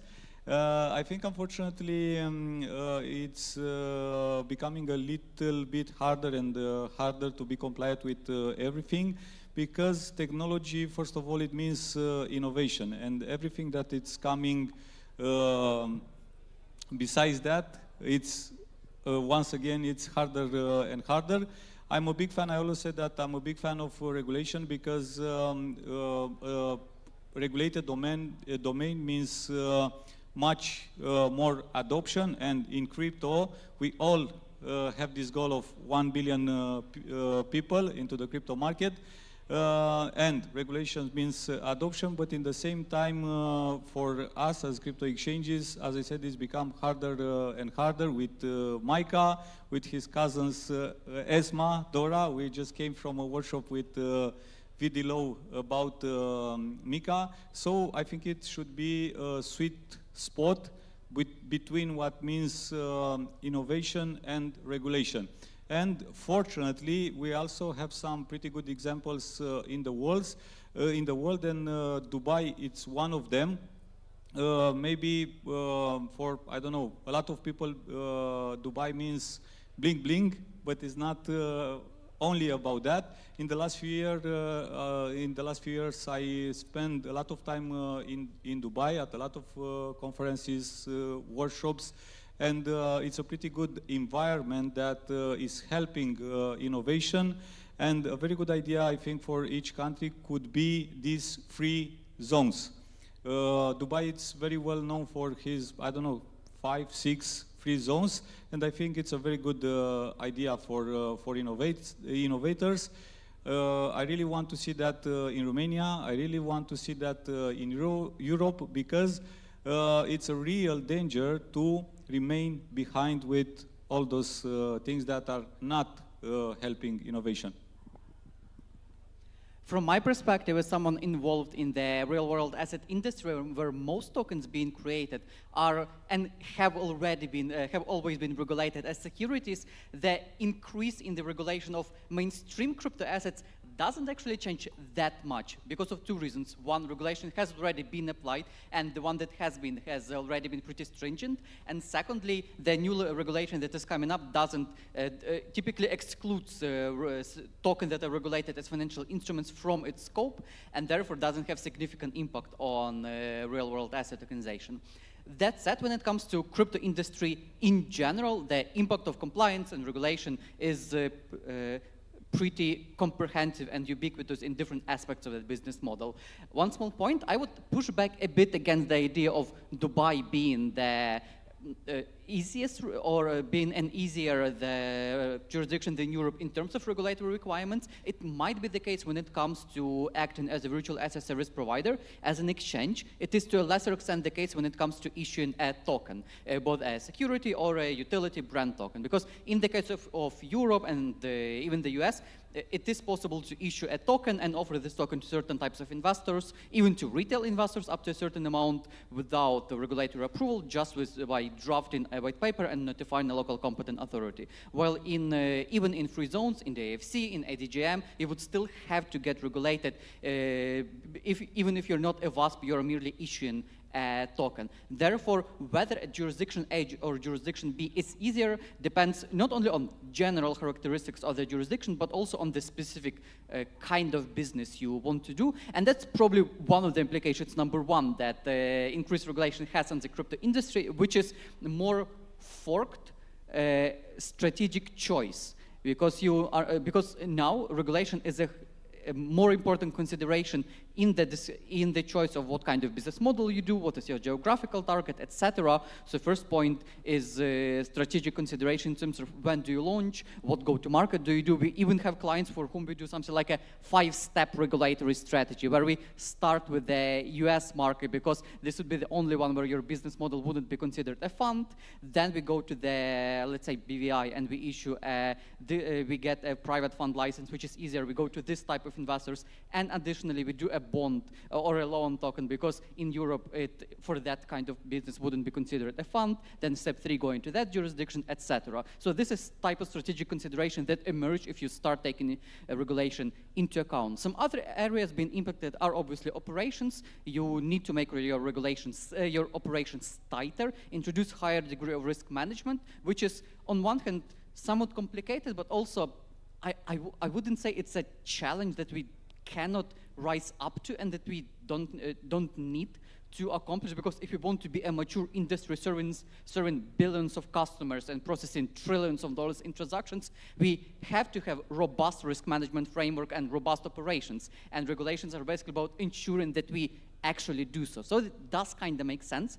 The problem is that the application has to be proportional to the level of risk, that is proportional to the amount of business we do. And this is where we aren't really certain whether regulators will apply this proportionality principle, so that you can launch and can test the waters without doing disproportionate and unreasonable amount of compliance. Another important point which regulation impacts is marketing, because obviously our marketing has to be compliant with restrictions in terms of investor protection, in terms of actually informing customers in a fair way about the terms of the crypto asset, about the terms of the service being provided, and in terms of not promising what we cannot realistically deliver, or when we are making uncertain promises, clearly flagging them like that. And that might be a bit annoying in certain respects, and that might slow down viral growth of projects that do rely on this kind of projections. But I wouldn't say that also too bad. I would say it's good that we are having conversation with customers on more fair terms, and therefore that and regulation have, and in this way, regulation would have disproportionately bad impact on businesses whose survival relies not on providing high quality service, product, token, but purely on hype-based marketing. And that might not be a bad thing after all. Great. Thank you for the input. So, with all these regulations around, how can a crypto business find a proper balance between decentralization, regulatory requirements, while still trying to maintain investors' confidence and adoption? I'll start. Some years ago, we've seen what happened with FTX. And even though the response of the exchanges, for example, in this regard, it's incredibly important. We've seen the biggest hack recently with an exchange, and yet seems like nothing really happened on the market as for the fear, not as much as it happened back with FTX. So of course the reputation and the trust, I think, is one of the most important things. The audits, and also having a good hybrid zone on operations off-chain and on-chain. So the responses and battle testing the exchanges, I think it's the most important, as a lot of people will now trust more the exchanges that's been hacked and responded quite well. I think it's very hard to say like an exchange today that, I don't know, it can be hacked. I think it's important to see what happened in the future there, and I think there are plenty of players in the market that didn't had problems before. But speaking about audits and regulation, FTX, unfortunately, I think was quite well audited, especially, I don't know, on the front side, what they say to the customers, to the market, and see what happened. Also, what happened recently with Bybit. Bybit, it's one of the strongest and serious players in the market, and I think it was hard to say that they can be hacked. I think on one side is the responsibility of the service provider to take all the measures that they can take at some point, but in the same time, I think is the responsibility of the users to know how to invest, to put their money in multiple baskets and whatsoever. So we need to split a little bit the responsibility.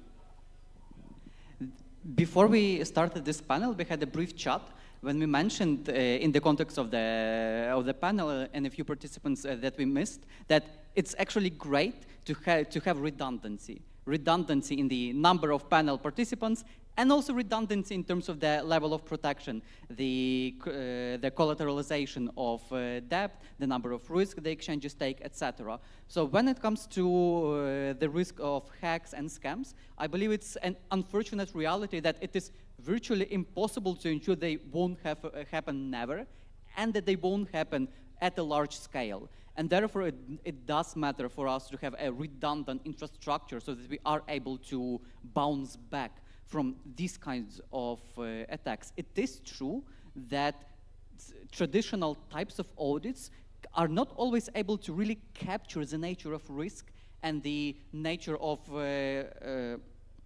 manipulation that can happen within crypto projects. And what it means that the choice that we face, referring to the original question about decentralization and regulation, is whether crypto projects would be pigeonholed into the type of mental models and concepts and forms of regulation and compliance procedures that regulators are used to, which would limit our capacity to fully use the power of technology and the extent of decentralization that we can create.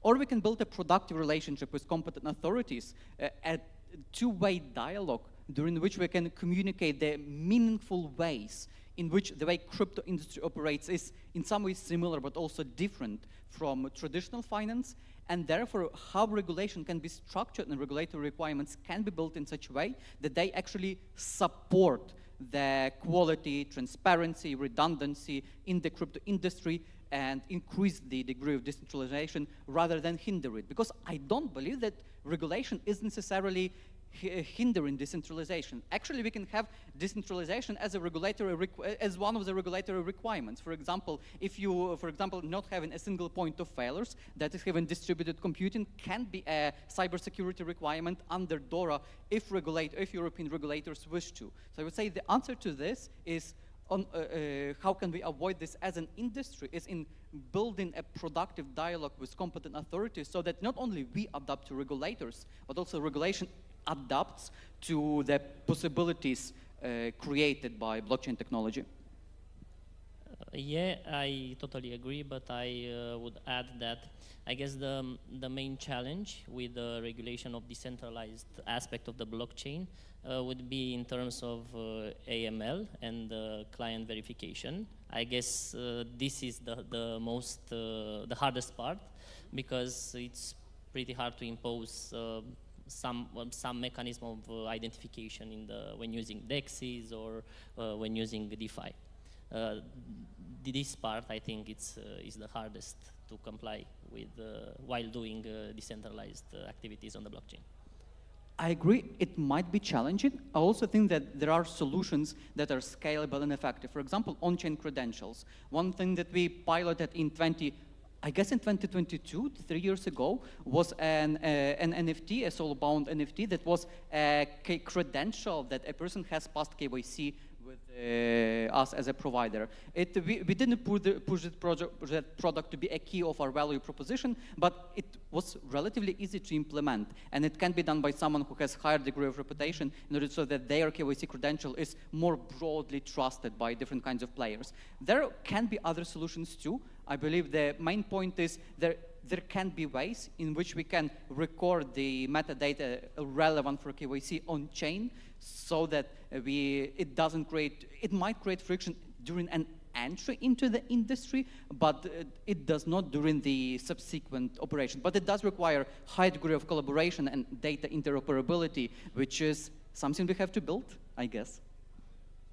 Yes, you can do that, but you would have another problem, mainly in the EU space, because you have the GDPR, so you can have you can't have any personal data to be displayed on the blockchain for everyone to see. So that's why I said that it is challenging because you have to comply with all these regulations. So we will see maybe in the future. And you are coming now to the conclusion and the point that all those major regulations are slowing down the process a little bit. A little bit, yes. But they are doing also some good, but they are slowing a little bit the process because you have so many rules that you must follow.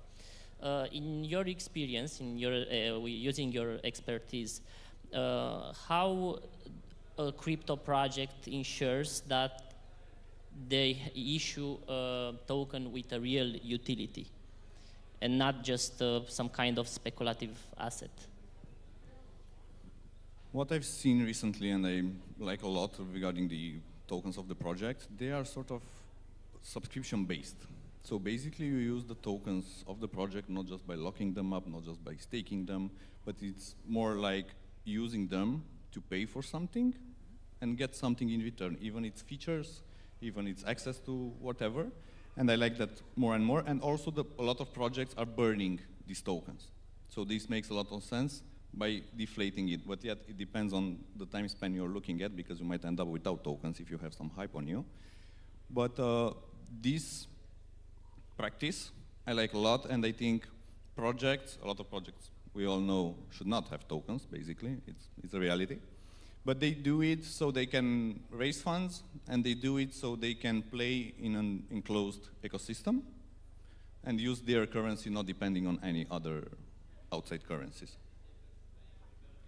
Yes, utility, I think it's still a buzzword in the crypto space, and yes, a lot of projects unfortunately don't have a real utility, or they are masking some kind of services with the utility. I think it's a long way, and we are all in the industry still in the progress with that, but in the same time, coming back to the regulation, for example, I will not have a problem to offer, let's say, equity from the company instead of just an utility token, but at that moment we are coming from a utility token to a security token, which is much higher and higher and higher regulated, and it's much harder for me to do that. So it means that we, all the builders in the industry, we should, all the day we should switch a lot into the regulation parts, and yeah, it's quite hard and it's quite a challenge to find a real utility to all the projects. What the last comment highlights, and I genuinely loved it, is that there often then with the reason why token is created isn't the original purpose and the original idea of tokens, which I'll highlight in a second, but avoidance of securities regulation. So many tokens that don't have utility, or they do seem kind of like synthetic, or they have kind of artificial utility that doesn't feel actually useful, and it feels like it actually creates barrier rather than removes it. The reason why we see that many kind of meaningless tokens is because these tokens aren't created to actually generate utility, to generate the so-called incentive-compatible mechanisms. The reason these tokens are created because projects often want to raise funding, raise capital, without going through the traditional securities process. And this conflation of goals is often the reason why tokens are confusing and don't act neither as a security nor as a utility properly. Because the original purpose and the original idea behind the tokens was for crypto to be incentive compatible, because generally the idea why we kind of need regulation is because there are things that the free market cannot provide. Some of the incentives it provides are highly pro-social, such as creating amazing businesses, growing the economy, providing valuable services, etc. But there are incentives of the free market that aren't pro-social, or some pro-social aspects that aren't captured by free market, such as, for example, environmental impacts, such as, for example, high degree of user protection, etc. And this is why, and when such things cannot be embedded within market mechanisms, we need regulators to regulate businesses. But the problem with regulation, that in addition to regulating businesses and reducing market failures, they also concentrate power within the government as an enforcement mechanism. And that does have many of the problems on its own. So what we would ideally have is for those externalities to be captured by the market itself, to have market mechanisms that stimulate pro-social activity without the need for government enforcement, government regulation. And therefore, the original idea for tokens was, how can we create a mechanism that aligns pro-social needs and incentives of participants and rewards individuals or businesses with tokens that have some kind of real-world value, utility, etc., and incentivize them to behave in a pro-social manner. So that was the original idea. And that is kind of hard, if you think about this. It is insanely valuable and necessary, and we need to think about this if we want to build a better economy. But it is genuinely hard to require thinking, analysis, system design, and in many cases you won't find a high-quality, credible, incentive-compatible mechanism. But if we want to create genuinely meaningful and sustainable tokens, this is the direction in which I would encourage everybody to think and go, or to create a security token, get it licensed in a prospectus, and raise 10, 50, 100 million from public where you can. It will take longer, but then there would be a clear benefit of this token in terms of providing financial value. Yeah, in the same time, I think it's another small problem with the industry right now. It's still a sentiment-driven market, and at the end of the day, you can, you can try day by day to find more and more utilities to your token, but in the same time, crazy president is coming and is launching his own meme token, and he's sucking all the liquidity from the market, and at that point you are thinking, okay, why am I trying to do that? Why am I trying to find more and more utilities if it doesn't count in the eyes of the potential investors? Think about that.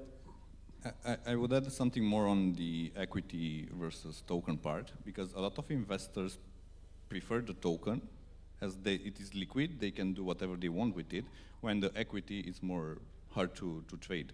So that's another reason why a lot of projects do have tokens. And regarding the crazy president, we've seen how big our market is when the token came and everything just crashed. Yeah. I believe there is a great importance in building better, more liquid, larger markets for equity tokens so that there is higher incentive to issue them compared to sometimes meaningless utility tokens. And therefore, when people pursue utility tokens, they do it because they genuinely are a great fit for what the project is doing. So that is kind of my missions in the industry. And it's funny how a lot of projects create a token and then search for its utility. So we've seen that also, yeah. Great, guys. Thank you very much for your insights. Unfortunately, the time is up. If anyone has any questions for our guests or for me, we can chat after we get off the stage, so we don't delay the schedule. Thank you very much for being here. Thank you again. Thank you. Thank you.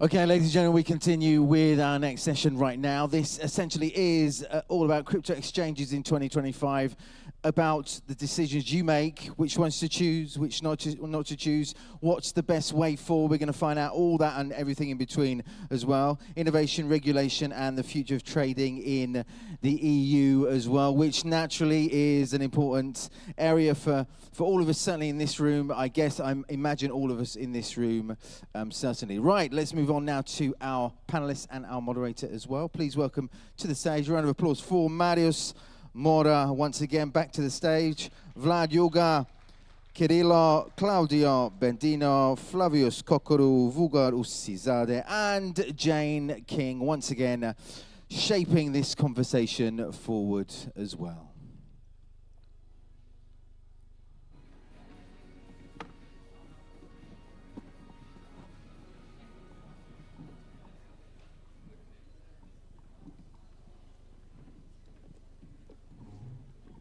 Hi, everybody.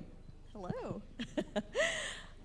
You know, one of the first decisions when somebody decides to get into crypto is, how do I even get started? People have been asking me a lot that lately, especially when Bitcoin was at 100,000. And I tell them, you got to pick an exchange. You got to set up an account. So let's talk about trends in exchanges. They've been around for a while. What are some of the things that people should look for when they are setting up an account on a crypto exchange? Anybody jump in? Go ahead. Hi everyone. Vlad from XFi. I've had this question for many, even from the public, and I'm more than curious than anybody else, as representing a crypto exchange that checks, what would be the most important things for you? Not from the perspective of the checks, actually, we are looking from the perspective of the user. And it comes to the ground that partnering with traditional finance or traditional partners is one of the most important things. And second is the cybersecurity aspect of things. So basically, in plain and simple terms, do not get hacked. That's it. Yeah, now that would be my first thing. How protected is my account? Who else wants to jump in? It all depends how much you care, but usually if you are already having a centralized exchange account, it means you probably had either social login, like an email or mobile number. And at BitGet, we make it mandatory to have at least one of the 3 ways to have 2-factor authentication to make sure that you and only you have an access to the funds. And the way we construct it that whether you open an account or you want to withdraw, there's always a time limit that you can do things at that time in order to avoid people usually being forced by the scammers to open an account and immediately do transfer. Therefore, if you do an account and KYC, still we will allow you to deposit funds but not to withdraw them, in order to keep you not only safe in terms of the technology but also safe in terms of decision making. Oh, hello. Okay, all right. You're joining Cool. the panel. Awesome. Okay. Okay, go ahead. Yes, another important factor is also making sure that there's a security measures in place. And what we do at BitGet, we have kind of a secret phrase between the user and ourselves. And every email or every communication you receive from the official BitGet will have that code word. It means if you receive a malicious email, that code word will be missing, and you will understand it's not coming from BitGet. And that's a very important kind of a measure we figured out, that it could really work, and it still works very well between us and our users. And lastly, it's also about making sure that the same way you shouldn't be sharing your seed phrase, or you don't share your, I don't know, bank card PIN code or Facebook password, you shouldn't be sharing your details about the exchange you have. Therefore, in terms of personal safety, it's very important that you take care of the safety measures as a user. But also it's about how safe the exchange is. It's another important question. And today afternoon I was doing a presentation telling that we have two measures in BitGet. One is our protection fund. We have the world's second largest crypto protection fund with 6,500 Bitcoins. If something goes wrong, we're gonna take it away and pay back to our users. And another portion is our proof of reserve through the Merkle tree. Every month or 2 months, we share information and we make sure all our user funds are safe with us. And we also have a pledge to have 150% of the funds. It means if one day all 100 million customers decide to take all their digital assets away, there'll still be more liquidity left within the exchange. That makes us very interesting and important place to be at. And lastly, back to the first question about choosing an exchange, I always suggest everyone in the market go to CoinMarketCap, especially if you are the new one, and look at the top 10 crypto exchanges or top 15 and choose one from there, which will be much safer than any other place. Okay, good advice. Anybody else? Not your keys, not your money. I think everybody, crypto exchange representative, hate this quote because it means that the clients will take the money away from a crypto exchange. But in the same time, what I want to say today is that all the major a part of all the major problems are coming now, not from the side of the crypto exchange, but unfortunately the side of the client. And a lot of hacks had happened on the side of the client because the clients are not educated how to protect properly their funds. Recently, I had a pretty good friend that he made everything, let's say, a la carte. He buy a ledger, he move his funds from the crypto exchange on a ledger, everything 100% professional till now. But after that, he somehow reset the device. He received a new seed phrase, and the money were blocked into the first address. At that moment, and now the money are lost. In the case when the funds are on a crypto exchange, you can discuss with the crypto exchange. You can do much more things that you can do with seed phrase and ledger. That's why what I'm trying to say now is that yes, not your keys, not your money. It's really true. But in the same time, I think you can. The users are not yet prepared to take all this huge responsibility. Probably, I don't know, in the near future, a lot of things can happen, but in the same time, dealing with a crypto exchange, dealing with a company, it's, in my opinion, much easier than handling your own resources now. And I'm honest, I'm not saying that because I'm the representative of a centralized exchange. Disclaimer. All we are. So I think that my colleague covered, pretty well, all the topics related to security and so on. I think that there's other aspect that a customer have to look when they have to choose an exchange. I think that in the end, building trust is a matter of, at least for us as Gemini, we are well known for our, approach on asking permission first, being regulated and so on. So regulation is part of our core values along with with the transparency and security. But in the end, I think that there's also other stuff, like, for example, how the company deal and communicate with the customer through customer support, how responsive is. So testing those kind of things make a difference when you choose a platform, an exchange where you put your money. So I truly believe that in the long run, establish a relationship with the customer in a way that is sustainable and transparent is the key. And the customer will choose the right platform to put their money in also because of that. Okay, anybody else want to weigh in on that? What you should look for? Okay, what about, are there exchanges that are good for some things, like say beginners, more experienced investors, altcoins, or should you still go to the big ones and start there?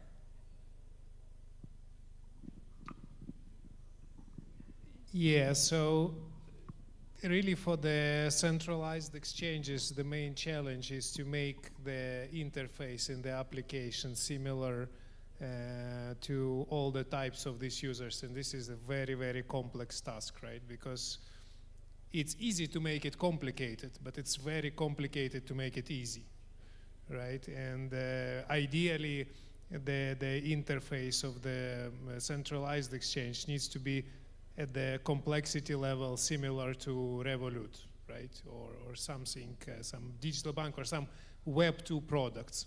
But it's very complicated because the blockchain still has its complexity. It's much more complicated than the Web 2 products, and that's the biggest challenge for us as the industry to bridge the gap and somehow be able to onboard your grandma, right, to the crypto exchange, as well as to somehow make the product for the different audience, but with the same product. And we tried, for example, Binance.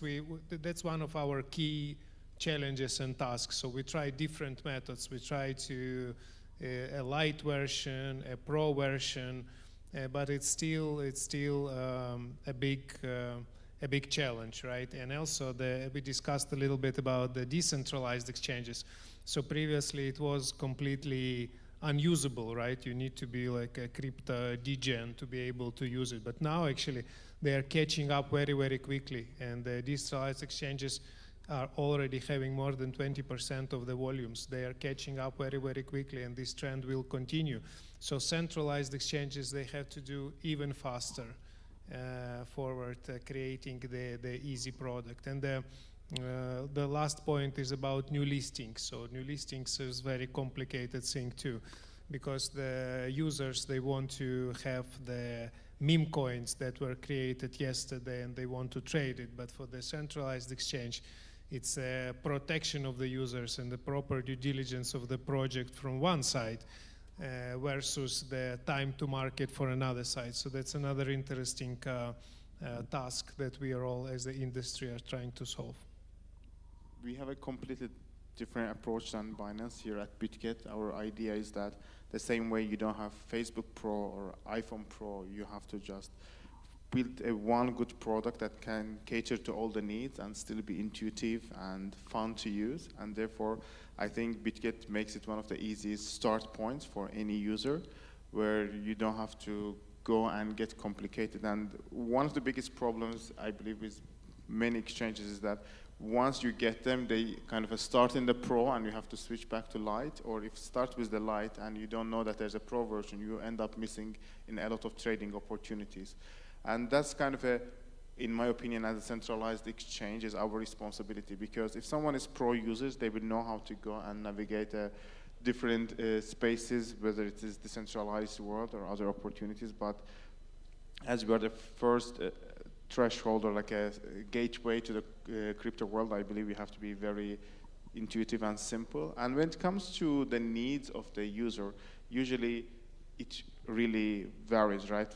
At BitGet, we have like award-winning copy trading platform, which is the world's largest crypto copy trading platform, and people come there when they don't know where to start trading, and they would rather copy other people's trading and use the help. Or we have AI grid trading, where AI agent just tells you what to do and guides you through the process, that you don't have to do or like a go learn everything from the beginning, while you can learn in the process. But also, as mentioned, there are so many needs, and I think today most centralized exchange compete in between each other with the listings and what kind of tokens they cater, and everyone wants to be in this sweet spot that you don't take too much risk, or you don't transfer too much risk to the end user, but you still have enough hot gems and interesting tokens you list, because once something is listed and once BitGet and I don't know, Gate and MAXC and 4 other exchanges listed, listing that token wouldn't make much money to the other end. And we saw it mainly with all our TON partnerships. We invested $30 million to the TON Foundation, and we were that BitGet first to list Catizen and Dogs, and that was one of the user influx where people came to claim their tokens. And I think that's another important aspect for, as an exchange, you have to decide who to work with and who will be the biggest driver to bring the people on board. In my opinion, every checks has his own DNA, and it has his own specifics. And as far as I saw, even in our exchange in BingX, you have a product that the checks is doing in front of the users. It's getting out of the crowd, if I can say so. So I think because of that, every checks will have his specifics. Beside being on the topic of the question, what users are choosing, I think they choose a checks based on their needs and based on the product that is in front of the users. Usually we saw that, and in BigX we keep things really light, and we put on the users everything that they need based on what we saw is working. So we don't have that small button with more.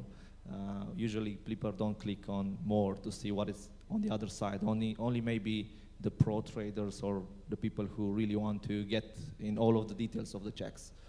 And speaking about pro traders, probably they will look more on deep liquidity. Probably they will look for more advanced tools so they can trade in more proper way.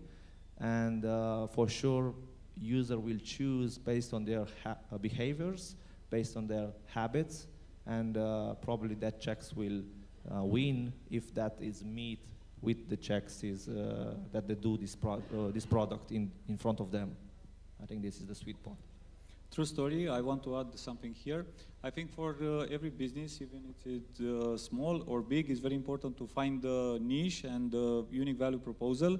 And in our very specific case, Tokero, we are David in a room full of Goliaths, these old gentlemen and big platforms here. And it was, let's say, quite a challenge for us to find what fits for us and what we can offer to the clients. And besides not being the hack, for example, at the end of the day, we realized that in the last few years, after a decade in the industry and a lot of surveys, the clients want a lot of diversity.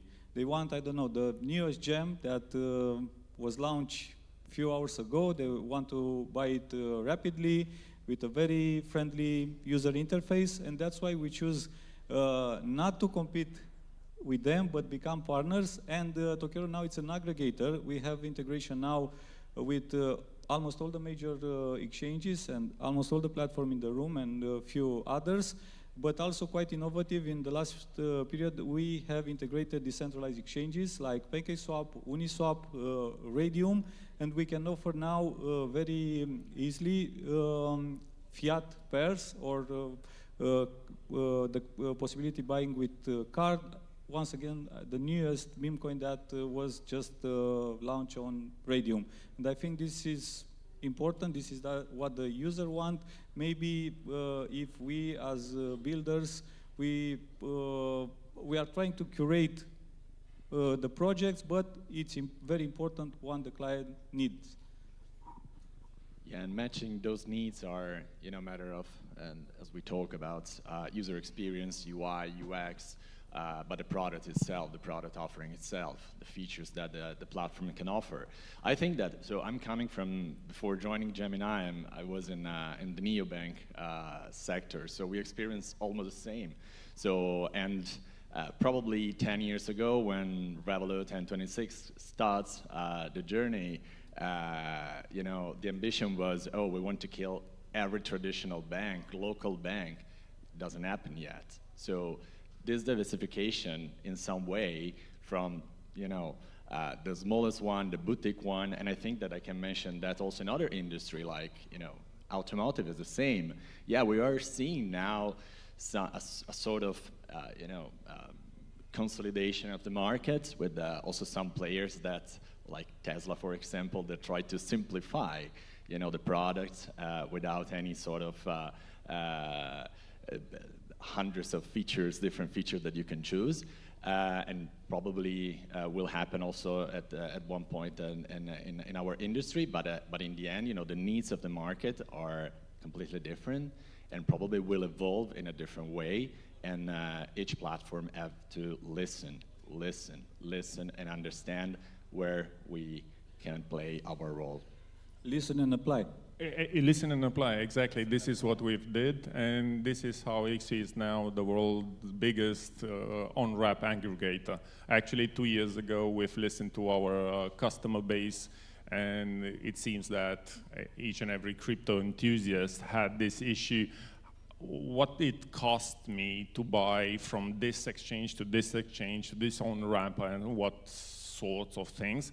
And we've realized that this is a niche, because I'm truly believing on what Flavius says earlier, as in each and every check has its own DNA. This is true, and you got to know what are your USPs or USVs. It doesn't matter. It is the public, your customer base, which is telling you what to do next. If you listen, you can go further down the road, and it will be good for you as a checks. If not, it's history that will tell you the results. And we've got about 5 minutes left, believe it or not. So I'd like for you to take about a minute and just talk about what innovations you're seeing in this industry. Is it NFTs? Is it payment systems? Is it relationships with traditional banks? I mean, what are you seeing, and what can people look for going forward with exchanges? Whoever wants to start. I can start. At BitGet, one of the main focus is AI and the power of AI tools to help people navigate how they can trade. Another important aspect and trend we see that not everyone is much into risky trades or buy and sells, and therefore we offer a lot of opportunities where people can stake their ready assets, especially the newbies. If you have USDT holding, BTC holding, Ethereum, you can stake them and earn tokens from the new projects, and that's a kind of a less riskier way to explore new tokens and new projects that actually helped people to explore without going from the day one and start trading. Especially it's very new and not easy for many. Definitely copy trading been there for many years for us. Last 4 years it made BitGet what it is today. And lastly, I call it IKEA effect, because many people love meme tokens and trading meme tokens because there's an opportunity of 20x and 30x, but we saw a lot of opportunities with the tap to earn games or any form of earn processes, because it gives the people the illusion that they're earning something. And there's also a very interesting learning curve. Even if you don't know anything about it, you tap and you have now some tokens in your tap to earn game, and you become very keen to go to centralized exchange or a wallet and claim that token, and then try to sell and understand how that, I don't know, gas fee works. And there's a very interesting learning curve, even though at the end user earns like a $3, $4 for 2-3 months of the work, but the learning is very interesting in there. And I think as an exchanges, we need to focus on more ways where we can teach people how to onboard on Web3 without actually telling them that you are onboarding in a Web3, with incentivizing and giving that bite-sized education throughout the process. Let's have you go, and then we'll just finish up down the end. We'll start with Case. Go ahead. Yeah, in my opinion, I think a good innovation will be when we find a sweet spot between CeFi and DeFi, like centralized exchange finance and decentralized exchange finance. And I said about sweet spot, why? Because we are crypto guys and we are somewhere here, in our minds at least, and the regular users, they need to have that innovation in a practical way, like to really work for them, to really create value for them, to really create a benefit for them. And always we look for that innovation to be practical for the users. And for sure, copy trading is something really good that the user seems to see it practical. And also probably to have tools to help. And in this point, I'm speaking also about gamifying or incentivizing the user, because they will be more attractive to that place to open for them more gamification levels. And this is what we try at BingX. For example, you do certain tasks and then you open more and more through the exchange until maybe you become a pro trader. So this is, I think, the innovation, to be practical for the user. Yeah, I completely agree on that. Okay, and just wrap it up real quick with your thoughts. Thank you. Yeah. No, I completely agree on that because... we don't have to go as quickly. Yeah. Take a couple minutes. Okay, go ahead. Sorry. No, as I said, innovation can become super important in two aspects. First is like the real needs on the user side and the real basics in terms of onboarding, funding the account, and so on. There's a lot of room for innovating there, and then for sure also having tools that help people to manage better their wealth, because in some way we want to see mass adoption, and mass adoption will happen when people understand and realize that can diversify his portfolio, and we need to offer tools to manage their portfolio in a better way. Yes, an interesting trend in the market now is this do it for me or copy trading or follow trades, because what I saw is that a lot of people are eager to get education, to learn how to trade, how to make better and better investment, but education, it's a long process. Is not guaranteed, and at the same time the bull market will not wait for you to do that, and that's why this type of mechanism I think will help a lot in the near future.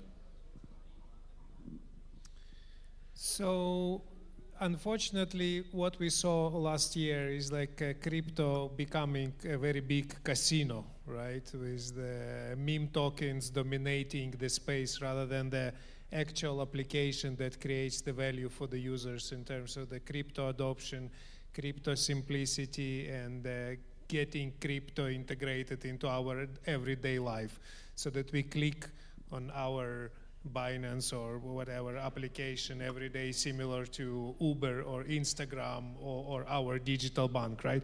So unfortunately this is not happening, and I think that this needs to change. So obviously we see the top games, right, when you can earn some token allocations, then the meme coins when you can get rich quickly, right? And still crypto remains the way of storing the value, rather than a product that will transform our way to interact with finance. So as a centralized exchange, we're going to support the current way, and we will try to make it as easy as possible for our users. But more importantly, we will continue to build the infrastructure in ecosystem. If you have the layer 1 blockchain, it's very important to continue delivering the better services for the builders to build real products that can help us in the everyday life. Okay, do you want to wrap us up? Yeah, actually, one thing that, Flavius, we didn't discuss anything before this, but I agree with you on that. Basically, listening to our customer base, we are launching products or services based on their needs. And we hope that alongside our devs, we can help our customer base to better interact with proper authorities in their respective jurisdictions, because we have this issue as a Czechs, interacting with different authorities, we get to know them better. And at the same time, we did realize that even some authorities might need some guidance to better understand the technology. Alongside that, we have customers that would say like, we don't know what to do, or we do not know what to report, we do not know what to better answer to a request from the authorities. And me coming from compliance, this is music to my ears that my colleagues can build something that can help our customer base to better interact even with public authorities. Thank you so much for all of your insight. Thank you as well. And you'll be available, I guess, if anybody has any questions afterwards. I think there are actually a couple of people that have indicated they'd like to ask a question. So if you're happy with questions, sure. fantastic. Okay. So my question is, how many clicks does a new user need in order to get a new account in your exchange? And this is how we simplify everything. The answer is too much. Too much right now, and everyone is fighting to make it easier. But it also has to do with the governmental systems of the documents, right? So the governments that has their own electronic government. So for example, like Ukraine, where I am from, it just takes 2 clicks. You don't need to photo your documents. You just authorize through the government app, and that's it. So the more such systems will be introduced, the crypto exchanges will be the first one to integrate it and simplify this adventure for the user. Also, if you're from Estonia, you have a direct connection with the e-identity card over there. So it's simple based on the jurisdiction where you're at or from. It all depends. As Czechs, we need to comply with the regulations, with the legislation in general, depending on jurisdictions. But at the same time, even though we would want to have one-click stop shop, if that's possible, we can have that, but it's not feasible. I have a very specific response, 22 in our case. I was joking, just want to see the reaction of the... Right, so another question from me. Gabi here, crypto investigator. I have a question for all of you guys. What mechanism a check should have in place in order to prevent a potential Bybit hack? And how do you manage suspicious transaction? Do you report it? Do you monitor? Do you use, I don't know, address clustering in order to find out more about the hacker? I would love to see the opinions of all of you guys. Thanks. So that's a very good question, very timely question, right? If the Bybit and its executive can be hacked, right? So what can you expect from the other exchanges? So you see, well, first of all, how they handle it, that's a master class, right, of the crisis management. That was like a top class communication. But how hackers are advanced is shocking and scary, right? So if they can... Yeah. We don't know actually what happened in reality, right? This investigation is still ongoing, but it seems to be that they were able to hack 5 separate machines and create the fake interface there. So imagine each and every one of us, if they can hack the CEO of the crypto exchange, so how easy it is to hack any user like us. So someone said it already, it's 2 factors. It's how the exchange protects their infrastructure, how they do the bounty projects, how much they invest into the security system, how much they use AI, what are their internal policies, and what are the systems that they use to protect some risk rules, etc., etc. As well, the second part, and even most important one, is how you can protect yourself, right? How do you increase your crypto literacy? How not to become the victim of the scammers, etc., etc. So the second part of your question, how do we protect?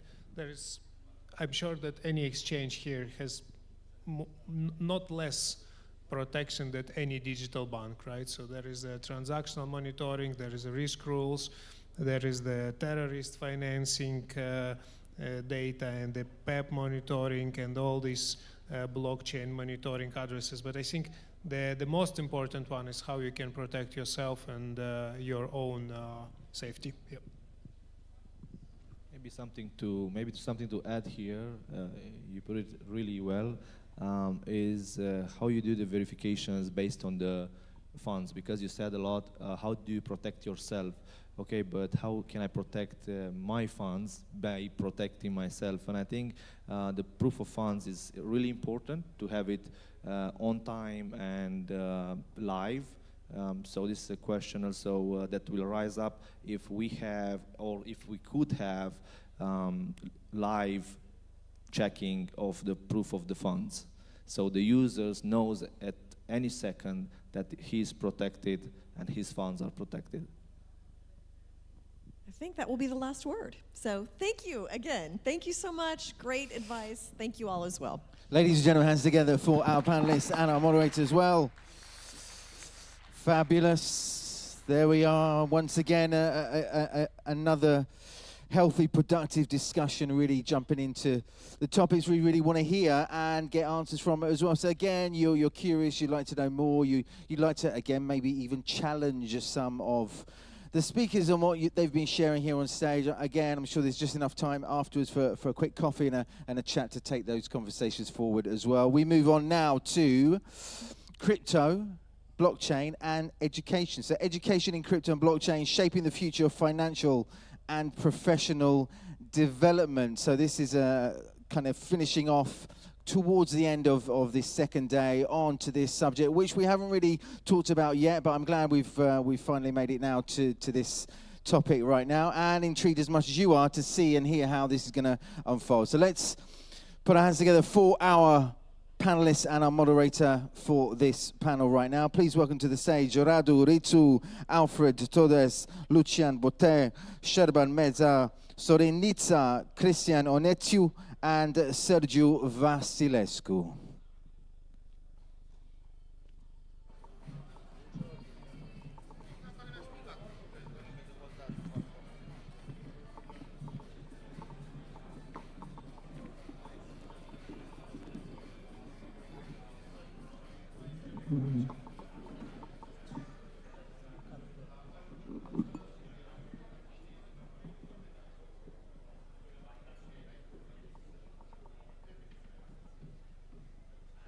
Hello. Hello, everybody. Thank you for being here in the second day of this amazing conference. We have the pleasure and honor to have on the stage bright minds from the academic ecosystem. So it's a very powerful sign for our industry that even if it's a new industry driving a new technology, we need mass adoption. And mass adoption and a solid foundation can't be created without a solid academic background and solid knowledge delivered by professionals to students from a very early stage. So I would like to ask you, how do you see the role of education in driving mainstream adoption of blockchain and cryptocurrencies? Yeah, thank you. And first of all, thank you for saying that I would be a bright mind. I don't think I am a bright mind. You know, instead of going to the Polytechnics Institute, I went to the law school. So, you know, it's a degrading in terms of technology and so on. But you know what I discovered these past years? That despite the prefix crypto that tries to infer that there is nothing public in what happens in this area, and that no rules or no systemic rules would apply to the area of the crypto assets.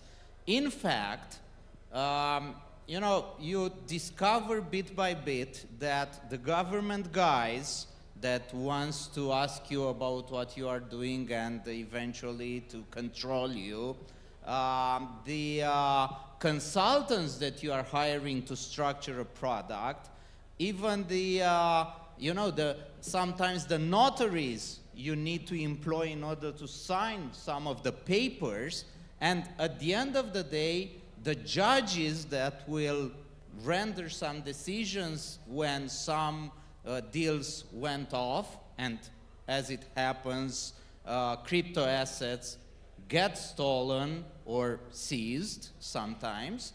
All of these guys have little to no idea about technology, but what they know best is rules and regulations. So basically, you are entering the realm of legal technicalities, and this means that despite what Nick Szabos wanted, you cannot avoid the lawyers.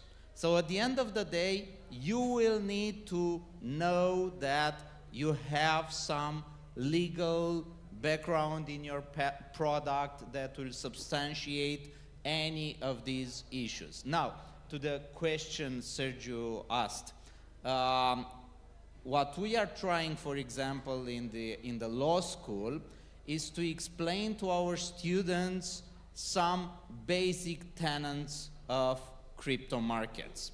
And for example, from the first year, from the freshman students, we have questions like, is crypto asset an asset? And you know, it seems very stupid, but for lawyers, this is subject to big debates because we have some legal regime for assets, and the question is, it was designed 200 years ago for real estate. Can we apply the rules designed for real estate to crypto assets? And this is one of the tricky questions. Or, even better, are smart contracts contracts at all? Or are they only smart? Can we apply the rules for contracts to a smart contract? You know, these kind of questions that seems very basic are things that we try to explain to the undergraduates, and then in the master's courses, in postgraduate courses, we are entering into details and into the intricacies and so on. So I think, yes, education, even in the legal field, is essential for understanding this kind of products. Thank you very much. And your answer directly introduced my next question regarding blockchain startups, which require a blend of technical, business, and regulatory skills. And I would like to ask you, what are the most in-demand skills for a blockchain startup, and how can education programs adapt to meet these needs to generate CTOs and founders connected to the real world? Well, for a startup, I think the best way to start is forget 80% of what you have learned at the normal university in business and management. Because basically, normal business administration is about running established companies in established industries. And crypto is a group of degens who want to invent new business models based on a funny piece of mathematics called cryptography in a heavily regulated area. So it's very important to get practical knowledge. And in our courses, we do them together with the industry. Of course, the legal part, as my colleague says, is amendable to normal academic training. Of course, the cryptography is doing, and certain strategies for management are. But all the rules of the industry, it's better to learn them by doing. So my advice is always, when a student comes and says, I want to do this startup, I ask them, for how many years have you been trading? Have you done mining yourself? Are you in a group? Have you been programming for other projects? And this is as important as theoretical knowledge. And the courses must be heavily based on projects and empowering the students to reinvent the industry, because with every cycle we have something new things, and then there's new startups are those who are reinventing these. So teaching past things is useless. Good, thank you. So blockchain, it's an amazing technology that is able to restructure many industries, in my opinion, with focus on global financial system. So my question is, what role should blockchain play in shaping the future of global financial system, and how can education support this transition? Because DAFI, it's definitely a hot topic right now.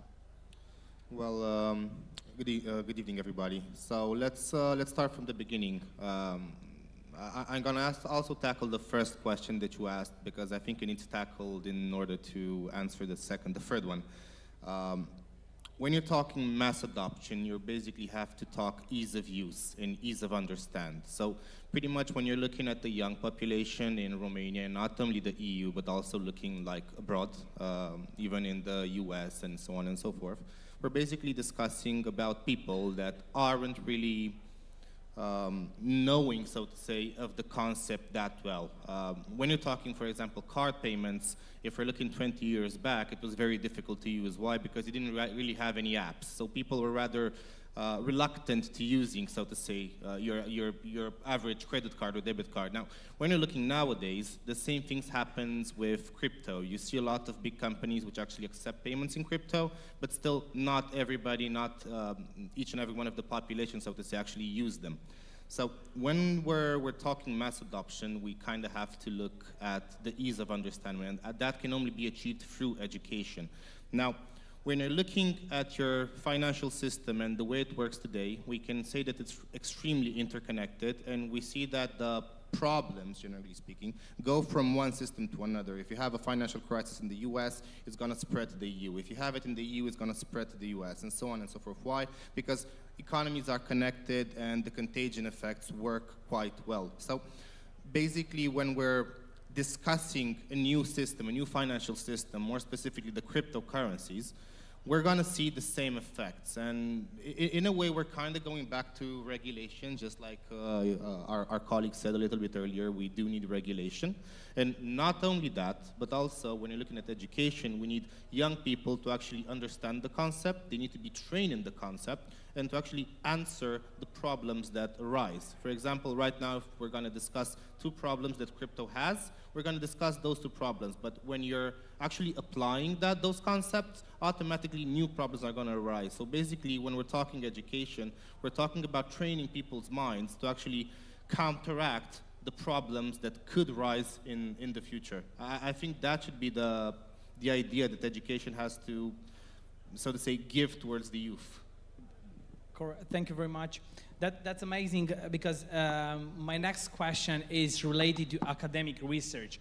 And blockchain technology, as any, or probably more than any other technology, is evolving extremely rapidly. So I was wondering, what are the most exciting areas of blockchain research that academia should focus on in the next 5 years in order to deliver efficient information that can be used to raise the bar in this industry? Well, I think academia should investigate why crypto has come to the situation that it is now. If you think back about the dreams of Satoshi Nakamoto, it was decentralized systems for the common good. What do we have now? We have new centralized services, regulated, and we have a meme coin casino.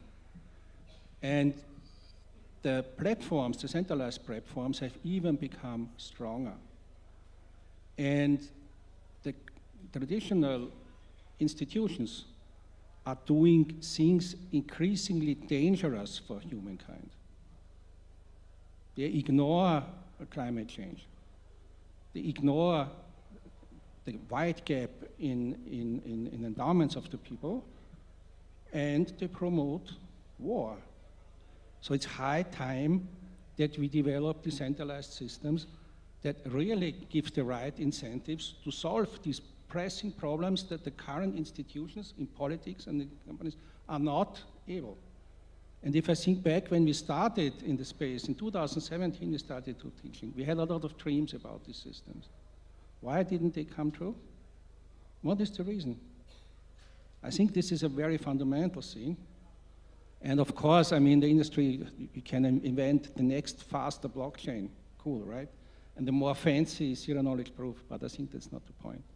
The real point is we have to reinvent crypto. Good. Thank you very much. Christian, thank you for joining us. We discussed about the academic part, about academic research, but many students are eager to launch their own project, blockchain-based project, but often lack of guidance or practical knowledge. They don't have those skills in order to turn ideas into reality. So my question is, what business and strategic advice would you give to students who want to launch their own project or Web3 project? Thanks for having me. I'm sorry, I had a flight delay, so that was the cause. If we don't bring blockchain and the new technology into the mainstream entrepreneurial discussion or academic discussion in practical application, is going to remain a buzz. It's still 1,000 people here and it's not enough. So I will go back to the let's say, the normal process of starting a business. I hope the new the students and young generation of entrepreneurs are going to use the technology in a proper way, but keeping the same process as you think when you start a business. I mean, identifying a problem that you can better solve with this technology and try to define the solution that is a better solution than the traditional technology that you can use. And then, of course, collect and raise a community that will be around you, and only after this go and look for fundraising or generate the token or do anything. I mean, if we are not using the technology in the same way as we've done business so far, is going to be outside the economy and outside the academic purpose. So I hope they will use decentralized DAOs and tokens and generate ICOs, but having in mind the same business process, not outside the economics. Okay, good. We used to discuss with many CTOs or tech guys, and I've identified that it's a huge gap between what they have, what they natively have, what they've learned in university, and what they need in the real world. So my question is, how can the universities and industry collaborate to create more job-ready graduates in the blockchain space or in the tech industry? I think from this point of view, we have to address a bit the status quo and to actually be honest with ourselves in the mirror. If you need mass adoption, this basically it's relevant, and I think it's equal to killing innovation. It's a strong word, but mass adoption is killing innovation because you have a status quo that then you know what to teach. Last year, when I had to answer the questions what to teach the student, I would say, yeah, you have to teach them to understand the protocol. And maybe you also have to educate them in terms of finance. I come here after 1 year and I would have to answer this question. Oh, I will have to teach them law because you have compliance.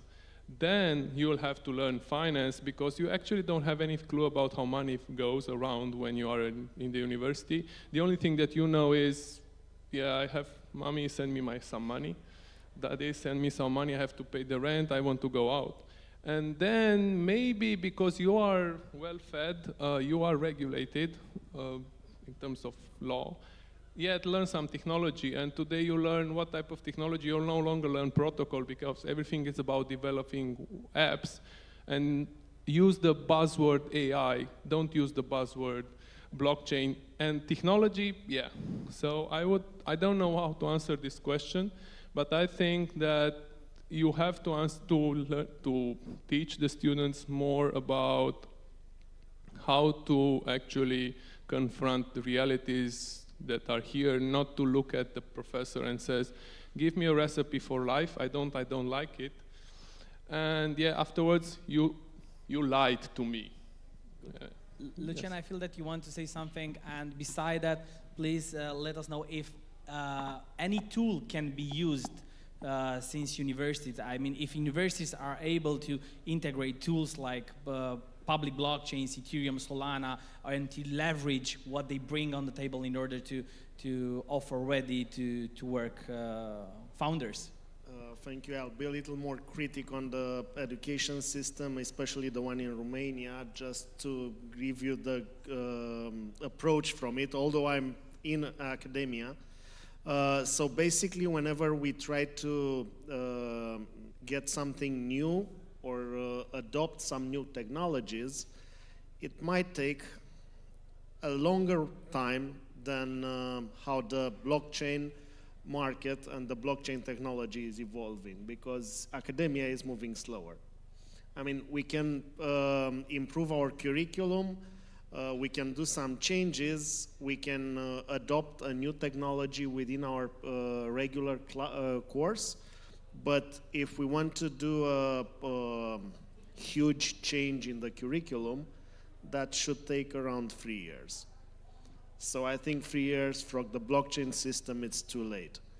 What we do in most of the universities, as I'm sure all the colleagues here will acknowledge that, we work together with the blockchain industry, we work together with the companies, we bring them together to do workshops, to do trainings, to do hackathons, to, let's say, specialize the students in some specific elements that otherwise would be too difficult to adopt as fast as we should. In the same time, we are, and I think all of us are actually working on our curriculum to transform it and implement the new technologies within it. And that can only be done with the professionals in the industry. So the academia without the professionals, it won't work in this, let's say, active and fast-changing system. Good, thank you. And now let's move to a juicy question. So blockchain is able to automate many things, many operations, but I don't know if you are aware of the fact that for some of them we don't have legal support. As I mentioned yesterday, DAO, it's right now only a technical concept. From the legal point of view, you are liable if you deploy something that is acting like a DAO. And same like DAOs, I would like to ask you if you identified specific processes that are where blockchain is used and they don't have a legal support, a legal ground behind. Yeah, the answer would be everything. I mean, you know, we don't have regulation for crypto. We don't have regulation for AI. I know everybody's saying Europe just passed the AI Act, it's enforced, but did you read it? It's a pile of crap.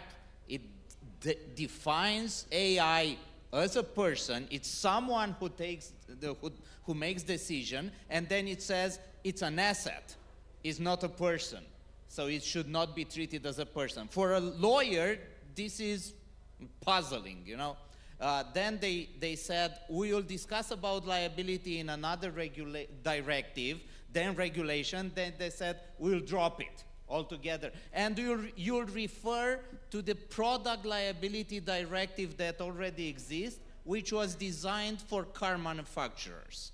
So right now, we need to apply regulation that are not specifically designed for technology industry. But we lawyers are used to do this. You know, I am stressing to the students, telling them, because, you know, in the first year they are stressed, why do they need to learn about Roman law that is extinct 2,000 years ago? And I tell them, because more than 75% of the law now is rooted in those rules. So basically, you know, discovering something in the field of law is like an archaeologist saying, I discovered Troy.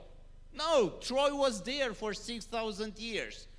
That's the same thing with the law. Law was there most of the time for 2,000 years. So now we need to dig up and to find in the pile of regulation the right regulation to apply, adapting it to the new technology. Because the regulation will always come after the technology. The regulation will not come before the technology. So we need to adapt an old regulation for new technology. And that's the story with the law altogether. Me personally, I think that it's a matter of education in terms of challenging actually a cultural mindset. We are living in Europe, and we basically are looking at if there is a risk. The way we mitigate the risk is the fact that we first need to regulate this, and then we start complaining. And I think we actually have to look from this perspective to what other better parts of the world are doing it, and change his mindset in a way in where if there is no regulation, it means that there is a huge opportunity out there. And then once you get value out of that opportunity, go and find someone to regulate that for you such that you don't lose that value anymore. So I would not necessarily look at poor people having nothing and try to get another regulation on them, like crypto for now, and go to the people that made a lot of money out of something, and then they will come and they will ask, please regulate this for me because now I have something to lose. So from this, I think it's more, from the education point of view, I think this is more of a cultural mindset rather than anything else. Yeah, we have in Europe a lot of regulation and the battle with the stopper connected, so we should be proud of this. So I've discovered that in the blockchain industry, we are not talking about startups. We are talking about startups on steroids. And what I'm saying is, if you raise 100,000 euros in Web 2, it's something amazing. But in the blockchain industry, we are talking about 2, 3, 4 millions only. So, Christian, I would like to know, is this sustainable? Can this create a healthy ecosystem? Because you mentioned that we need to stay connected to the real world, but it looks like in this bubble, I say bubble in a very good way, like an area, we have another metric for count things. It is not sustainable, but as any beginnings operate differently. If you try to evaluate a business that has 10 years of experience and you calculate the EBITDA and you create a valuation based on discounted cash flow or any other valuation methods, it's clear. But in here, you cannot evaluate the success of the company or any other startup. Plus, you add 5 or 10 buzzwords that are very hyped, and everyone is, you know, this is the future. But keep that in mind that in this industry, we have a bigger percentage of failure than in traditional industries that are already regulated. But it doesn't matter. We all know that this is the future, so we don't have to wait for university to create a curriculum. We don't have to wait for the state or Europe to create a regulation. We have to create the future. That's the main thing. Education is going to take 10 years until the universities are going to have a specific curriculum. And by the way, it's going to be all already in the following year. And the government is going to, what's the point to regulate something that you don't have any money compared to something, let's build a unicorn first and then wait to regulate us, because they will have something to get from us and we will show them that this is a new way of building a business. Even Uber was unregulated for 7 years. So we remain optimistic. The message that I would like to send is that we need every time to zoom out and reevaluate what we are looking to from many perspectives in order to be able to reconnect what we're doing to the real world or to the market. Just to add something, we need smart lawyers, but not accountants that are going to block us as entrepreneurs to create new businesses or new business models. We need smart lawyers that can navigate and mitigate the risks, because there are risks, but we need to create the future. Otherwise, Romania and this part of the world will remain also at the end of this wave. Perfect. Thank you very much, gentlemen. It was a pleasure to have you with us today on the stage. Thank you very much. Ladies and gentlemen, hands together for all our panelists and our moderator. Thank you so much. Wonderful.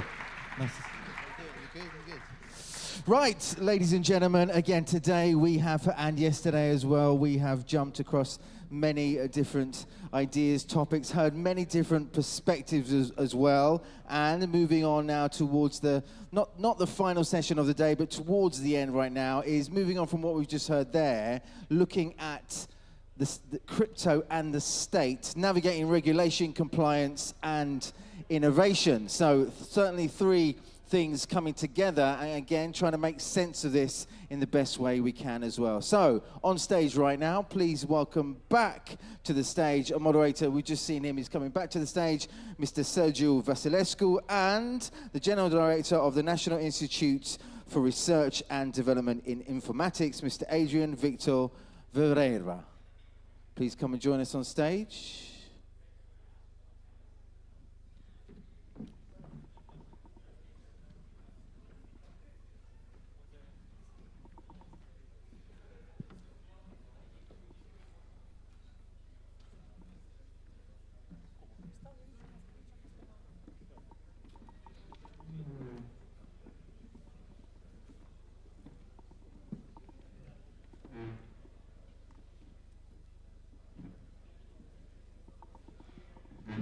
Hello again. So I think I prefer the center position. It's better than staying in the corner. So I have the pleasure to have here with us Mr. Vivera, which is the director of the institute of the, let's say, is the institute that is the closest to our industry, and he's continuously supporting what we're doing, supervising in their way, and thank you very much for being today with us. In the past 4 years, the National Institute for Research and Development and Informatics, like ICI, has played a crucial role, as I mentioned, in helping the Romanian stand to analyze, understand, and implement new and emerging technologies. Please let us know what is the ICI's vision and commitment in this industry. I mean, regarding all new emerging technologies and especially related to blockchain technology. Thank you very much. First of all, thank you for the invitation and for your appreciated. Yes, National Institute for Research and Development in ITSC, ICI Bucharest, is not fresh, 54 years. In this year, we are under Romanian government coordination, but we are a self-funding entity. And about this, not just in the last 4 years, but in the last 4 years become very visible. We start to play with blockchain in 2016 when we create in Institute Blockchain Center for Competence, European Blockchain for Competence, because it's in our job. We work with IT, we work with communication and distributed technology like blockchain. It's part of our life, it's part of our job. And we start with this, we develop a lot of another not entity, structure in our institute, Center for Competence, Laboratory for Develop Application in governmental part using blockchain, and maybe the juicy it's marketplace for NFT, but I think we can develop more when we discuss about this project. Yes, I'm sure we are maybe in the best position to work with you, and we start our cooperation not today, we start our cooperation few years ago, because for us it's very important part of blockchain, and together with me it's a part of our team, Paul and Ciprian, but our team is bigger because it's not just one man, it's not just the institute, it's a team. A very young team and very enthusiastic in this industry. And the title of the panel, Crypto and State, yes, interesting, but starting when we applied MiCA, maybe it's very real, and after the announcement come from United States about crypto Federal Reserve, I think it's our life now. Good, thank you very much. Even if we discussed about this last year, we have a lot of new representative of the retail here this year. So please let us know more about the platform that you launched, and what are the other key achievements that you have and future plans, because we are eager to discover new things. We start with this marketplace last year, and we launched in April. Was the first edition of Digital Innovation Summit Bucharest. This year it's between 8 and 11 April, and we come with a lot of new product. And after we launch, we start with an idea to put the state entity in this market, to have possibility to promote the value in the market using blockchain, using NFT. Now it's crypto asset. Maybe in the future using cryptocurrency. Now it's crypto active, to be part in this ecosystem. And after we develop a lot of things, we developed the museum of NFT. Our first collection was with Comitetul Olimpic și Sportiv Român, with Biblioteca Centrală Universitară, Agile Press, Rom Filatelia, of course, ICI. And after we are going to part of Poșta Română, was a new collection with a musician with Grammy Awards. And after we start collaboration with private entity to use this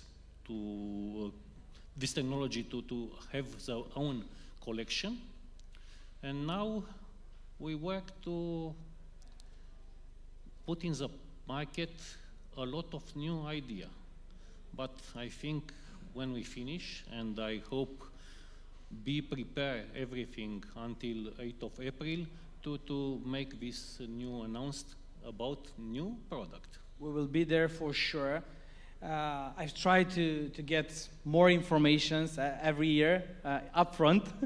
So we are in the battlefield, and hopefully Ichi is with us there to navigate through this journey. I mean, to discover the blockchain technology and how we can implement it.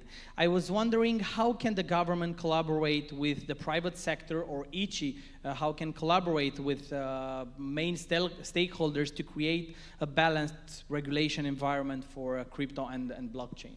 We start to have a very good cooperation with part of private, because the private are very agile. And it's easy to work with people who are in the green field. They know everything about this. And when we start to lead the commission to promote the updating for legislation in part of using blockchain technology, It's an official commission by decision of Prime Minister, but we create a consultative committee. And in this consultative committee, we invite a lot of stakeholders. Maybe we cannot cover everything and everybody, but we want to be very open and invite a lot of stakeholders from industry. We are in many activities of this ecosystem because first, for us, was challenging to understand how we can work, how we can do better what we want to do, and how we can create the future together with a private entity. Understanding is a challenge even for us as lawyers, but regulating this industry is it's a complex challenge, especially in a rapidly evolving industry. So what are the current challenges Romania faces and HE faces in regulating and understanding and implementing or tracing transactions or operations in this industry? First of all, it's challenging to be a lawyer. And a lawyer in this field, I think it's very difficult because it's a very lively fields. Every day something change. Every day you can find another way to make money because this is a result for everybody. Everybody want to make money. And it's a lot of discussion. It's this kind of technology, it's better don't have regulation or it's better to have regulation. From European Union come a lot of regulation in part of blockchain, in part of AI, to keep in the safe area this technology. And it's very good. It's very good to have a framework where you can work. In the same time, if you listen from United States, from China, from another part, everybody tell, no, if we don't have regulation, it's better because we can move faster. But it's a balance.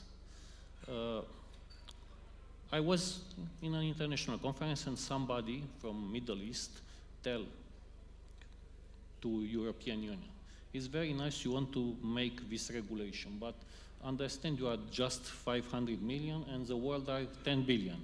How you can convince these people, the rest of the world, to put this regulation in the life? And yes, it's normal to put this question, but if we don't have a framework, become like a jungle. And I think it's better to have framework, some regulation, but not very, very strong, just to give an idea, just to give a direction. Yeah, I'm totally agree. And as I always mentioned, the technology shouldn't be regulated. We should regulate the activities that we are doing and where we engage technology, because the technology must remain unregulated in order to be able to evolve, and developers must be able to raise the bar and discover new things. I was wondering, new emerging technology is a wide term, and we include in this the AI.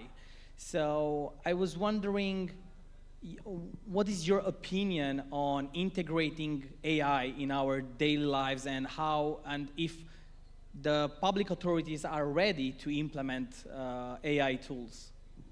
It's difficult to have another opinion because AI, it's in our life now. When you use your smartphone, you have in back part of AI, and everybody knows now about AI after ChatGPT and after people understand, oh, it's an AI, help me, very nice. And now we have Copilot, Gemini, a lot of these tools to using AI. But AI was using a long time ago, and when we start in institute, because I tell you, we have this year 54 years like experience, we have the deep learning, and deep learning was in 90, the part of now what is AI. it's difficult to don't use AI everywhere because your life become safe, your life become easy, your life become more profitable, and we can sell a lot of these things. But at the same time, if you don't have some stop to develop AI in part of, you can, if you are a terrorist, you can use AI for your topics. But in the same time, if you are a researcher in medicine, you can use AI in these topics. It's difficult to understand life without AI now, in these days. But you must have weapons to fight against illicit or non-legitimate development. What are the current challenges that Romania faces right now in regulating AI and blockchain industry and in, let's say, protecting citizens against malicious actors? Do we have the necessary tools? It's easy because we are part of European Union, and I think we and another country from European Union are the same challenging in this area. And yes, are a lot of tools. It's like a race of weapons. You must keep in touch with all development in the area.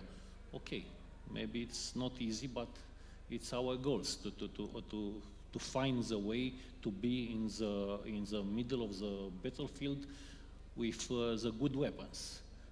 And Romania is very good in part of IT. Everybody knows this. And we have a lot of part of research, and academia develop tools using fighting against malicious AI, fighting against deepfake, fighting against not the technology, because technology is neutral, fighting against using technology in the bad things. Okay, good, thank you. We are always trying to raise the bar to reach new levels, and I was wondering if Romanian authorities are able or is in their benefit to try to integrate the blockchain technology and AI in their internal processes. Is this possible? Do you see any useful use case or situation where blockchain technology can be integrated in the public sector? Yes, it's already done because there are a lot of application using in part of governmental space using technology. Yes, we develop a part of communication application using technology. It's like a cryptic application, a cryptic communication. And using AI, it's already done in the part of local authority and the central authority, because it starts with automatization, something like company already do. And now, after we finish to be operational with governmental cloud, a lot of AI application can be used directly by the Ministry of Central Authority in relation with citizen, because become easy. It's, you already use something like this when you have some topics in discussion. You already have frequent answer and frequent question, and AI give you some idea, but it's done, it's already done. Good, thank you very much. So it's amazing that we are able to be connected with the public sector through the Institute, and it's very very good that we can discuss. I mean, the private sector is able to discuss with you in order to generate new, fresh ideas that are in the benefit of the entire industry. Thank you very much for joining us and for this panel, and thank you very much for your dedication and involvement in being the main bridge that we have, and you act as also as a speaker of the industry from our side. So I would like to use this occasion also to we have something. We have a small prize for the most impactful connector between the public and the private sector for you, Mr. Adrian Vevera.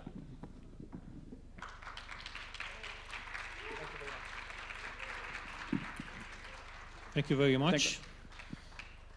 It's very nice for us to be recognized by the private sector like a partner, a partner in this ecosystem, because it was difficult for us.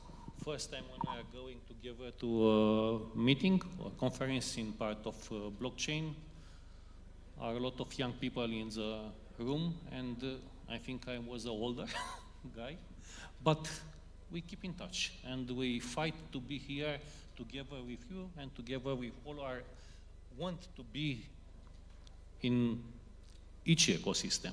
And that starting with 8 April, you are invited to Digital Innovation Summit Bucharest.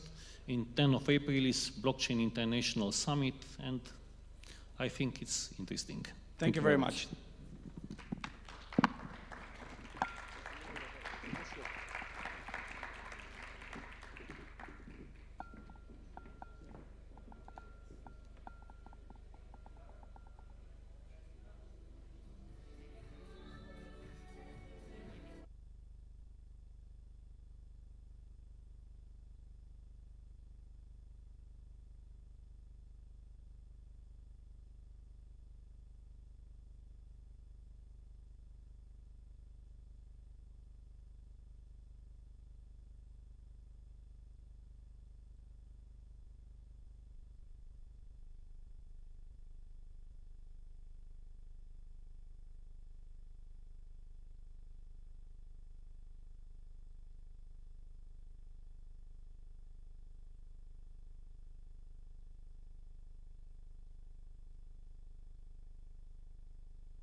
Hello. Hello, everyone. We are here at the end of this amazing edition of Crypto Expo Europe 2025. And I would like to invite on the stage the panelists, Kirilo coming off from Binance, Dorian from KuCoin, Vulgar from BitJet, Stefan from Kraken, Gabriel from OKX. And it looks like I'm already here.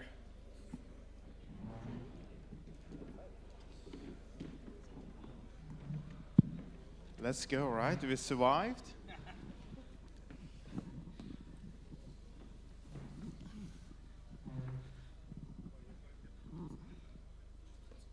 What's in those boxes? Special surprises. Good. Good. So I'm happy that you are still here after an interesting night in Bucharest. Hope you enjoyed our nightlife and all our museums, all our... Nightlife museum? A bit too much.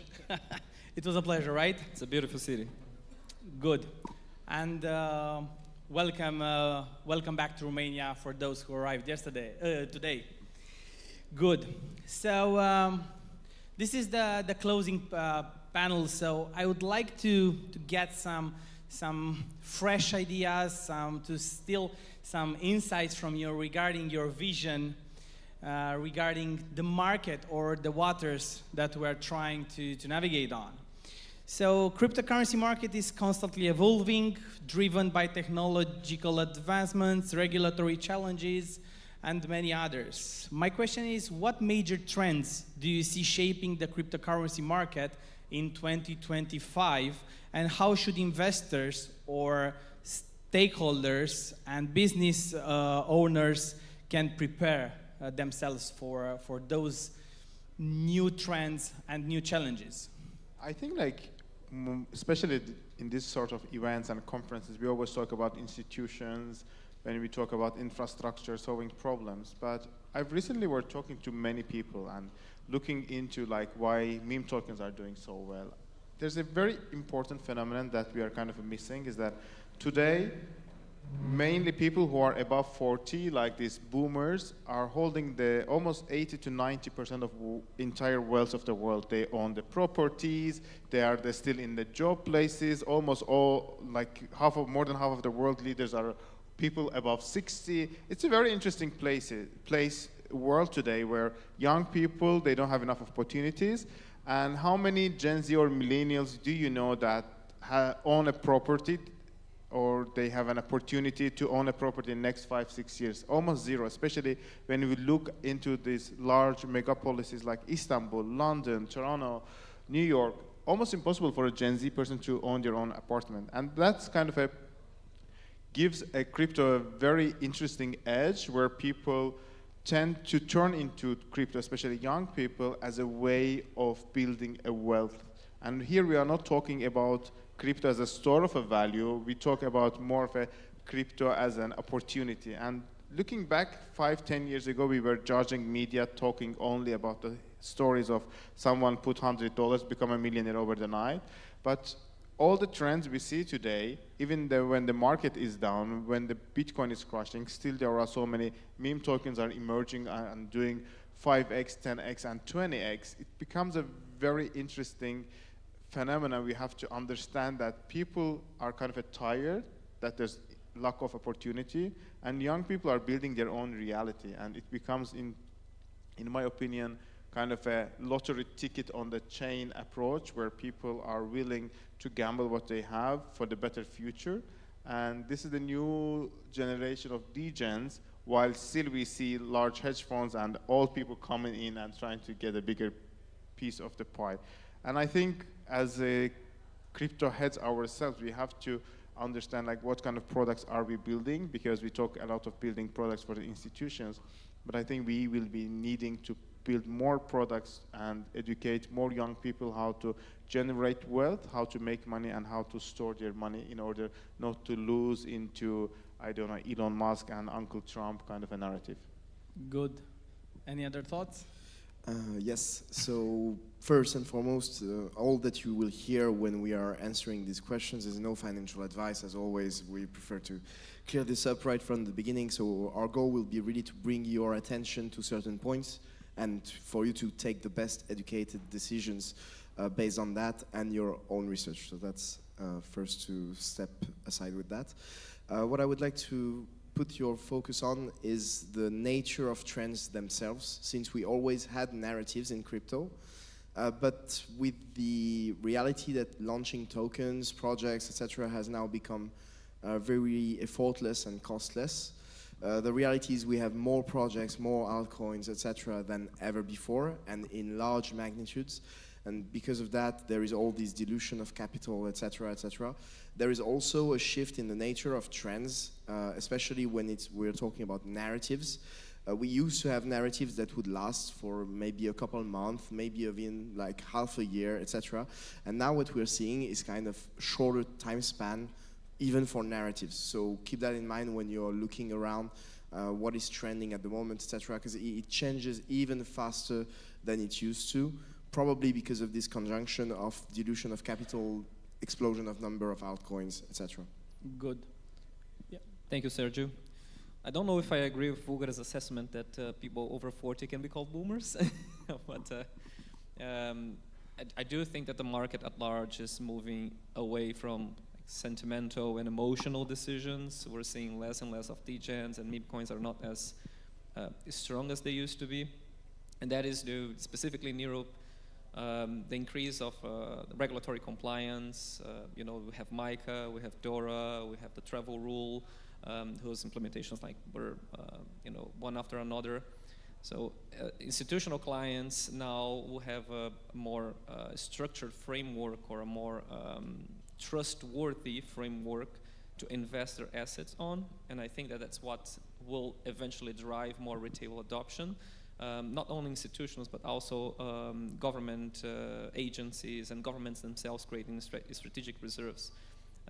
Then the number go up, the token is pumped, and then retail users usually follow. So I think that that's what we can expect for 2025, less of the degen factor and more of a structured, regulated, and Europe is kind of in the forefront of that with micro regulation. Good. So they used to say, Radal used to say that cash is thing. We used to say that Bitcoin is gold. But when we discuss about market dominance, we have seen the very big dominance of Bitcoin and Ethereum. And my question is, do you believe Bitcoin and Ethereum will continue to dominate the crypto market in 2025, or we will see a shift towards new technologies or new tokens or new class of assets?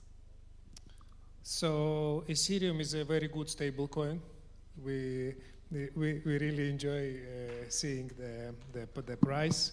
And yeah, but the jokes aside, back to your first question, like what's the main innovation? Basically, it's Trump tweets, right? Well, that's the main innovation. 2 tweets and we are so back, yeah, yesterday on Sunday. So I think everything is going around this further crypto adoption and this Bitcoin reserve. Now it's not a Bitcoin reserve, it's a crypto reserve now, yes, in US. This actually not only in US. A lot of the governments in the world are talking about this, are planning around this, are preparing the laws in this regard. So this year in Davos, all the governmental leaders were talking like what cryptocurrency needs to be in this reserve, how to properly structure it, this type of stuff. So the things like we saw in Bhutan recently, in UAE recently, and that are happening, I know, in some other like key countries that are preparing to do so, is going to be really critical for the next stage of the growth of the crypto adoption. And obviously, once the US or any other major state will create this will be another great use case for the crypto, right? Some might say it's not going to be that beneficial, right? Because this portion of the crypto will be taken out from the market, so this will create like a lower liquidity for everyone else to do. But this use case will prove crypto so much that it's going to be much more appetite from the institutionals, from the funds, from the traditional financial organizations, and obviously users. That is going to be very, very important for the industry. And I think the recent trends with like meme coins, etc., they will be going away as soon as it's going to be like such a strong use case for the crypto. And also, let's not forget that we are in the middle of the bull market, right? So I really expect that Q1, Q2, Q3, we will see very shortly an exponential growth. Good, thank you very much. And thank you for indirectly introducing my next question, which is related to funds and institutional investors that have been increasingly entering the crypto space. And my question is, how do you see the role of institutional investors evolving in crypto space in 2025? And what impact will this have on the market? It's a good thing or a bad thing? We will have probably more liquidity, but then they will control the market, and probably the market will be more connected with the traditional financial market, with weekends and working days, and those movements specifically to the working hours.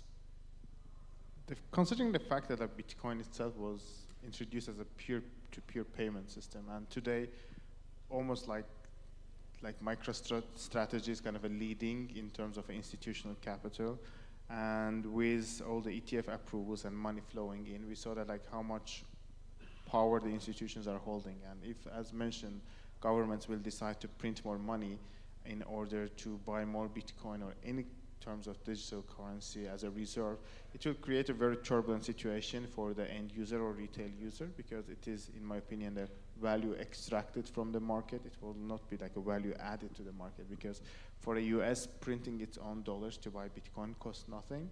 And anyways, as per the policies that Trump administration is rolling out, probably they will want to have a weaker dollar in order to export more products rather than to import more products. Therefore, I think in the value proposition, yes, we will probably see market cap going from 3 trillion, maybe, I don't know, $5-6 trillion, but it will not necessarily bring more value. It will be like there will be cheaper dollar, and Bitcoin will be kind of becoming a gold standard, the same way we always talk that, oh, what is the gold price versus dollars, but actually gold's price doesn't move much. The dollar or any other currency loses the value or gains the value against it. That will be the issue with the Bitcoin, where Bitcoin will become kind of a standard where things will lose or gain value towards the Bitcoin, not the Bitcoin itself. I'm always the fan of the fact that, and I like to say that one Bitcoin values one Bitcoin. So thinking like this and being here for the technology, as we said yesterday, it's a good sign for us. But problem is that like Bitcoin is limited in quantity, and then there will be just more money printed to get it. Yeah, and we will start discussing in sets probably. On top of that, if I may add, there is one question that's interesting about the institutionalization, as you mentioned, the fact that we are more and more connected to traditional finance, etc., because they managed to do with gold something that will be very interesting to see if they manage to do it with Bitcoin as well, which is there's right now, I think, the titles around gold that are being sold about ownership, gold ownership, is actually with a ratio of 10-to-1 compared to the actual physical gold that this ownership contains. So the reality of that means that there are about like 10 people owning the same gold, physical gold, which is obviously impossible to actually own. Then the question becomes, will they be able to do such a thing with Bitcoin as well? Because with gold, they were not supposed to manage to do it, right? It's a physical asset that people should have the ownership over. They removed that over time continuously up to a point where it's very difficult now for retail to have access to gold ownership, if not through these products that are there on traditional finance markets. So it will be interesting to see how it goes with Bitcoin, knowing that there are alternatives that are far easier than traditional market brokers, platforms, etc., to access ownership. Good. for sure, meme played a crucial role, and in my opinion, it was only a spark that helped us to go to the next level of our industry. But there are many, many other valuable technologies like zero knowledge proof or any AI and DeFi integration that we can use. And my question is, what emerging technology do you believe will have the biggest impact on crypto in 2025? So it's interesting about AI, right? So there was an experiment. The AI was trained on the Amazon to receive $100,000 and to earn $1 million on Amazon, right? So the AI can do everything. It can track what goods are being sold, find the suppliers in China, create a contract to buy these goods, then create a contract to deliver these goods, sell it to Amazon, and earn $1 million. AI can do all of this except of one thing. It cannot open the bank account because there is no possibility for AI in no way to pass the KYC in the bank or in the crypto exchange. So the only way for AI to exist in the future is through the blockchain. There is no other way because the AI produce the service and consume the energy. And the only way to pay for this energy is through the blockchain. So the speed of implementing and combining AI and the blockchain will be just amazing. Maybe we will see it this year, maybe we will see it in 1 or 2 years. But the effect that will create, that blockchain will receive by empowering AI to exist and develop is going to be absolutely amazing. So I think that's the next big thing that will happen in crypto soon. Thank you very much. I'm not sure if you have just killed my next question or my next 2 questions, because the next question was related to how do you see the integration of AI and blockchain, and the 6th one was related to CBDC, and probably here we can add something. What role will central banks' digital currency will play in crypto landscape by 2025, and how should exchanges prepare for their arrival? I'll talk a bit about AI from an AML KYC perspective. Something that we're very strong believers in Kraken is the power of AI from a KYC perspective and around cost effectiveness and also precision, right? It's because with human interaction, typically we do get different levels of correctness in terms of KYC or transaction monitoring, or it's very subjective. Somebody's opinion might be very subjective in terms of enhanced due diligence versus just normal standard KYC. But with AI, what we're seeing is that the precision is extraordinary, because we're getting very consistent levels of both alerts, suspicious transaction reporting that we never saw before. Right, so but also from a cost effectiveness perspective, it's brought our overall costs right down. So and that's just for KYC. When we talk about enhanced due diligence as well, and trawling through mountains of information to try and onboard clients, but also get them approved. We're finding that the AI capabilities, machine learning is next level, right? It's just in terms of the precision that it has versus the manual interaction. So I think this is only going to improve. We will continue to invest and really push the boat out. Good, thank you. So before the US elections, I was very happy that now with MiCA, Europe will be or could be the leading jurisdiction. We have the proper regulation and so on. But after the elections in 2 weeks, US has just become the leader again. So my question is, what untapped markets or regions do you see as the biggest growth opportunities for crypto exchanges or for crypto in general in 2025, and why? I still believe that neither Europe nor America can lead the change, because it's not only about the regulatory framework, it's also about where the money is and what's the innovation.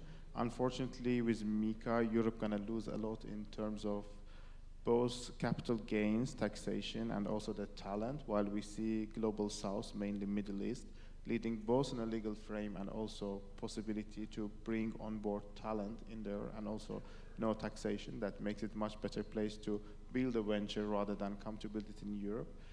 America, we can always debate whether there will be next Silicon Valley for crypto or not. But when we talk about the opportunities laying in there, of course, the Global South, which is the Southeast Asia, and there's a huge opportunities out there because it's already educated and adopted like a crypto heads existing. And when we talk about the growth, we see there are two important regions, which is the Africa, because a lot of unbanked population, which suddenly got an access to financial system, they can participate. And also it is the Latin America and Southeast Europe kind of both districts or both regions are mainly pushed to adoption due to the political problems or the access to foreign exchange or the inflation, Turkey, Argentina, and so on. That's another exciting places to be, where people already kind of are forced to adopt because they don't have access to the banking. I don't know, in Venezuela, you can't just have your debit card. You end up using stable coins and then you go further and exploring. Therefore, education kind of happens by nature, and it's a very interesting place to be there. And there's also a huge opportunity for centralized exchanges to become like a bank-like organization and help the retail users not to only earn in crypto, but also spend in crypto. I would also like to add to Vugar's answer that I might be biased, but I believe that Eastern Europe is one of the places where crypto adoption might be highest due to the economical situation, the fact that in the bloc that are several countries that do not have access to the Eurozone, even though they are in the European Union, Romania being one of them. So there is definitely an opportunity for people that want to move away from traditional finance, because the products there do not necessarily meet their needs or do not do what they want to do, or are expensive. There are a lot of fees, and crypto can overcome those, but exchanges will find it hard to play around with the regulations, because even though MiCA is a unified framework throughout the EEA, there are other supplementary local laws and regulations that also need to be taken care of, need to be evaluated, like marketing regulations, consumer protection regulations, and all of those are still in play, and they are local in comparison to MiCA. So there is definitely an opportunity to go more local and to offer more localized products, on and off ramps in local currency, local customer support for regions that are usually underserviced, especially because the local players, if they exist, they cannot compete usually with the biggest exchanges or the international exchanges. But it's going to be a challenge, because once you enter into the market, you have to abide by and comply with all the rules in that market, which are not only MiCA, even though it's the newest one. Good, thank you. I'm always saying that leading exchanges are not competitors, they are pillars of this industry, pillars of the bridge between real world or old traditional world and the new one. However, the crypto industry is highly competitive, not because competitors, but because of the demand of the users, and exchanges must stay ahead of the curve. So I've seen that exchanges are no longer only trading platforms, they're evolving into comprehensive financial kind of service providers. So how do you see the role of cryptocurrency exchanges evolving beyond trading, such in areas such as staking, lending, asset management, stable coin issuers, and so on? I think like Bybit Hack was a great example, showing that yes, we do compete with each other, but we also complete and complement each other, because also our colleagues from Binance and BitGet, we immediately enabled a 40,000 Ethereum loan to them in order to make sure that they don't fail. And this kind of reaction you never see from a traditional financial institution, even though they have been working many hundreds years altogether. They always kind of run after each other, and in a kind of traditional business setup, everyone should be kind of running and doing campaign and telling people to take their assets from Bybit and bring to us, but we didn't do it. I think there's a huge, like a proud moment how far we have came as an industry which is 10, 15 years old. And when it comes kind of what is next, definitely today, biggest part of our business still comes from the trade, because that's where the excitement is. But there's a lot of opportunities in terms of lending, also staking that we are offering.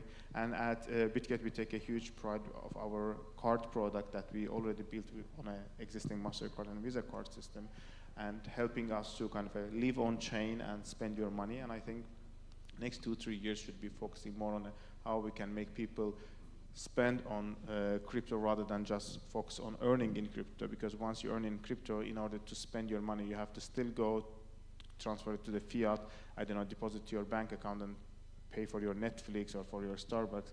And next big thing should happen for the adoption is where you can spend on chain without actually needing to tap into the traditional financial institutions. And that's what we are working heavily on. Thank you. I agree. I agree. The market is so small, then competing between ourselves just doesn't make sense. These efforts that we can put into the helping with the education, with the crypto adoption, with the regulatory framework, will actually give to the industry a much bigger cumulative effect, right? So at Binance, we do not compete with partners. We know, of course, what's happening in other exchanges, what are the data, what are the interesting trends, campaigns, how this product works. But it's more like to learn from each other rather than compete and try to get this couple of users from each other, rather than, you know, spend, as I said, this time for educating user and help the crypto adoption. Because remember, it's just less than 1% of the population are proactively using crypto. There's so much for us to work together on. Yep. And about the future of centralized exchanges per se, I don't know if it's more wishful thinking, but from the past years, like the recent past years, we have had more and more hybridation of products with off-chain and on-chain solutions, so centralized and decentralized being accessible right from the SEX. And this, I hope, is a trend that is there to last, meaning that it should be, in the coming years, more and more simple to do things on the blockchain, even from a centralized exchange interface. So trying to give this idea that you have the choice to go on-chain, to go decentralized as easily as possible. I mean, there is no reason why we should not compete even with Dex on this segment, because in the end, if we provide the decentralized version of our own solutions, as we all have Web3 wallets, etc. So this is an aspect also that I hope to be part of SEX's future. Good, thank you very much. So in this space, we used to talk about opportunities, and while some opportunities in crypto space are widely discussed, others fly under the radar. So my question is, what is the most underrated opportunity or technology in crypto space that you believe will gain significant traction in 2025 or 2026? All right. As I said, and as we discussed before, we do not compete with each other. We compete with inefficiencies of the existing financial system, right? With 9 to 6, with the amazing amount of the documents required, with very high fees, with a lot of the problems along the way. And I think that these opportunities are also laying in this space. So bridging the gap between Web 2 at Web 3, this is what can give the biggest amount of the users for the centralized exchanges. To make crypto an everyday use similar to the digital bank. As soon as we can build that, this use case, this can help us to uncover the 1 billion users, right? From the user's perspective, I think that AI tokens, AI-related blockchains, real-world assets, or RWA-related tokens is the next big wave. Unpopular opinion, I don't think the alt season will ever happen again. Sorry if someone thinks otherwise. It's just my personal opinion, right? There is not going to be a massive growth of all the possible alt tokens that sometimes are not even connected to the real businesses, real business model, real revenue, but just named, right, as one or another company. But I think that these categories of the assets that has a strong business model behind it will thrive. Another thing that will thrive is the tokens with the strong communities. So if there is a strong community behind the token, I think it has a lot of the potential because it goes viral and it spreads very quickly. So I would say that these three categories are the opportunities for the nearest future. I would just want to add that while I agree with you, it's important to also notice that narratives are good stories, but they need to be packaged in a way that there is also substance behind them. And we have seen this in the crypto community, which hurts all of the players, that good stories are crafted and good storytellers are able to deliver those messages, but they might end up in smoke, and that's why I think that the retail users are noticing this, and altcoins are dumping, and meme tokens are also going down.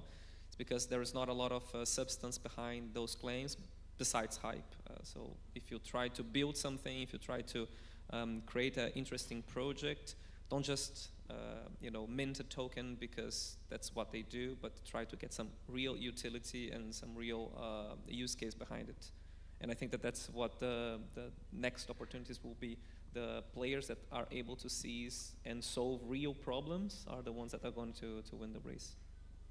Good, thank you very much. That's amazing.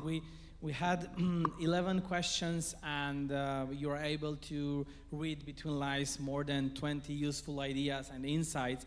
So you should re-see this panel on YouTube.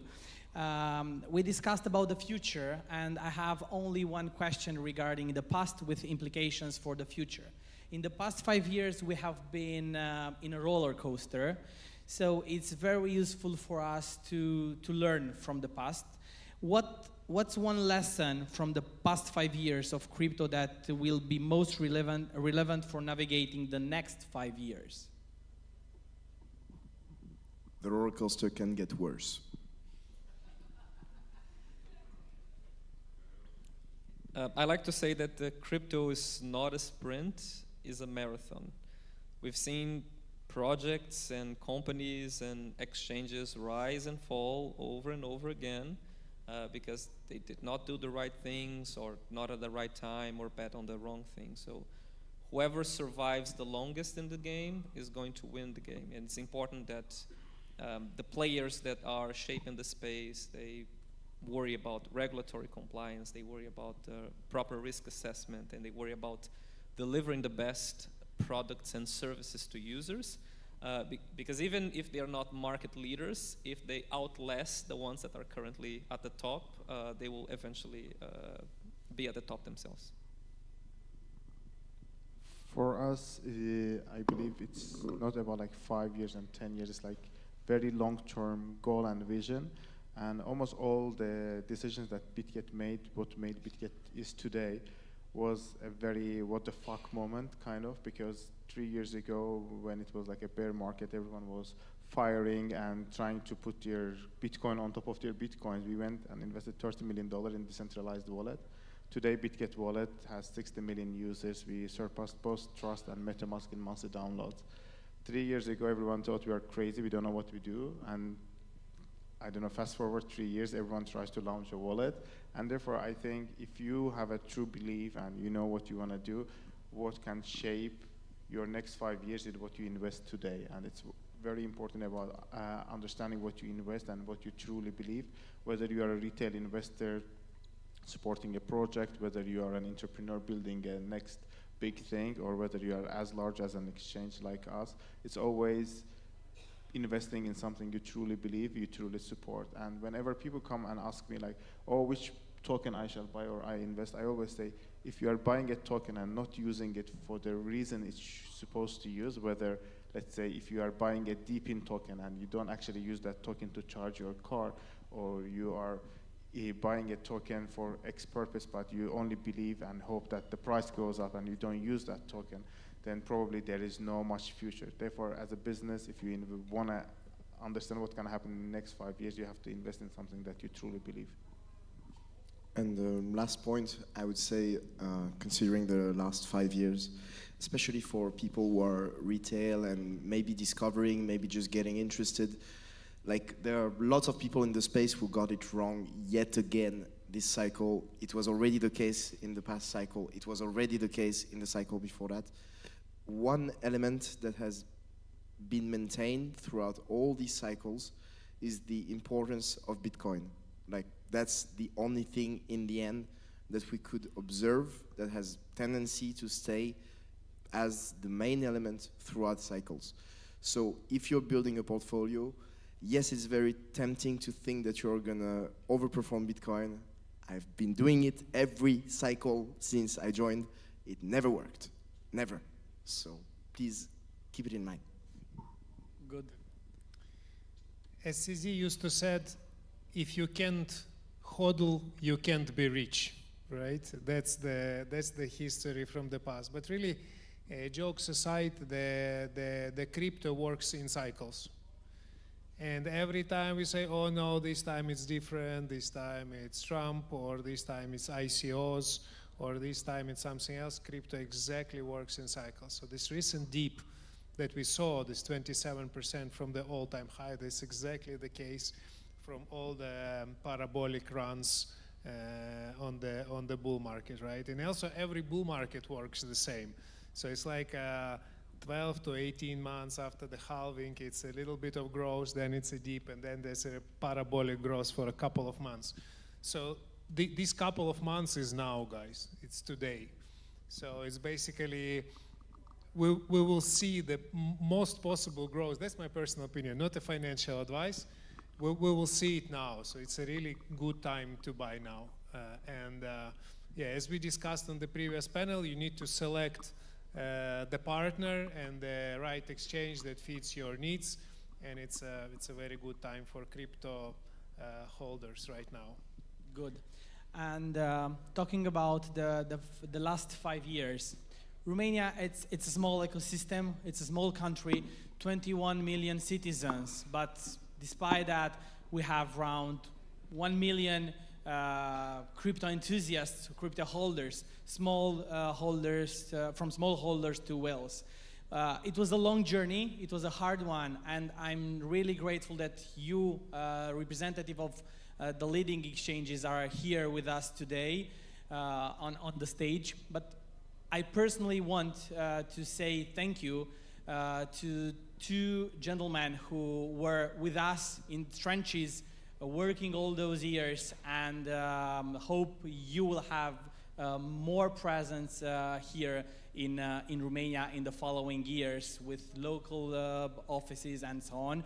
So please let me to say a huge thank you for all his work to, in our opinion, Web3 Romanian Country Manager of the Year, Ilie Pușcaș, if it's here.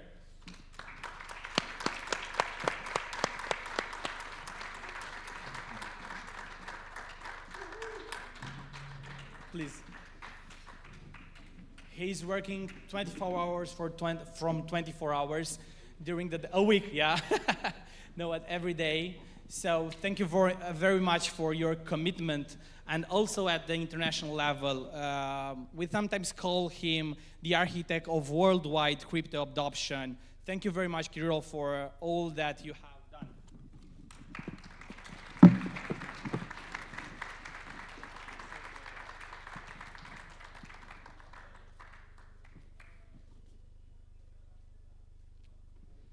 Thank you very much.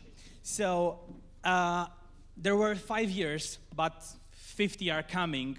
So we are looking to have all major crypto exchanges with local office, with local managers, with local presence. As I said yesterday, I truly incentivize to open exchange accounts to all exchanges to test their features, to see what's the best for you. And this will help them to receive feedback and to come with new features that will answer to your demands. Thank you very much.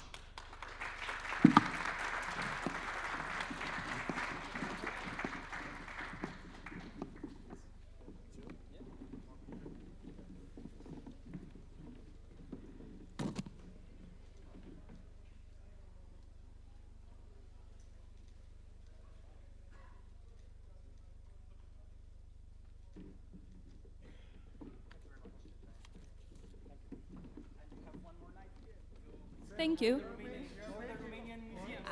I have also a speech. So, as we are closing this amazing edition of Crypto Expo Europe, I want to take a moment and thank you all. Thank you to all the attendees that you take the time, because your passion and your dedication makes this event grow year after year. I want to thank to all the speakers that accepted our invitation and shared from their knowledge. And I want to thank to all the sponsors. Without you, this event would never exist. But we are moving forward, and we want to announce our next edition. So please book the date 1st and 2nd of March 2026. Thank you.